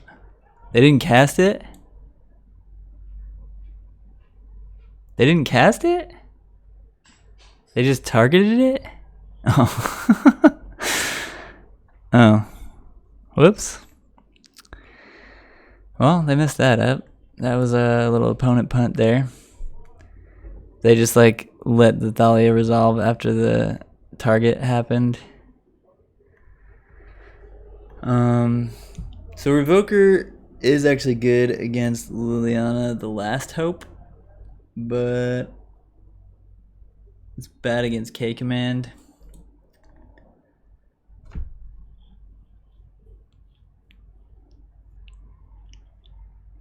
I think we run it back. I think this build looks pretty good for this matchup. Sometimes we see like an Anger of the Gods or something and we bring in Forge Tender, but it's unlikely that they're playing Anger. Hey. Schmapitalism. Welcome to the stream, team. Appreciate you.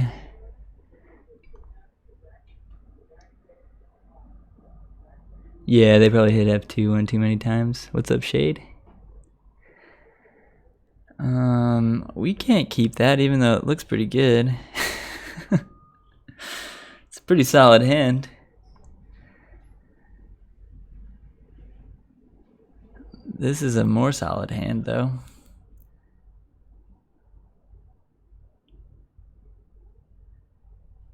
Tempted to keep the sword here.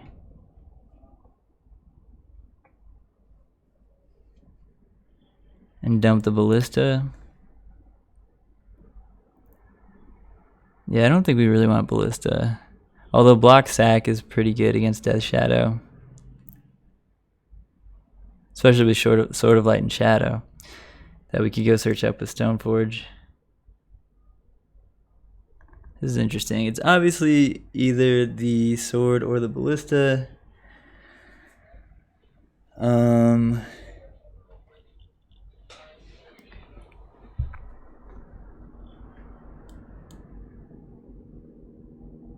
I think we'll keep the ballista. Because we can get the sword if we want it. And this way they can't make us discard the sword. And we can just have it in our deck. Which is probably better than it being in our hand. Although they're definitely going to pick Squadron Hawk if they do have a discard spell here. And it looks like they do.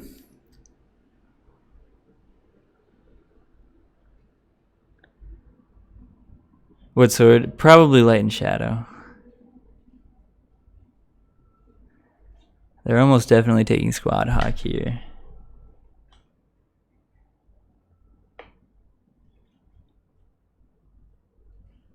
Took Thalia. I guess they could have another discard spell. Ooh. Got him. The old Thoughtseize trick.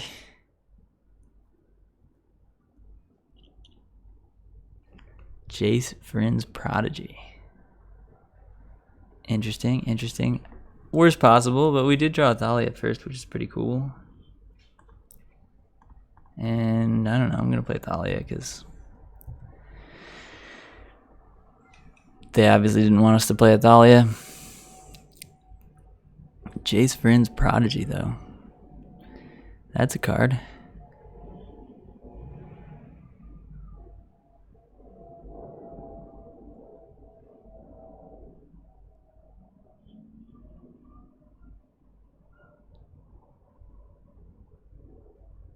They're going to flip their Jace right now. And then recast Inquisition. This is gross. This is gross. Wow.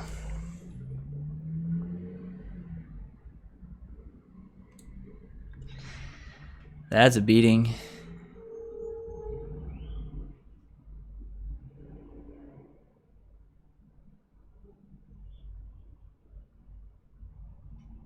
They didn't want to recast Inquisition?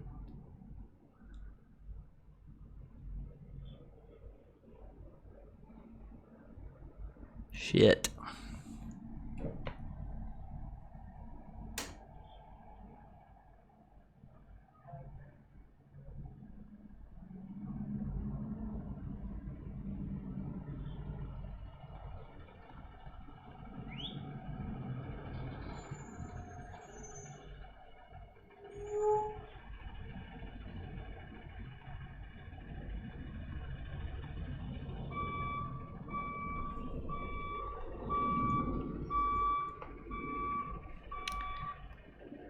Yeah, this is Cricket's Death Shadow. Josie, how's it going? Yeah, Chase Sprint Project, it's a card. It's hurting us real bad right now. It is a problem. It is a big problem.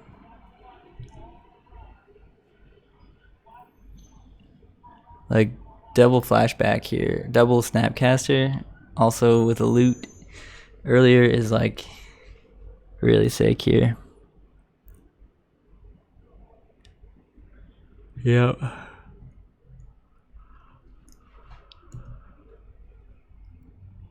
It's a lot of card advantage.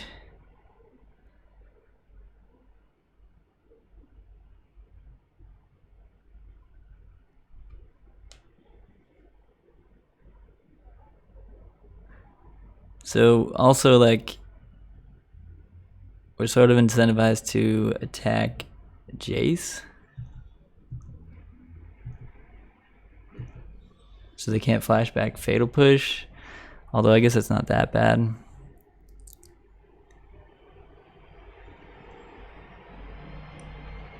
But they could have something else in their hand that they want to flashback next turn.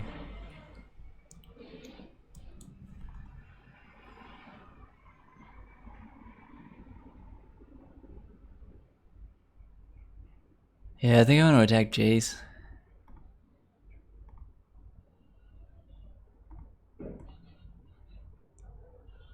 No flashbacks. And then Giver plus Squad Hawk here is pretty good.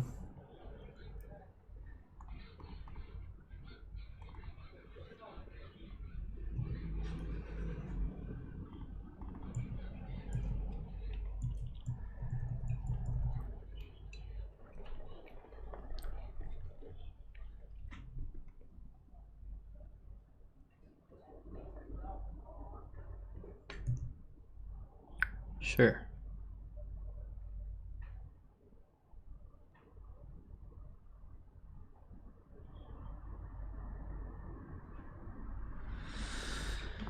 Ouch! That's a beating. That is a beating. Shit.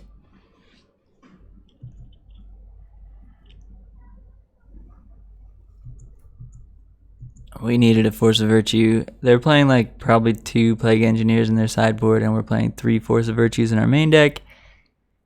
They found a Plague Engineer. We never found a Force of Virtue, and yeah. That's a really, really good 3-for-1 they just got.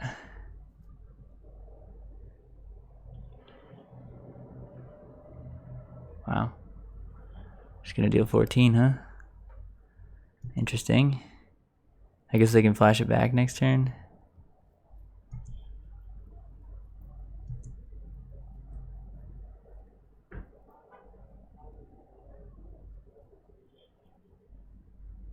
Huh.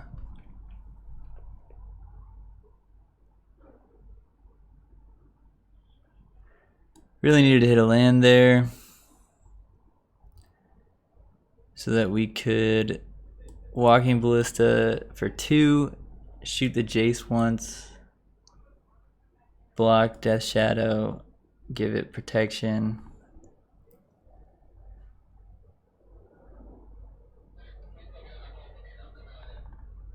We did not top deck a land. We got an Aven Mind Sensor, which, yeah, we're just dead here because we can't hit the Jace.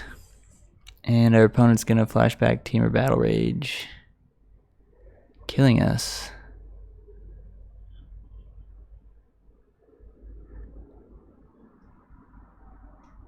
Bummer. Well, I guess we could Walking Ballista for 1 so that we're just going to chump block the Death Shadow with the Giver, but I don't see how we win from there.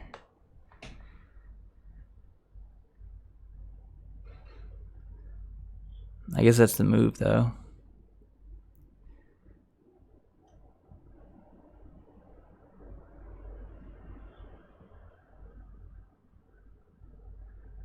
Woof. Yeah, we have no other play. That really sucks. We really needed to land there. And then we're actually in pretty good shape, but we did not hit the 4th land. So we're in awful, awful shape.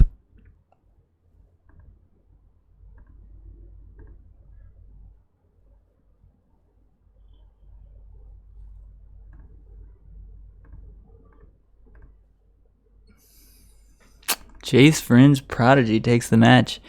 I actually think this is a very good matchup for us, but yeah, game 3 on the draw, they had the Plague Engineer and a turn 3 flipped Jace, which was a bit too much. And it wouldn't have been too much had we hit our 4th land there, though.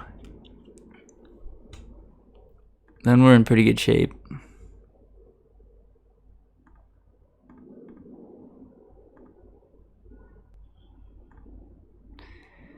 But the way it turned out, it was real bad. Another Jace. Alright.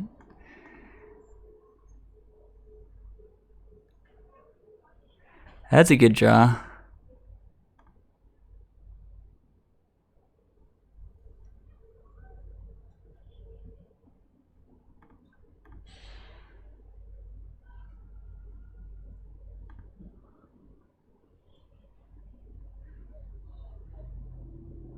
Shit. Mutavolt's a 1-1. And Squad Hawk just dies. So that was a good draw, but we're still pretty dead here.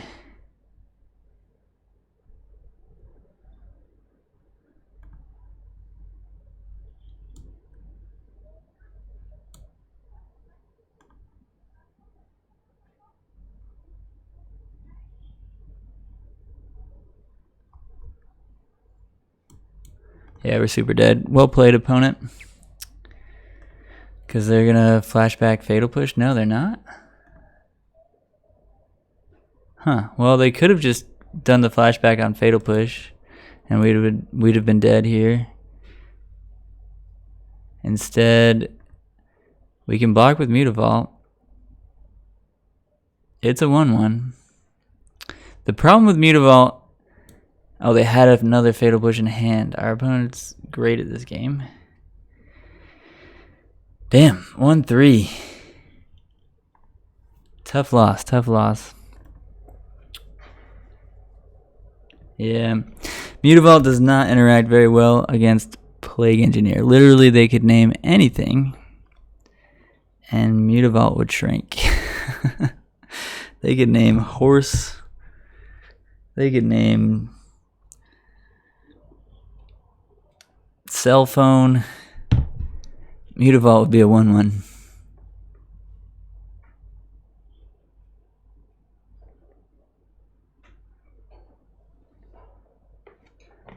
What's happening today? Oops.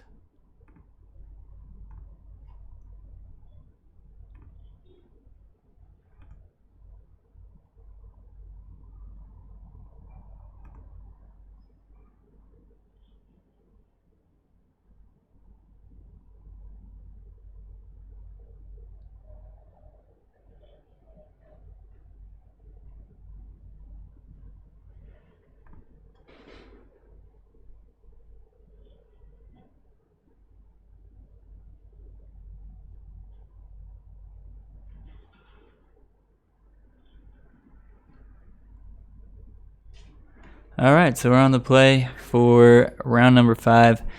1-3 in this league. Definitely could have played a little bit tighter, but some unfortunate matchups and just, yeah, Death Shadow last round was rough with those JVPs. The Jaces got us pretty good.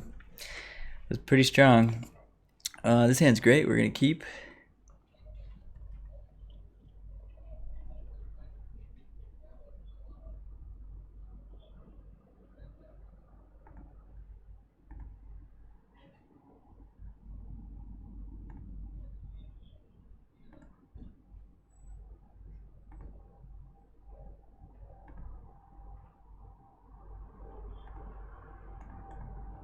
Get that giver out there.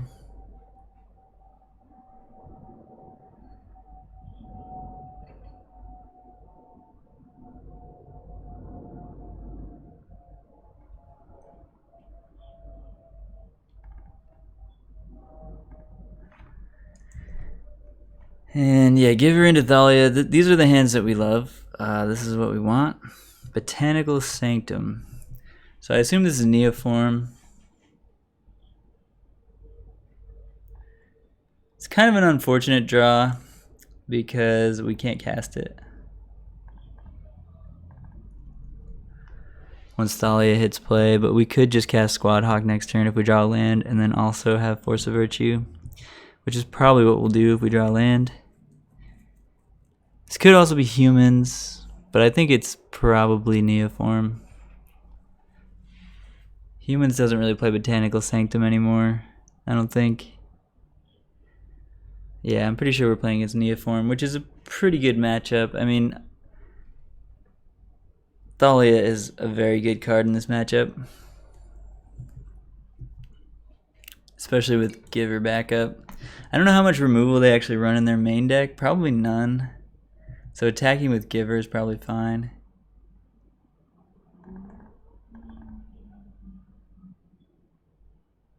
I'm curious though. I'm gonna actually look it up.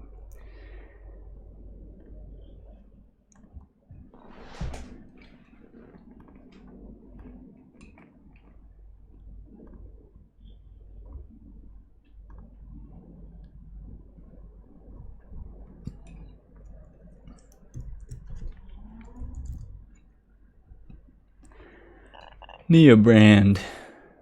This is what Neobrand looks like. In their main deck, they have no removal. No removal. Alright. We're free to attack with the Giver.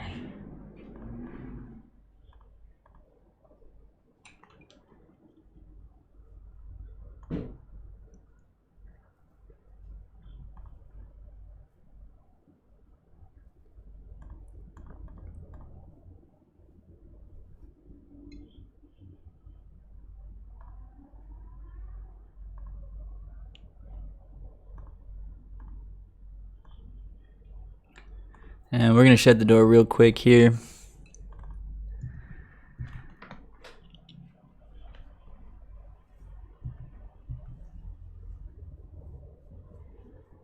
This is a pretty ideal turns 1 through 3. Giver, Thalia, Squad Hawk with Force of Virtue, like pretty ideal. Sorry, Castle Bravo. But we had a good hand. So Mind Sensor's very, very good. Revoker is very, very good. And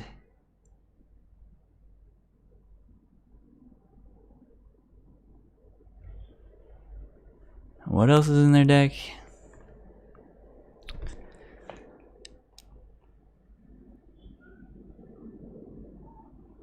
They're going to bring in Slaughter Packs. They're going to bring in Oxidize.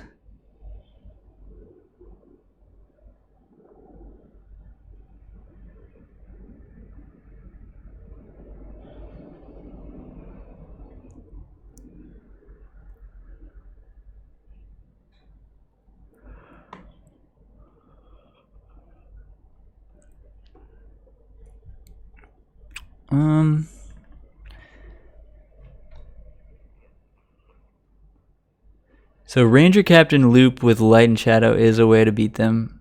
Their combo is Sorcery Speed.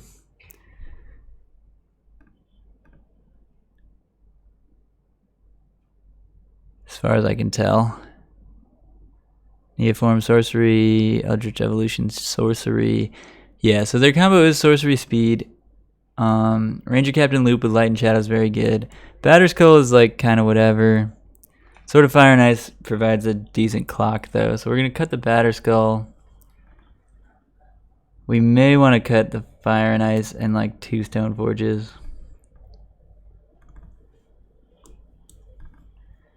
And run it like this.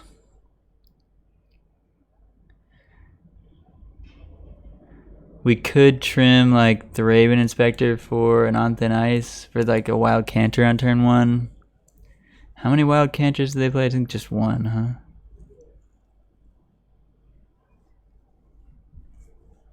Yeah, I think Path is fine. Yeah, let's just run it like that. I like it.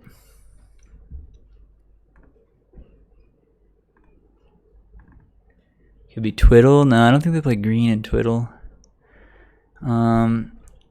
Giver, we've got Path. We've got 2 Squad Hawks. I don't like it. We want Aven Mind Sensor. We want a Thalia.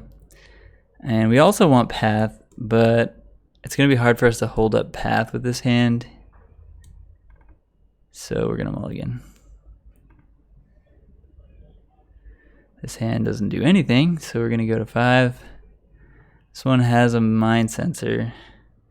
And just otherwise, it's got a Path too. Alright, this hand's good. Force of Virtue, not probably going to do it. Field of Ruin, also not that great.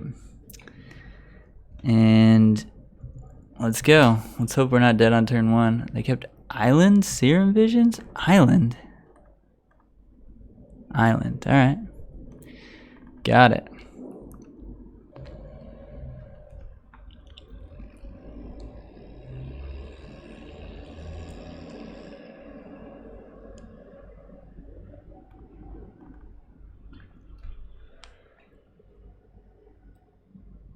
Yeah. Twiddle is a blue-red deck. They're playing, I mean, I'm sure they could play green for like Ancient Grudge, but I don't think they'd be playing Botanical Sanctum. I think it would just be Breeding Pool and like a few Misties. And I definitely don't think they'd be playing Waterlogged Grove since they already have Fiery Islet in Twiddle.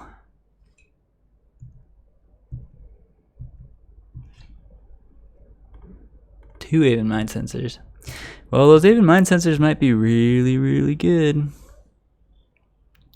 What do they do with the Serum Visions? They bottomed twice. Interesting.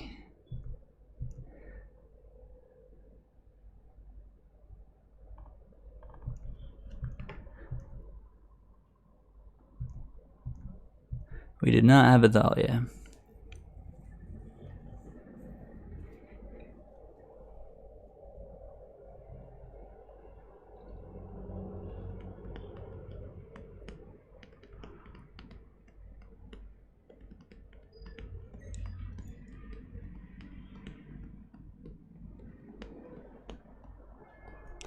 Could be dead here, but we do have a Path to interact.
What's going on, opponent? They're doing some math. We're playing for 50 play points here. I want to get those 50 play points. It was a hard-fought league.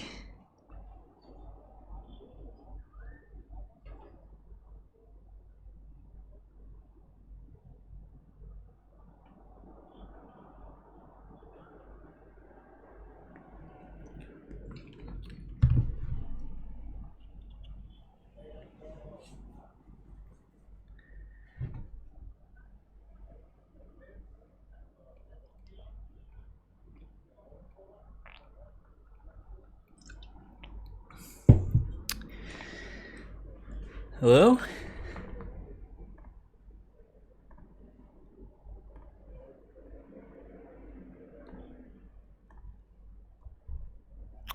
They played a land at 4:59. It is 5:03.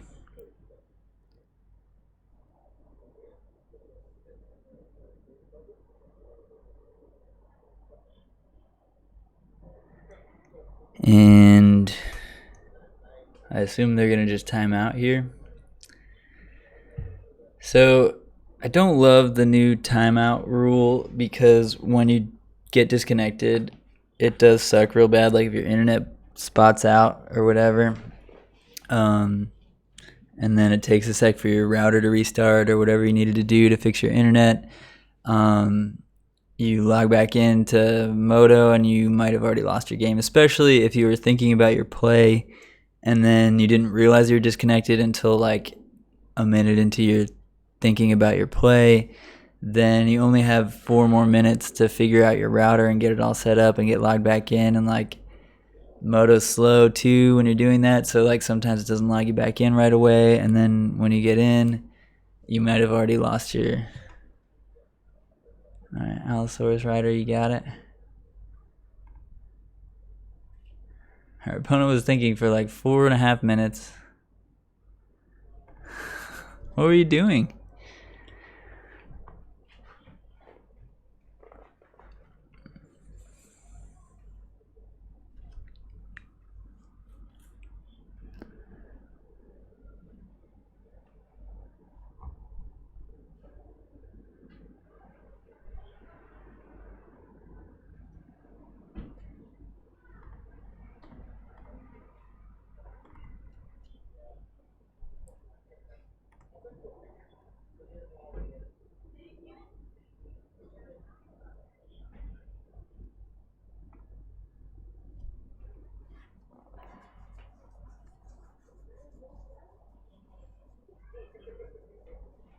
Alright.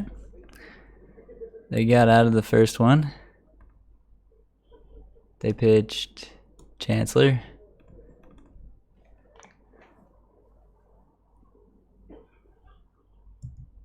Their guy's gone. They have 21 cards. Can they go off again? They might be able to. With 2 Simian Spirit Guides and a Manamorphose and another Allosaurus Rider. But that uses up a lot of their Simian Spirit Guides, so I don't think they can win from there.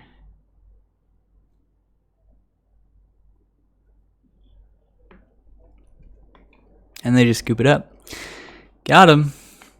Yeah, that deck is a little bit fragile. Like, if it just folds to a path, it's like,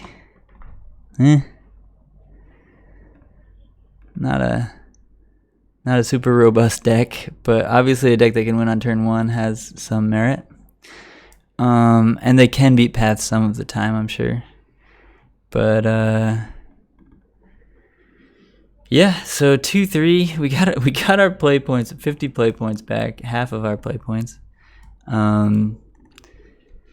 We had to play against Scapeshift twice that league, which is annoying, and had a pretty close loss against Grixis Shadow, which I like that matchup. But JVP just kind of crushed us that match in game 3. Forget what else we played. Dredge. Yeah, Dredge, I probably could have mulliganed more, looking for Rest in Peace. It's a tough matchup, game 1. Games 2 and 3, it hinges a lot on Batterskull and Rest in Peace. And in game 2, we had Batterskull and Athalia and won very easily. Game 3, we had to mull to 5, never found a Rest in Peace. Or maybe we mulled to 6 and we kept a Giver, Force of Virtue, Ranger Captain. Yeah, I think it was a mull to 6. And we could have went to 5 looking for Rest in Peace, but instead we kept the 6, hoping they'd go for a Conflagrate, but we did play a Force of Virtue in game 2. So they played around Force of Virtue with their Conflagrate on turn 3 or 4, which made it so that we couldn't win that game. Well played from our opponent, but they did see the Force of Virtue in game 2, so I kind of went all in on them not playing around Force of Virtue, and that was probably wrong. So kind of a punt. And then, yeah, Escape Shift is just really hard. But I think let's get into another league with the same deck, because I'm enjoying this deck. And I feel like we could probably get a trophy with it very soon, if not today.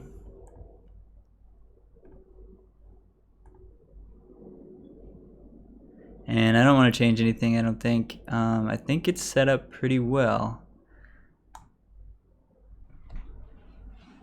I think these are all the cards that I want to be playing right now. Potentially could fit in another Mind Sensor for the Escape Ship matchup, but I mean, we'd have to trim like a Disenchant. And Escape Ship's already just really bad. It's just not good. So I'm just gonna leave it like that. Like, if we play against Escape Shift, yeah, it kind of sucks. But we got a match. Remind me, during sideboarding here, I would like to run downstairs and grab a snack because I'm getting really hungry. What decks do I want to play against? Pretty much everything else. Not Escape Shift, and probably not Amulet Titan either, but everything else I think is fine. Tron game 1 is pretty bad, but games 2 and 3 we should be able to sneak out.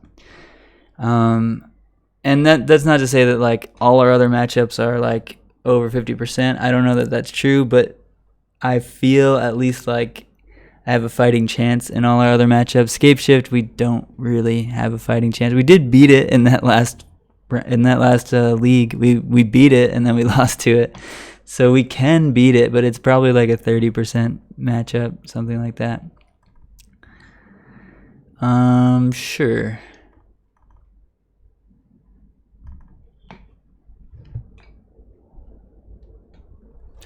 But yeah, our deck is actively good against all the grindy decks. Like, we're very good against blue-white. We're very good against Jund, Grixis Death Shadow, all the forms of Death Shadow.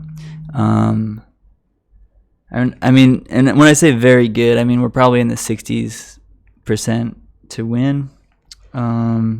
Just because our deck can grind so hard against all those decks. Urza's probably closer to 50-50, and Tron's probably closer to 45-50, because our game 1's pretty bad. And then I'd assume like Humans is not that bad. Elves is probably bad, but nobody's really playing Elves, I don't think. Devoted Company is probably not great for us either. That's probably in the 40s. So they're going to grab Stoneforge, obviously.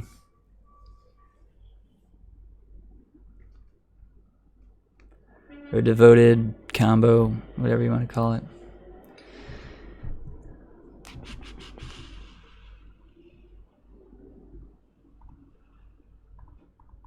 Trying our 5th land there was not great. Not super excited about 5th land.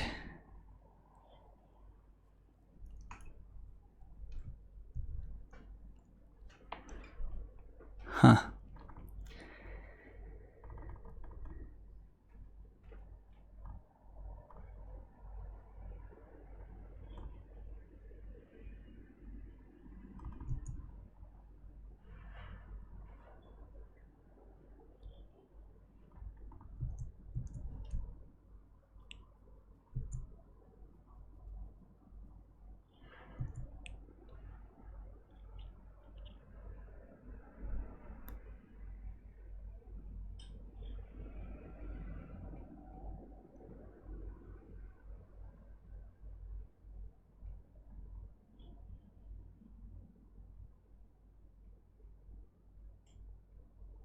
It was a pretty aggressive line to attack with Mutavault here. But yeah, I kind of assumed they were going to kill the Thalia anyway. Because it's pretty awkward if they kill the Mutavault and still can't cast their 3-drop next turn. And they didn't have a 2-drop creature. So yeah, I thought we were pretty likely to have them kill Thalia, even though they know we have another Thalia in hand.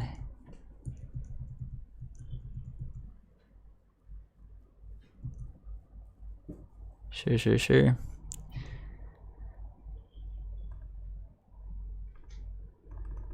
Mutavault is very good in this matchup, as you can tell so far.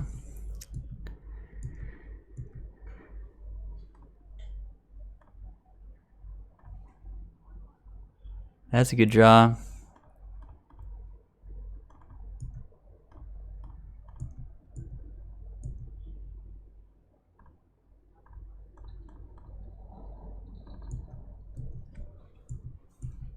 But yeah, we want to play against Jund. This is actually a good matchup, which never is the case with Death and Taxes, really. Gonna sack the Giver here.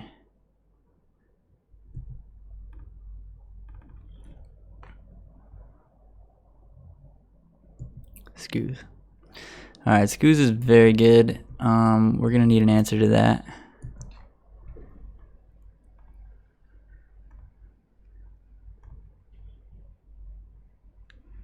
Mutavault does not count.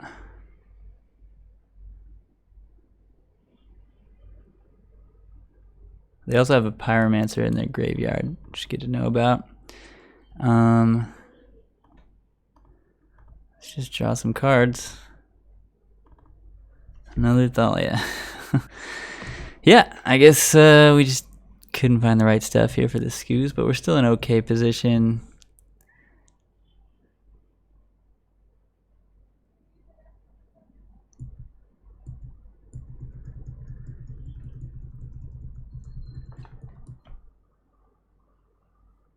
Yeah, Thalia's a big fan. She likes to show up.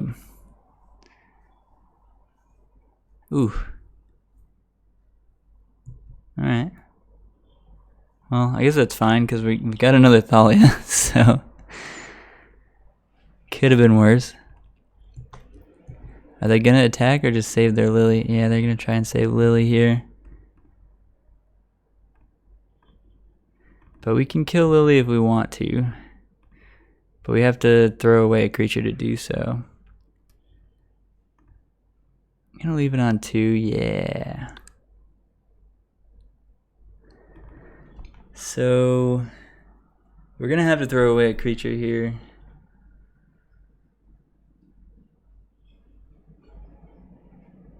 And then probably go and get Batterskull. Batterskull's not even that good here. Stupid Scavenging Ooze. Stupid sexy Scavenging Ooze. Yeah, this is pretty awkward. We're gonna lose probably the Thalia.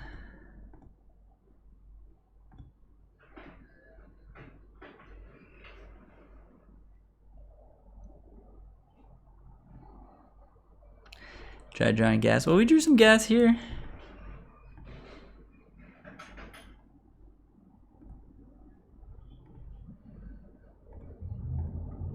So alternatively, we could have just held the second Mutavault. Oh, they decided to kill our land. Alright.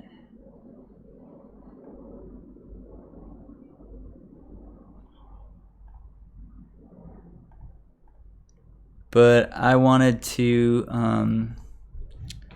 make sure they couldn't plus the Lily. We want to fade Wrenn and 6. We want to fade Bloodbraid Elf. Another Lily? That's just rude. That's 3 lilies, friends.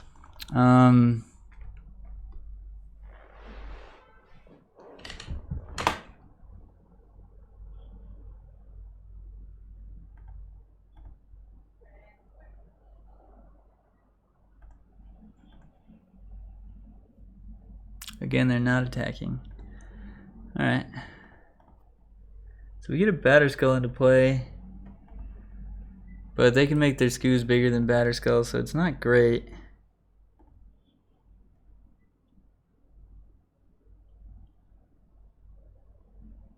Unfortunately, we're not playing sort of Feast and Famine. That would be much better here. So we're just going to grab Batterskull. We've drawn a lot of our 2-drops. It might be correct to tick up to 3 now. We have 6 3-drops in the deck. We have 1, 2, 3, 4, 5. 5 of our 2-drops already in the graveyard or in play. 5, 1, 2, 3, 4, 5, 6, 7. So we have 6 3-drops and 7 2-drops that we could draw. So I'm going to put it up to 3. All right. Well, didn't have to show them the land, but we did. We did.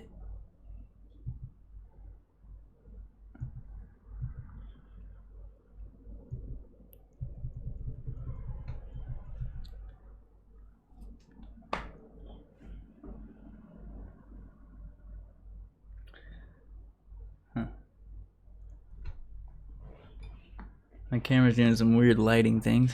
I think it's because it sees the bright light in the background from the light pouring in. That's a pretty good goif.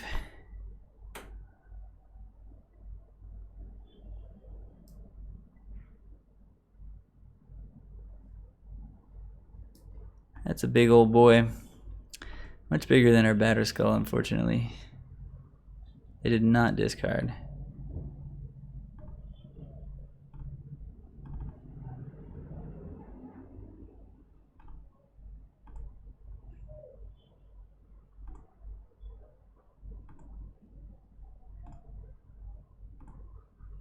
Oh yeah, we're 0-0 now. We 2-3'd the last league. Wasn't great, but oops. Always no. Always yield. Ugh.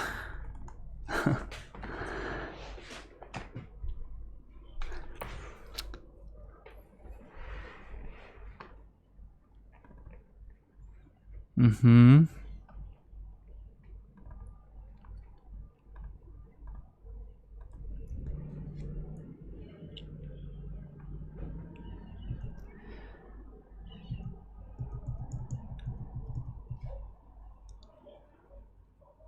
So I don't know what's in their hand, but it might be like Abrupt Decay.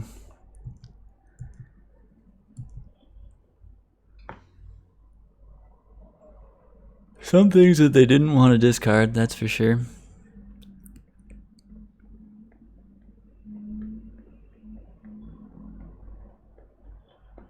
Yeah, Bloodbraid makes sense. Assassin's Trophy is pretty strong here. Huh.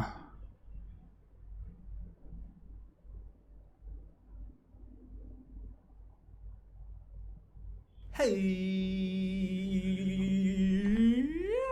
Wild Feather. Wild Feather. We're going to return this Batterskull to our hand, and they're going to make us discard it, and that sucks. But we're going to also play a song for Wild Feather.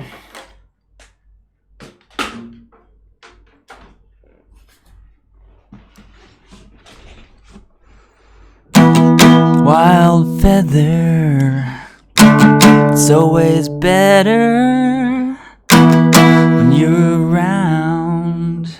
That's why that sound is the one that I'm making. Wild Feather, welcome to the stream team. I mean the sub team. I need to call the sub team something. Maybe we need to make up a name for the sub team. Yeah, really appreciate that, Wild Feather. And just throwing it out there for everybody else, it is September, so it's only $2.50 to subscribe to your favorite streamers, and it really helps us out a lot. So definitely consider that if that's something that you're able to do, but definitely not required or expected. Stoneforge is going to die here. And then our batter skull is going to go away, and we're just going to scoop. But yeah, thank you for that subscription. Goes a long way towards just more streams, more good times. We're gonna bring in all the rips. We're gonna bring in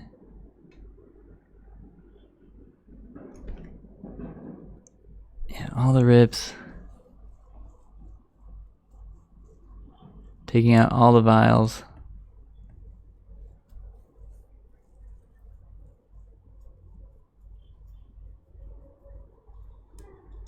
Might want to bring in Untanice.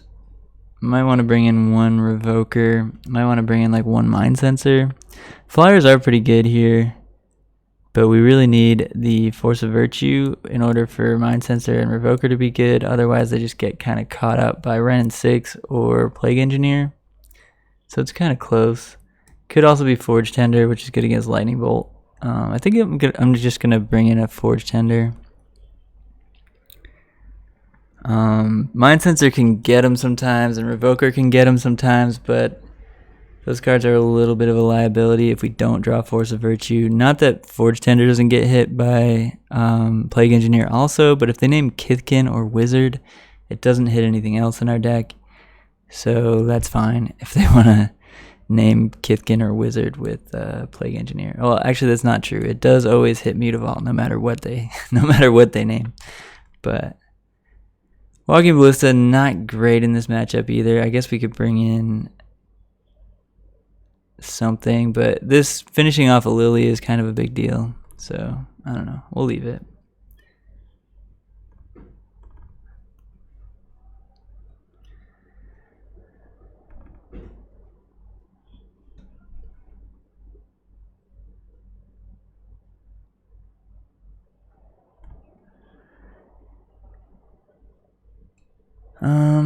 Sure.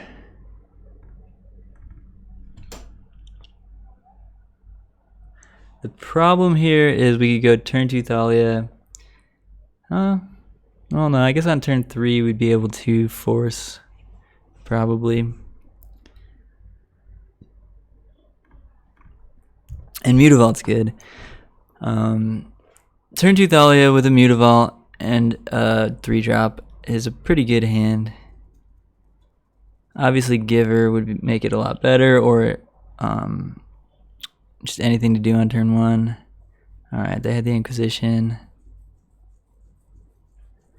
Luckily, they could take Thalia. We could get her back at some point with Sword of Light and Shadow if they don't also have an answer for the sword.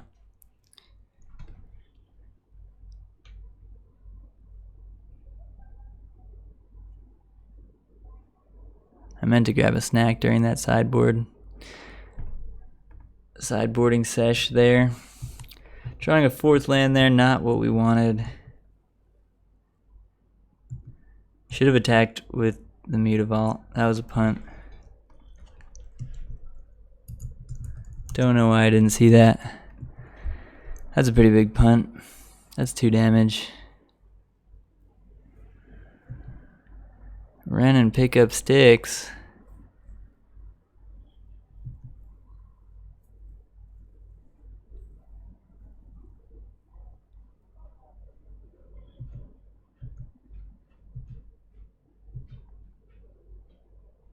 Huh.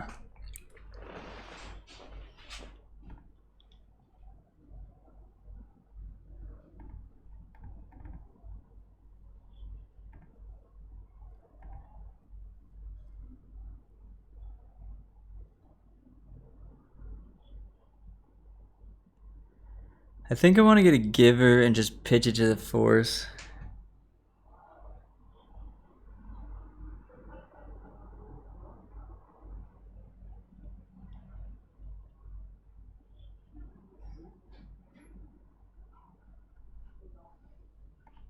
Yeah, that's my plan here.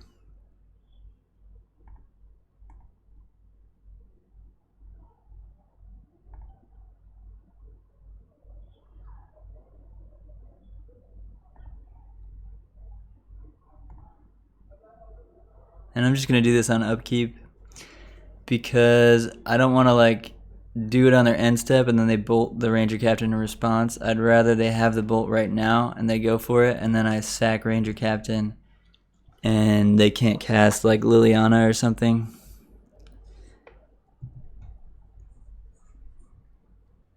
Could still sack the Captain to prevent a Liliana, which would be pretty punishing here.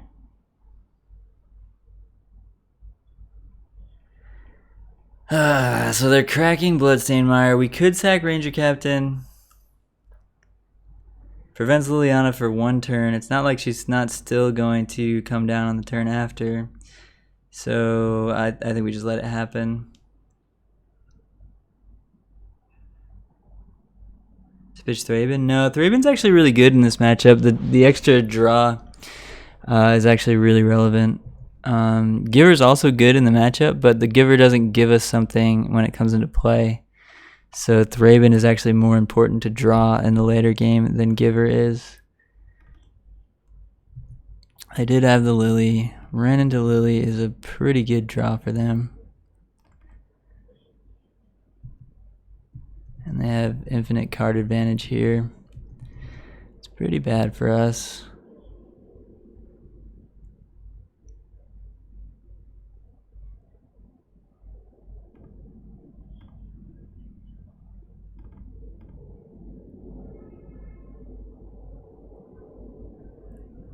I guess this guy comes back as a 3 loyalty planeswalker, so let's do that.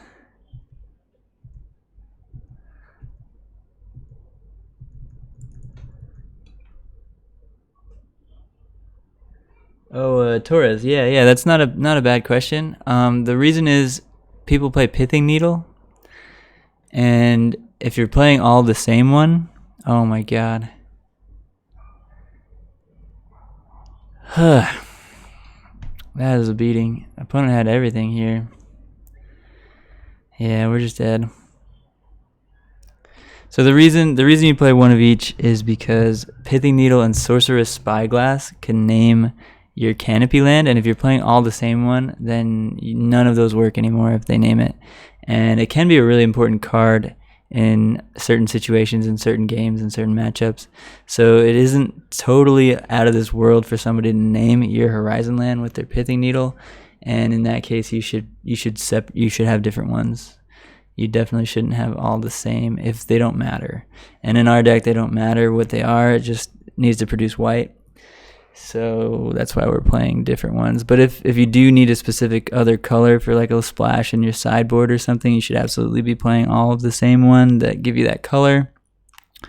That is such a beating opponent. God damn it.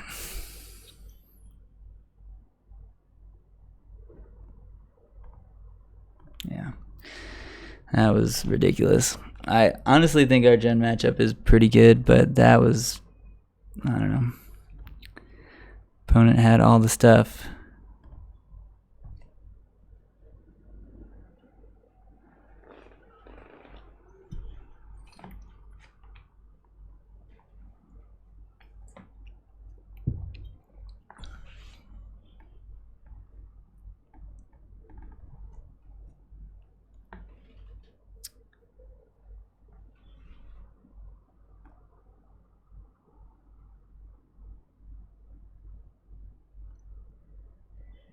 Yeah, I mean the Horizon lands are really good. I could see going up to 4 or even 5 of them if your meta doesn't have a lot of aggro decks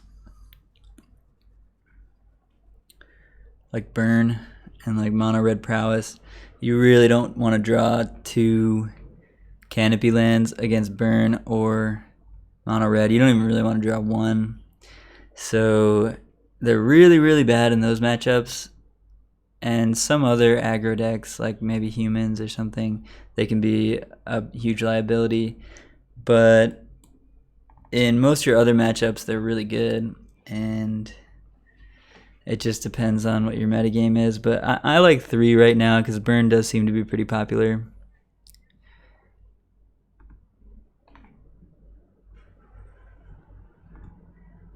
See, like if we're playing against burn right now, these 2 Horizon lands are not very good, but we do have 2 other lands, so it's not too bad. We can just crack them for cards.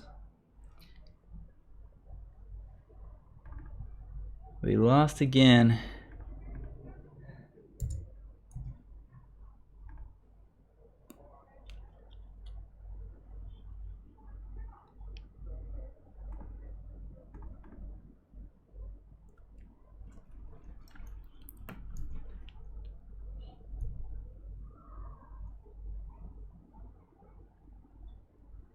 Alright, well, here's like I was saying, wow, that's not a very good drop, but like I was saying, these Horizon lands, Canopy lands, whatever you want to call them, pretty bad in the red matchups, and here we go, red matchup.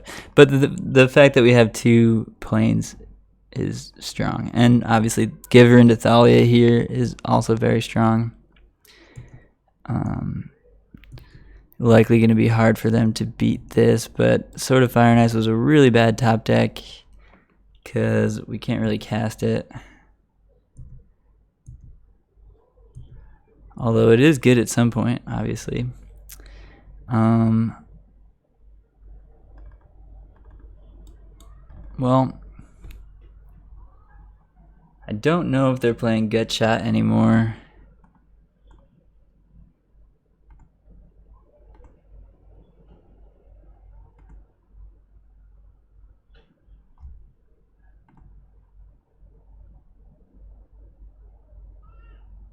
Wait, what?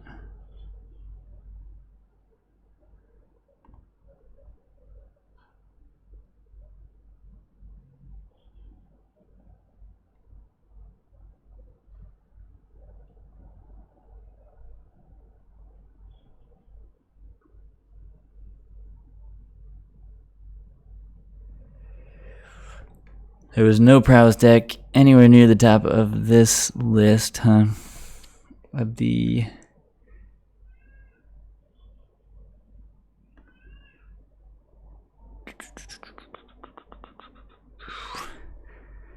So if they're playing Gut Shot, we get kind of blown out. But I guess they could have Gut Shot the Thalia at any point. Like, I want to attack. So I'm going to attack. Alright. I don't think they're playing Gut Shot, but yeah.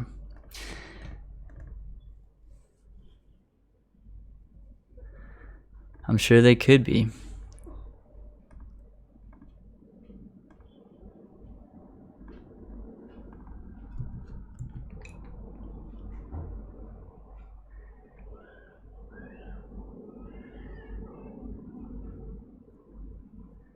What's up, K-Row?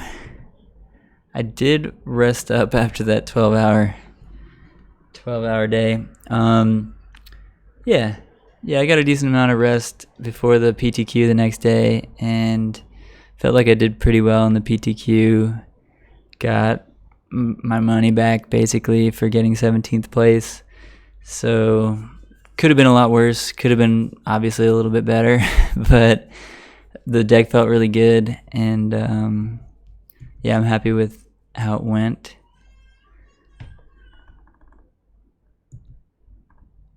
Just gonna soak up 1 point of damage here, because why not?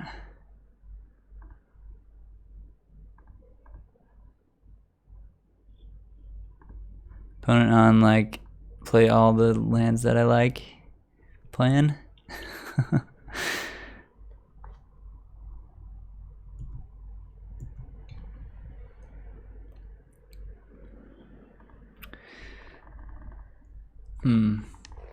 So this is interesting. I think we're just gonna play the sword.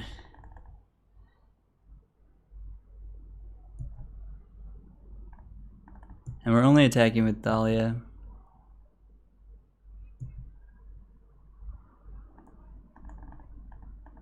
Because they don't have any main deck artifact hate, or I'm pretty sure they don't. So If we get to connect with the sword, we're in really good shape. And our creature is protection from their deck. And we have a giver in play, so they need a removal spell for the giver and then a removal spell for our Thalia or Squadron Hawk in order to not just be dead here.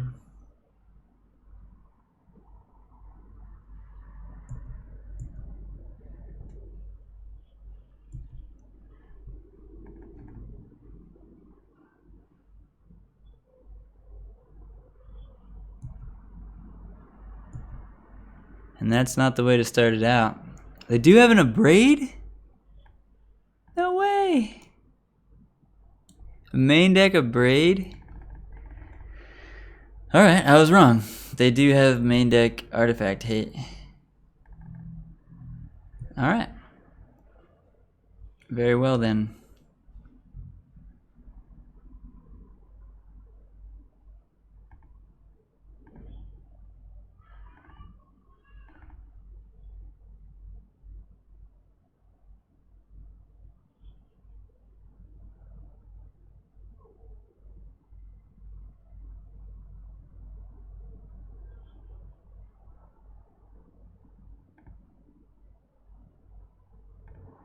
I guess they might as well do that to save their Skullscar.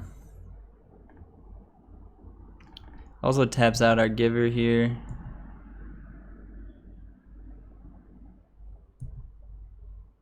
But we can probably raise.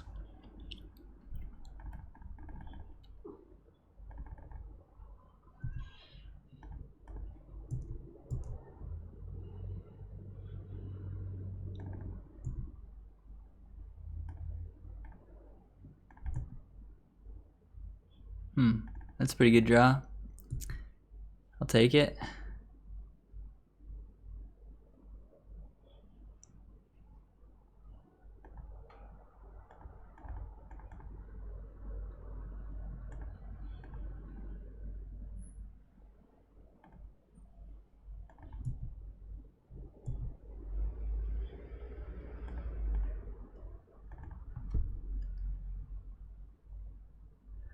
No, Wild Feather, they couldn't cast it because there's a Thalia in play, so a Braid cost 3.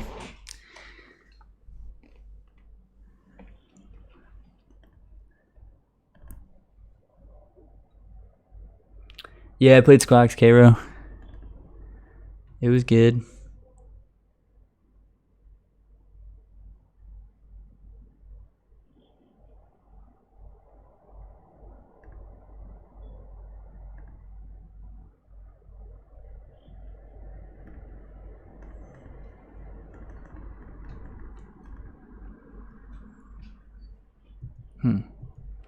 Alright, that didn't work out very well.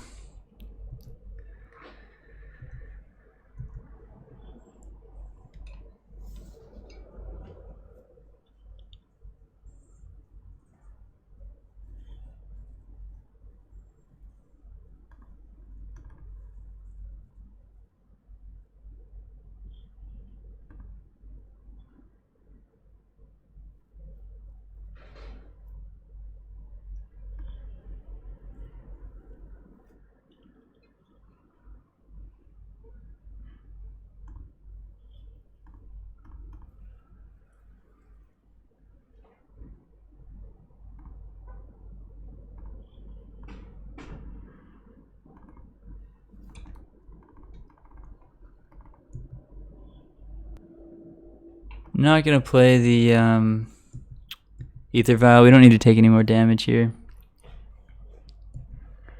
And Ether Vial is not super likely to do anything next turn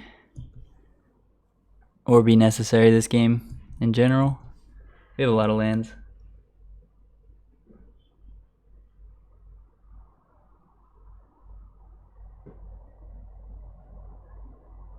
Trying to find your moto budget this month, yeah. Yeah, this deck's really fun. They're gonna lava spike me. Okay.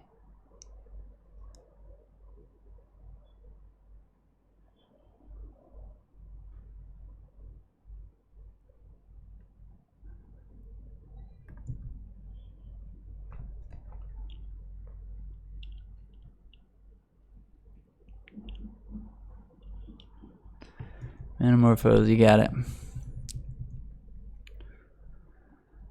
Bedlam Reveler would be annoying. Otherwise, I'm not that worried here. Crash Through is annoying. That is a pretty big problem, actually. Yeah, Crash Through and Bedlam Reveler would have been the problem cards. And what did you hit?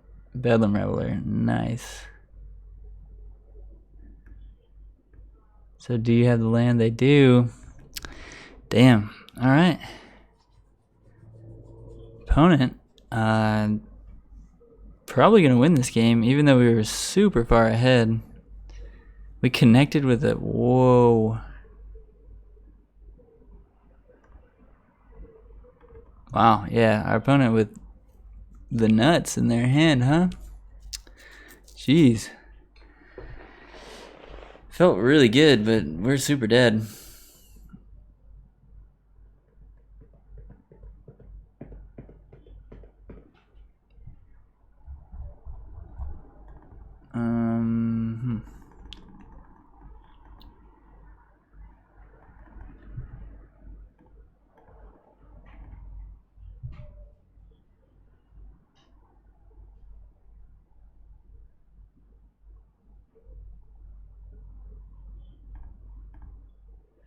So if they bolt this now in response to the activation, we die. If they bolt us, we die. Yeah, we're just dead every which way, and they have a lava dart, sure.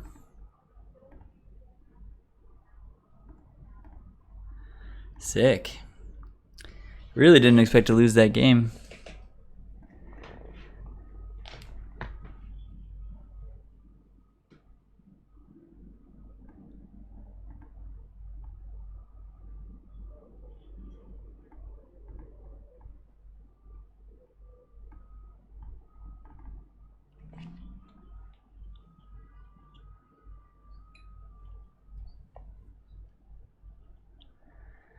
So we know they're bringing in Smash the Smithereens.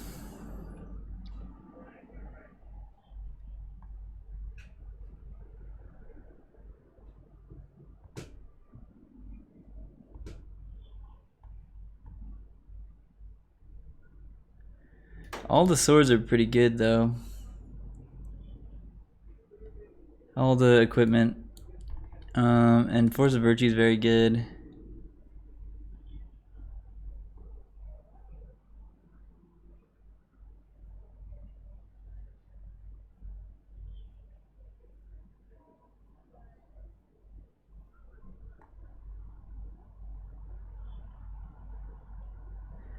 Wisp is pretty bad. I guess we can trim the Wisps. The only place where Wisp is good is when they bring in Aria of Flame, which sometimes they have, but I don't think they're playing it these days. I guess we'll find out.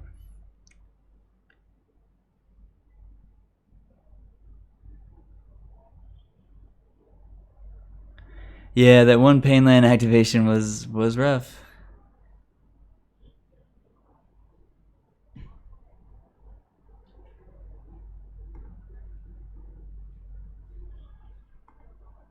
That's a good hand. We've got removal, we've got protection, we got a rip, so we can't get reveled on. And Lava Dart's pretty bad. So yeah, this looks really good.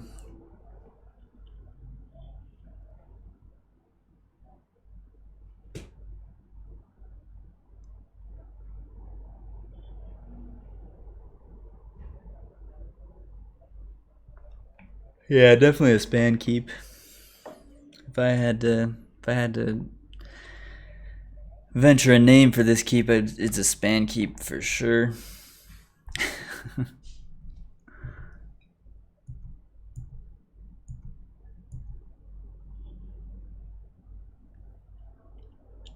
I mean, Batterskull's fine as a 5-drop.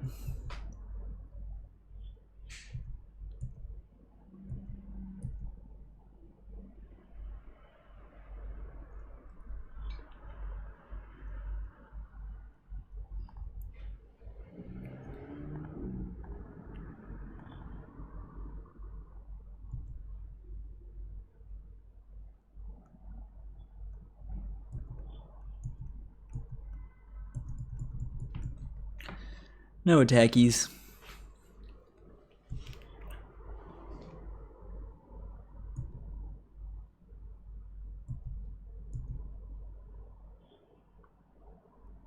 Now, do we want a path? I don't think so.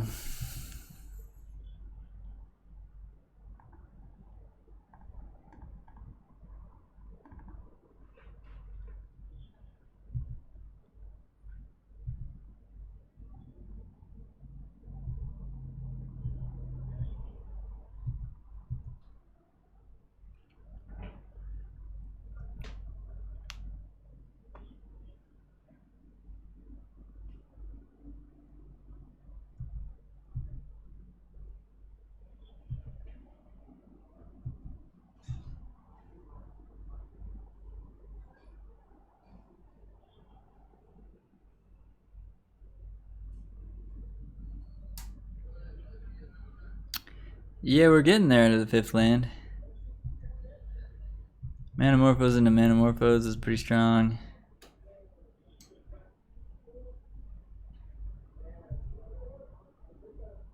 Lava Dart targeting me. Alright, they got a bunch of big dudes. Wow. Sick. Punish is going off. At least it didn't find a crash through. Whew. Whew. If they crash through right here, that's just insane. Oh my god.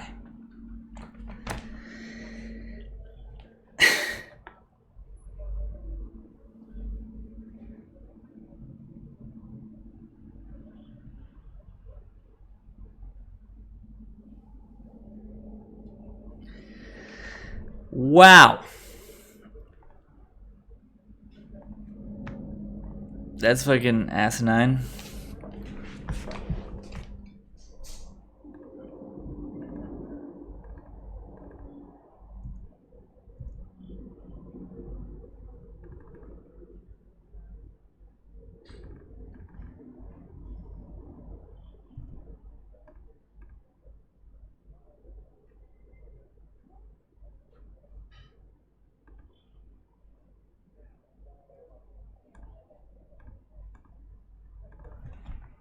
That is pretty insane. We're taking 11 here. That is crazy.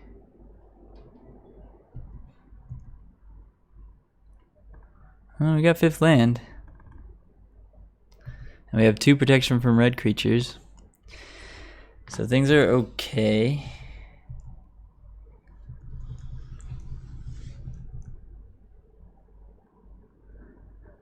Yeah, we could have sacked Forge, but Forge Tender is our only way to like not lose to the 3 other ones that they're gonna have on the following turn. So I didn't like it. I think game plan here is just to batter Skull and hope to gain it back and hope that their other cards don't do anything. If their other cards do things, we're probably dead. it's just the truth.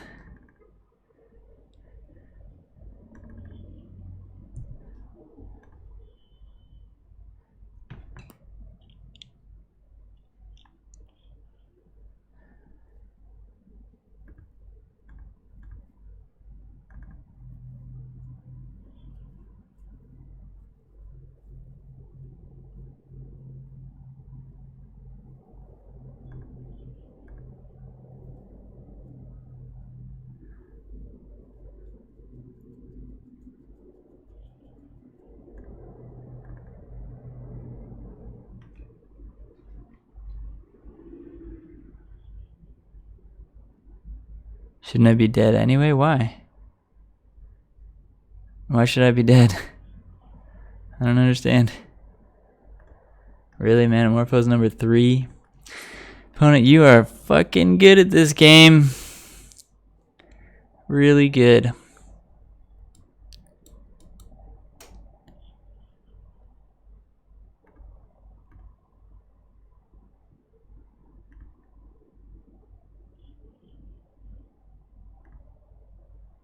Hey. VOD. That was really good though.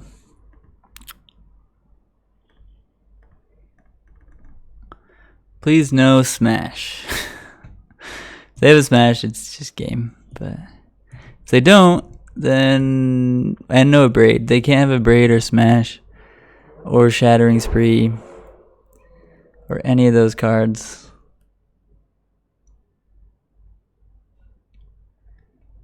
They attacked with 3 6-power creatures, and we pathed one and blocked the other one with a Forge Tender, so we took 11. That's what happened. Wild Feather. Crash 3 is pretty good. Allows them to get some points in. Oh, are you kidding me? Don't be serious right now with this.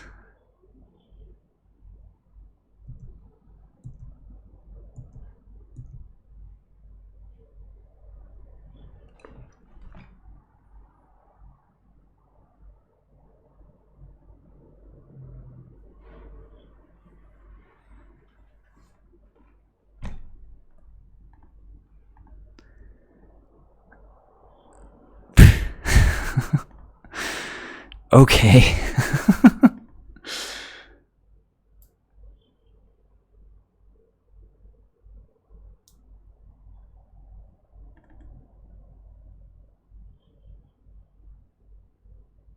That was ridiculous. No, on the turn before that, their creatures were only 2 power. Well, or the turn after the turn where they were 6 power, their creatures were only 2 power. They only hit a Manamorphose and then didn't cast anything somehow. And then on the following turn just lit us up. That was ridiculous.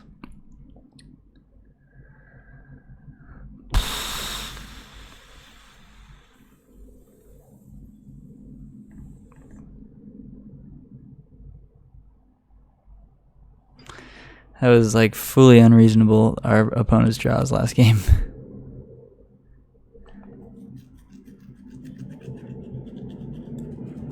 Like, we had all the tools, and our opponent was like, yeah, I don't care. Gonna have perfect everything, into perfect everything, into perfect everything. Like, alright, I guess so. I guess you do.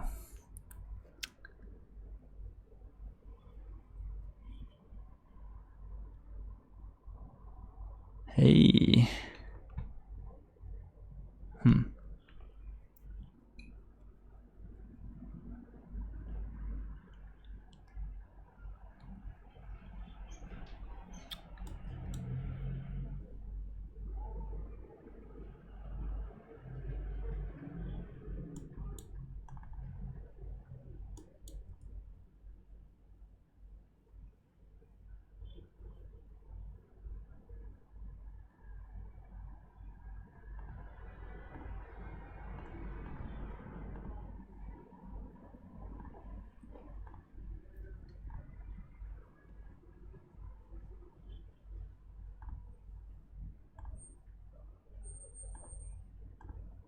So Thalia is bad in this matchup, so we don't want to play the Thalia there. We just want to pitch it to the Force.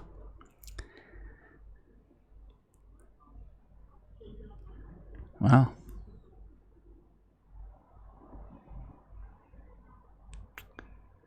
So, I mean, Walking Ballista does kill Steel Overseer, but they do have the Welding Jar.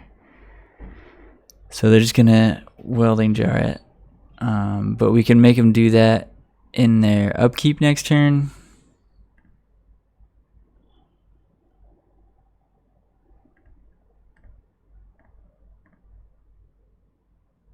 And that way it'll tap the Steel Overseer before they have anything else in play. And then potentially draw a 4th land to kill it again on the following turn. Ballista very good in this matchup.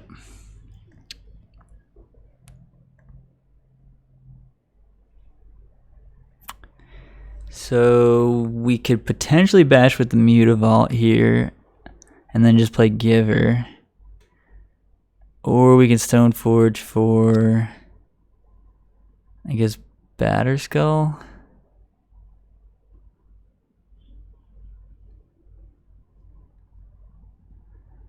Sword of Fire and Ice is also pretty good. It kills the Overseer and kills whatever else they have. Yeah, I think we'll give her in Stoneforge. Giver and Stoneforge are also 2/3s in this situation.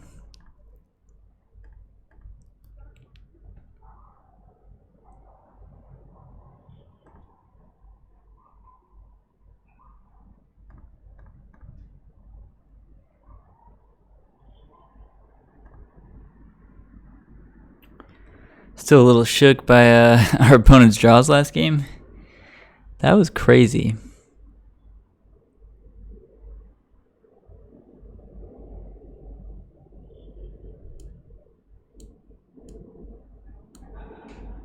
Gaining life is very good, but they do have an Ink Moth, so it might not be that good. And Fire and Ice does close the game out pretty fast.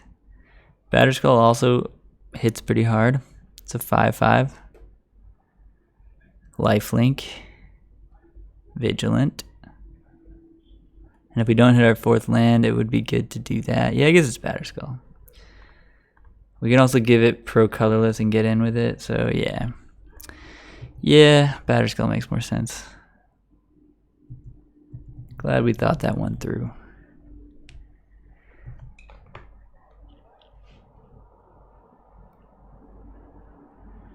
Scrapyard Recombiner. Is this actually hardened scales? I thought this was just regular affinity, but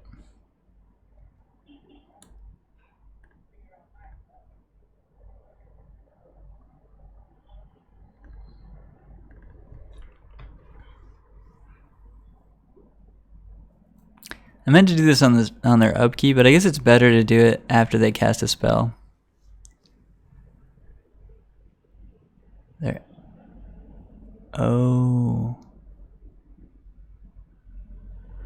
Oh yeah, I'm not very smart. Yeah, that makes a lot of sense.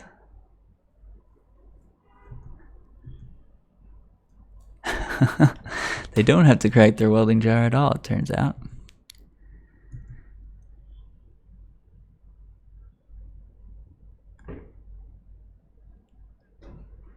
Tagging with Mutavault lets us attack for a lot here.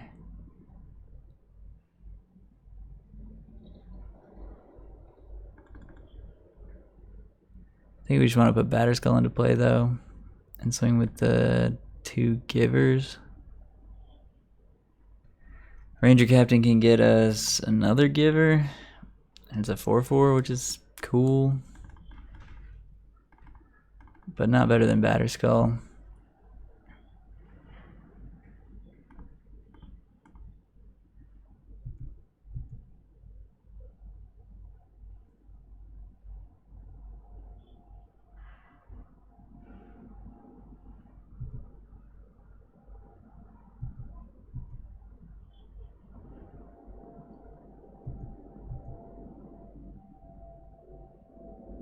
We should be able to kill them in 2 turns. They might be able to kill us sooner than that if they have a Ravager.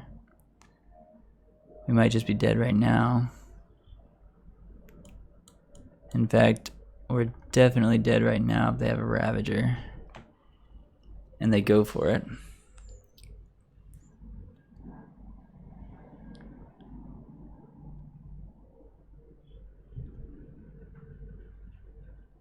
Ooh, they activated the wrong one. Whoops.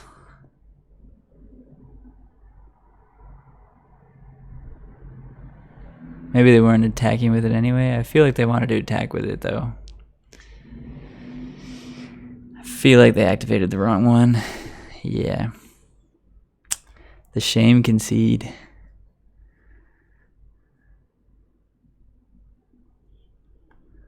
Evoker's very good. Disenchant's very good.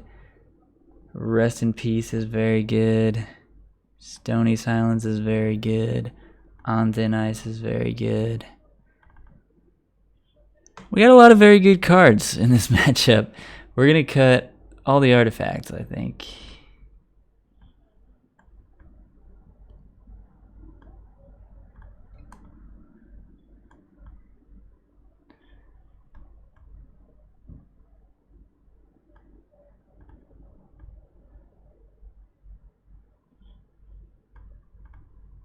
and then we're also going to play Aven Mind Sensor, I guess.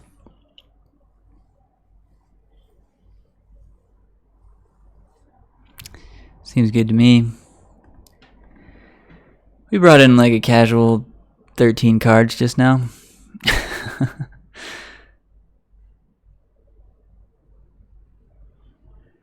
Yeah, disenchant instead of Relic Water. Disenchant is occasionally worse because we're playing Thalia, so Relic Water is cheaper than Disenchant when Thalia is in play.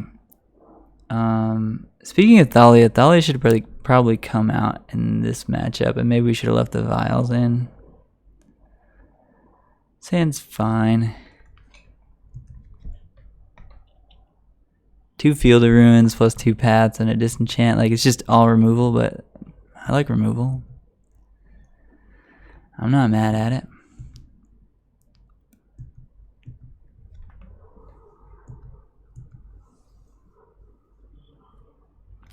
Relic Order is occasionally much better, though. Hang her back.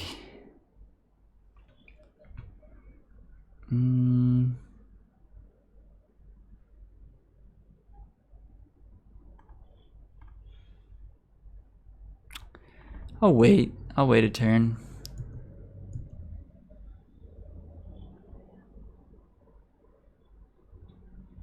I'll play Squad Hawk. Didn't have to show them the Field of Ruin. I guess maybe we shouldn't have. You can only get 1 right now.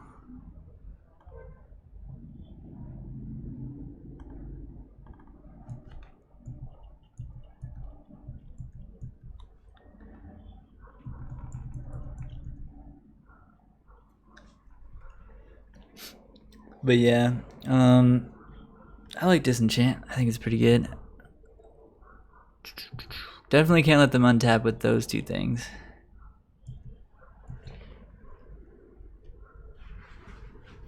Rest in Peace is a solid draw.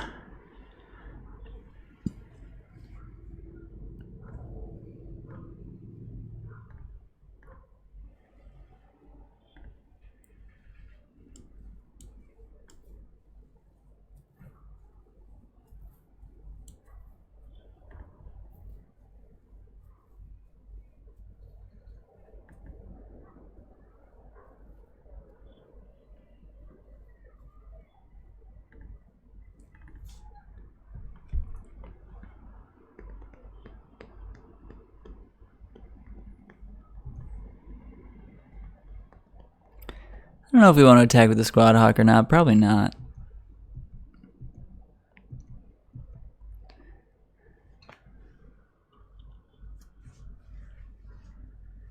Ancient Stirrings.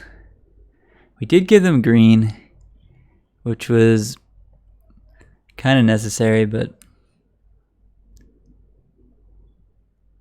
Walking Ballista is pretty good here.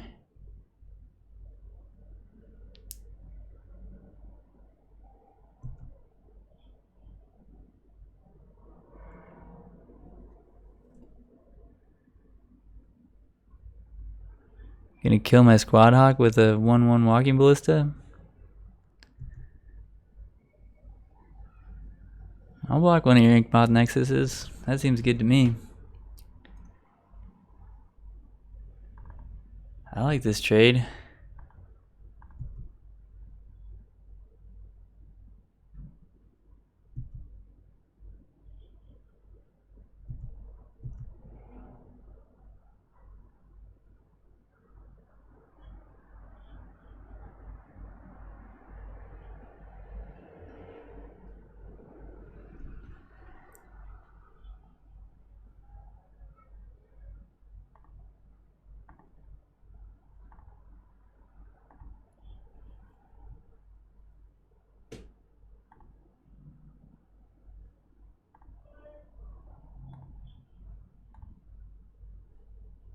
You get the Squad Hawks into play, and then we're gonna revoke Walking Ballista. I mean, into our hand at least.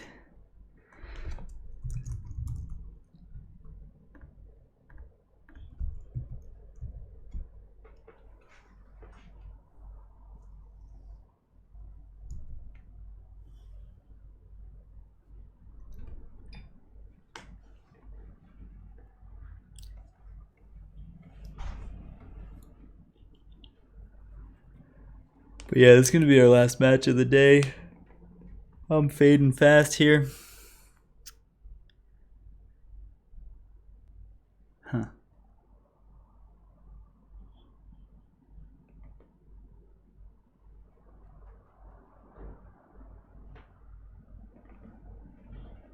Huh. Opponent with a lot of stuff. Yeah, Thalia should have probably come out. But, I don't know. Let's see. We're at 1 poison. We need to deal with the Overseer, and we need to deal with the Recombiner.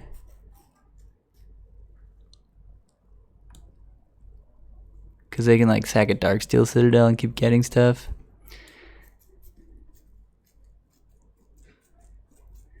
So I think we have to do them both right now.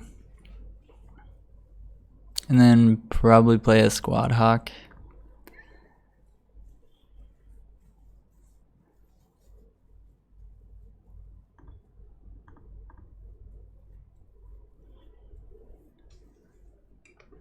Witch Enchant. This one.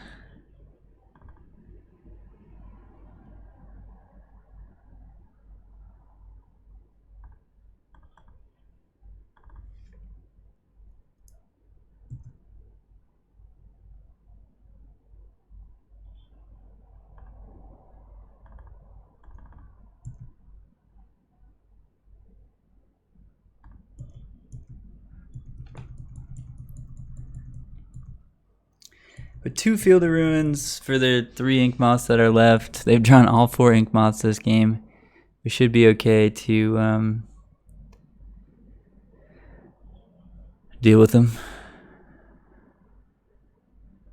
Nature's Claim would be bad because they can get our Revoker and then Walking Ballista our team down.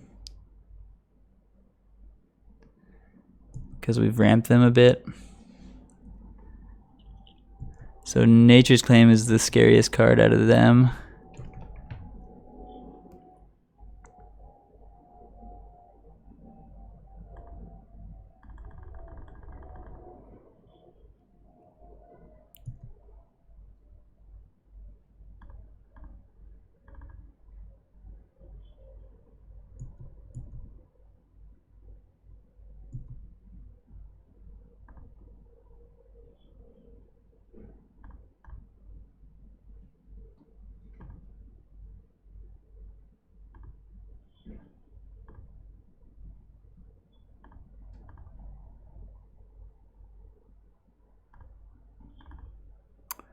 I'm going to field one of them right now just to use our mana here.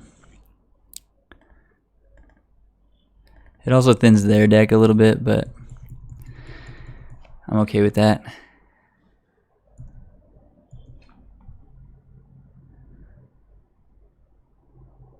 Should have probably upkeep fielded again. Obviously wish that we would have done that now that we drew planes. But also holding up the field activation is kind of good too. Surprised they didn't activate the Hangerback Walker last turn. Not sure why they didn't.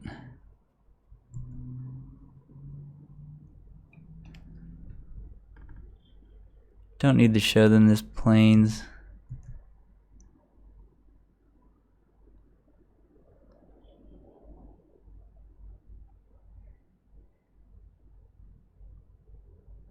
Dismember. Oi, that's really bad.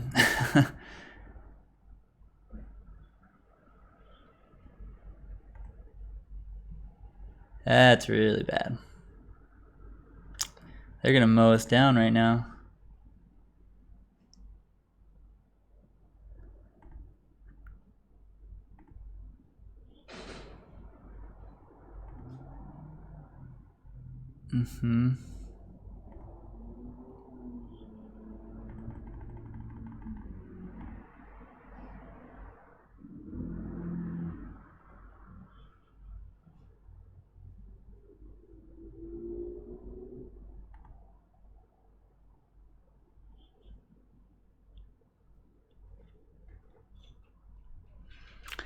Yeah, that's really bad.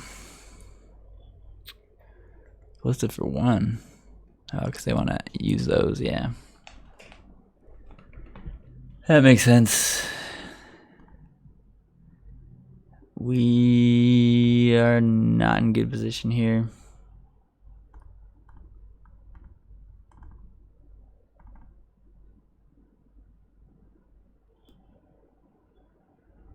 Even after all those paths and disenchants.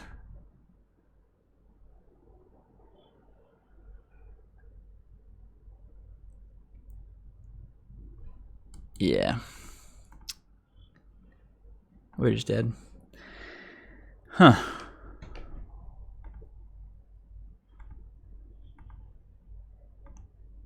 Thalia is really, really bad in the matchup, and I was definitely wrong to leave her in. I think we just want the ether vials, like, or I guess walking ballista is just really good.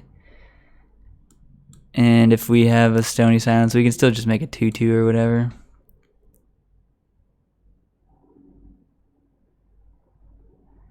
And we can play like 2 stone forges and a batter skull maybe. Just to like gain some life and have a beatdown plan. Kind of like that. Walking ballista is just good. If we don't have stony silence in play, we can mow down their team a bit. Very good in the matchup. Very much regret having the Thalias in our deck. Was pretty terrible.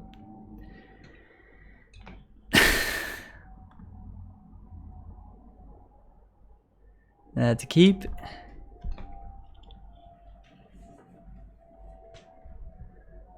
Gonna lead it off with the old giver of those old runes.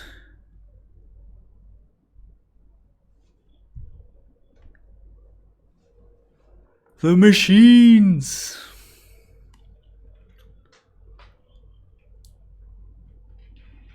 Hopel. Mox Hopel. Next turn could be pretty bad for us. We're not going to attack with Giver. I think we want to save this Hawk. I really want to drop Force of Virtue. That'd be cool.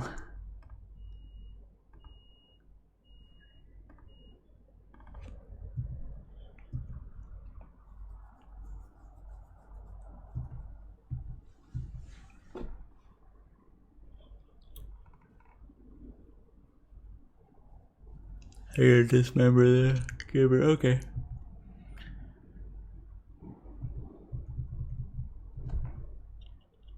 It's 2 artifacts. That's 3 artifacts.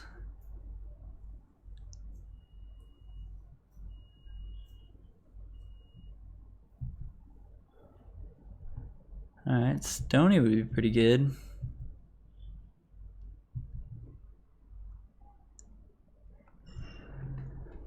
That's pretty good.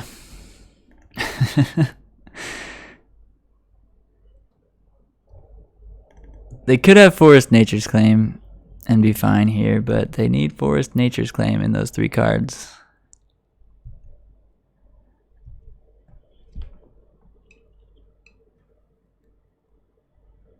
Nope. Definitely not going to use Field of Ruin and give them a green source.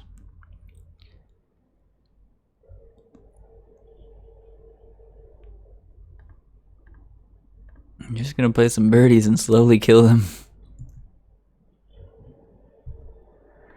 Oh, Stony Silence.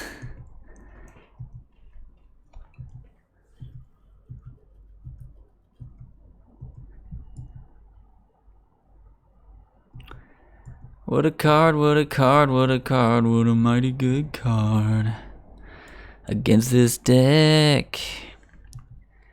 What a card, what a card, what a card, what a mighty good card against this deck.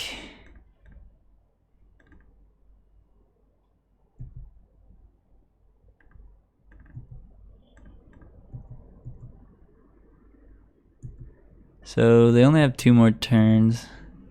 They don't know that.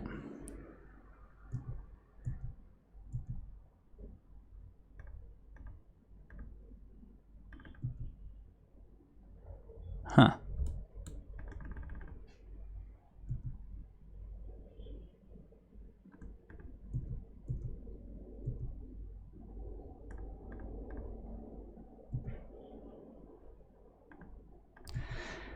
And the Squad Hawks and the Stony Silence get the job done.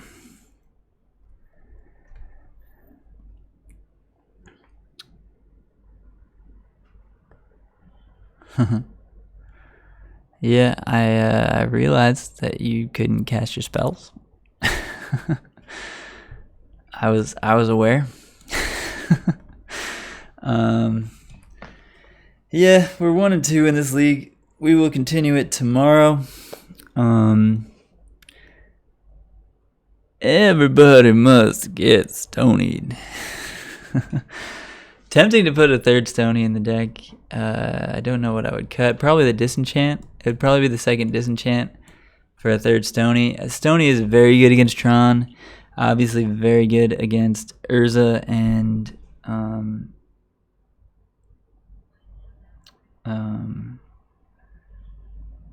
Hardened Scales and Affinity. And there's a couple other decks where Stony's pretty good. I don't really want to bring in 3 Stonies against E-Tron, but 2 is good there. I don't really want to bring in 3 Stonies against Amulet Titan, but I do probably want to bring in 1 or so. Because usually the way they beat me is, now Karn is a big card. So maybe I would bring in 2 against them now with Karn. But one of the ways they get you is EE for 2, and they kill your Thalia and your Arbiter. Or I guess there's no Arbiter in this one, but they EE and Walking Ballista your board down when they don't have like a Titan kill. And we can keep them off the Titan kill like decently well with like different interactive spells and abilities of our lands and stuff, but a lot of the time they get you with like value Walking Ballista, value EE, and Karn. So Stony's actually not bad against Amulet either. I realize that it doesn't work on the card Amulet of Vigor. It's a triggered ability and it has nothing to do with Stony, but yeah, I'm thinking maybe trim a Disenchant for a 3rd Stony. Stony's pretty powerful. It could also be one of the Revokers for a 3rd Stony, but Revoker has applications in other matchups that Stony doesn't, so I think I like the 2 Revokers. Yeah, obviously against robots. Yeah, I'm like fading here. I really need to eat something. I've only had like a little breakfast and it's 6 o'clock. So that's going to be the stream, but thanks for hanging out, everybody. Wild Feather, thank you for that sub. And yeah, K-Row, enjoy the rest of your day. Everybody else, enjoy the rest of your day. Thanks for hanging out. We've been squawking and taxing. The leagues didn't go that well, but we had a lot of good times and had some fun matches. Some of our opponents were goddamn champions, and that's how it is sometimes. But I like the deck. I like where it's at. If the results continue this way, we might have to do some tweaks, but I feel like it's in a good spot, and we have a decent chance against most decks other than Scapeshift. But yeah, thanks for hanging out again, everybody. I'm going to send you over to somebody fun. Whoops.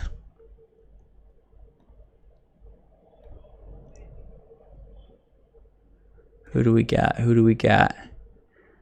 LSV streaming? Well, I mean, what I would do is go hang out on LSV stream. So I'm just going to send y'all over to LSV. Not that he needs the raid, but yeah, it's LSV.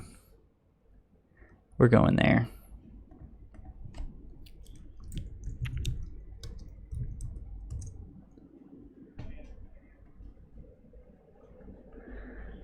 He's who I would watch right now.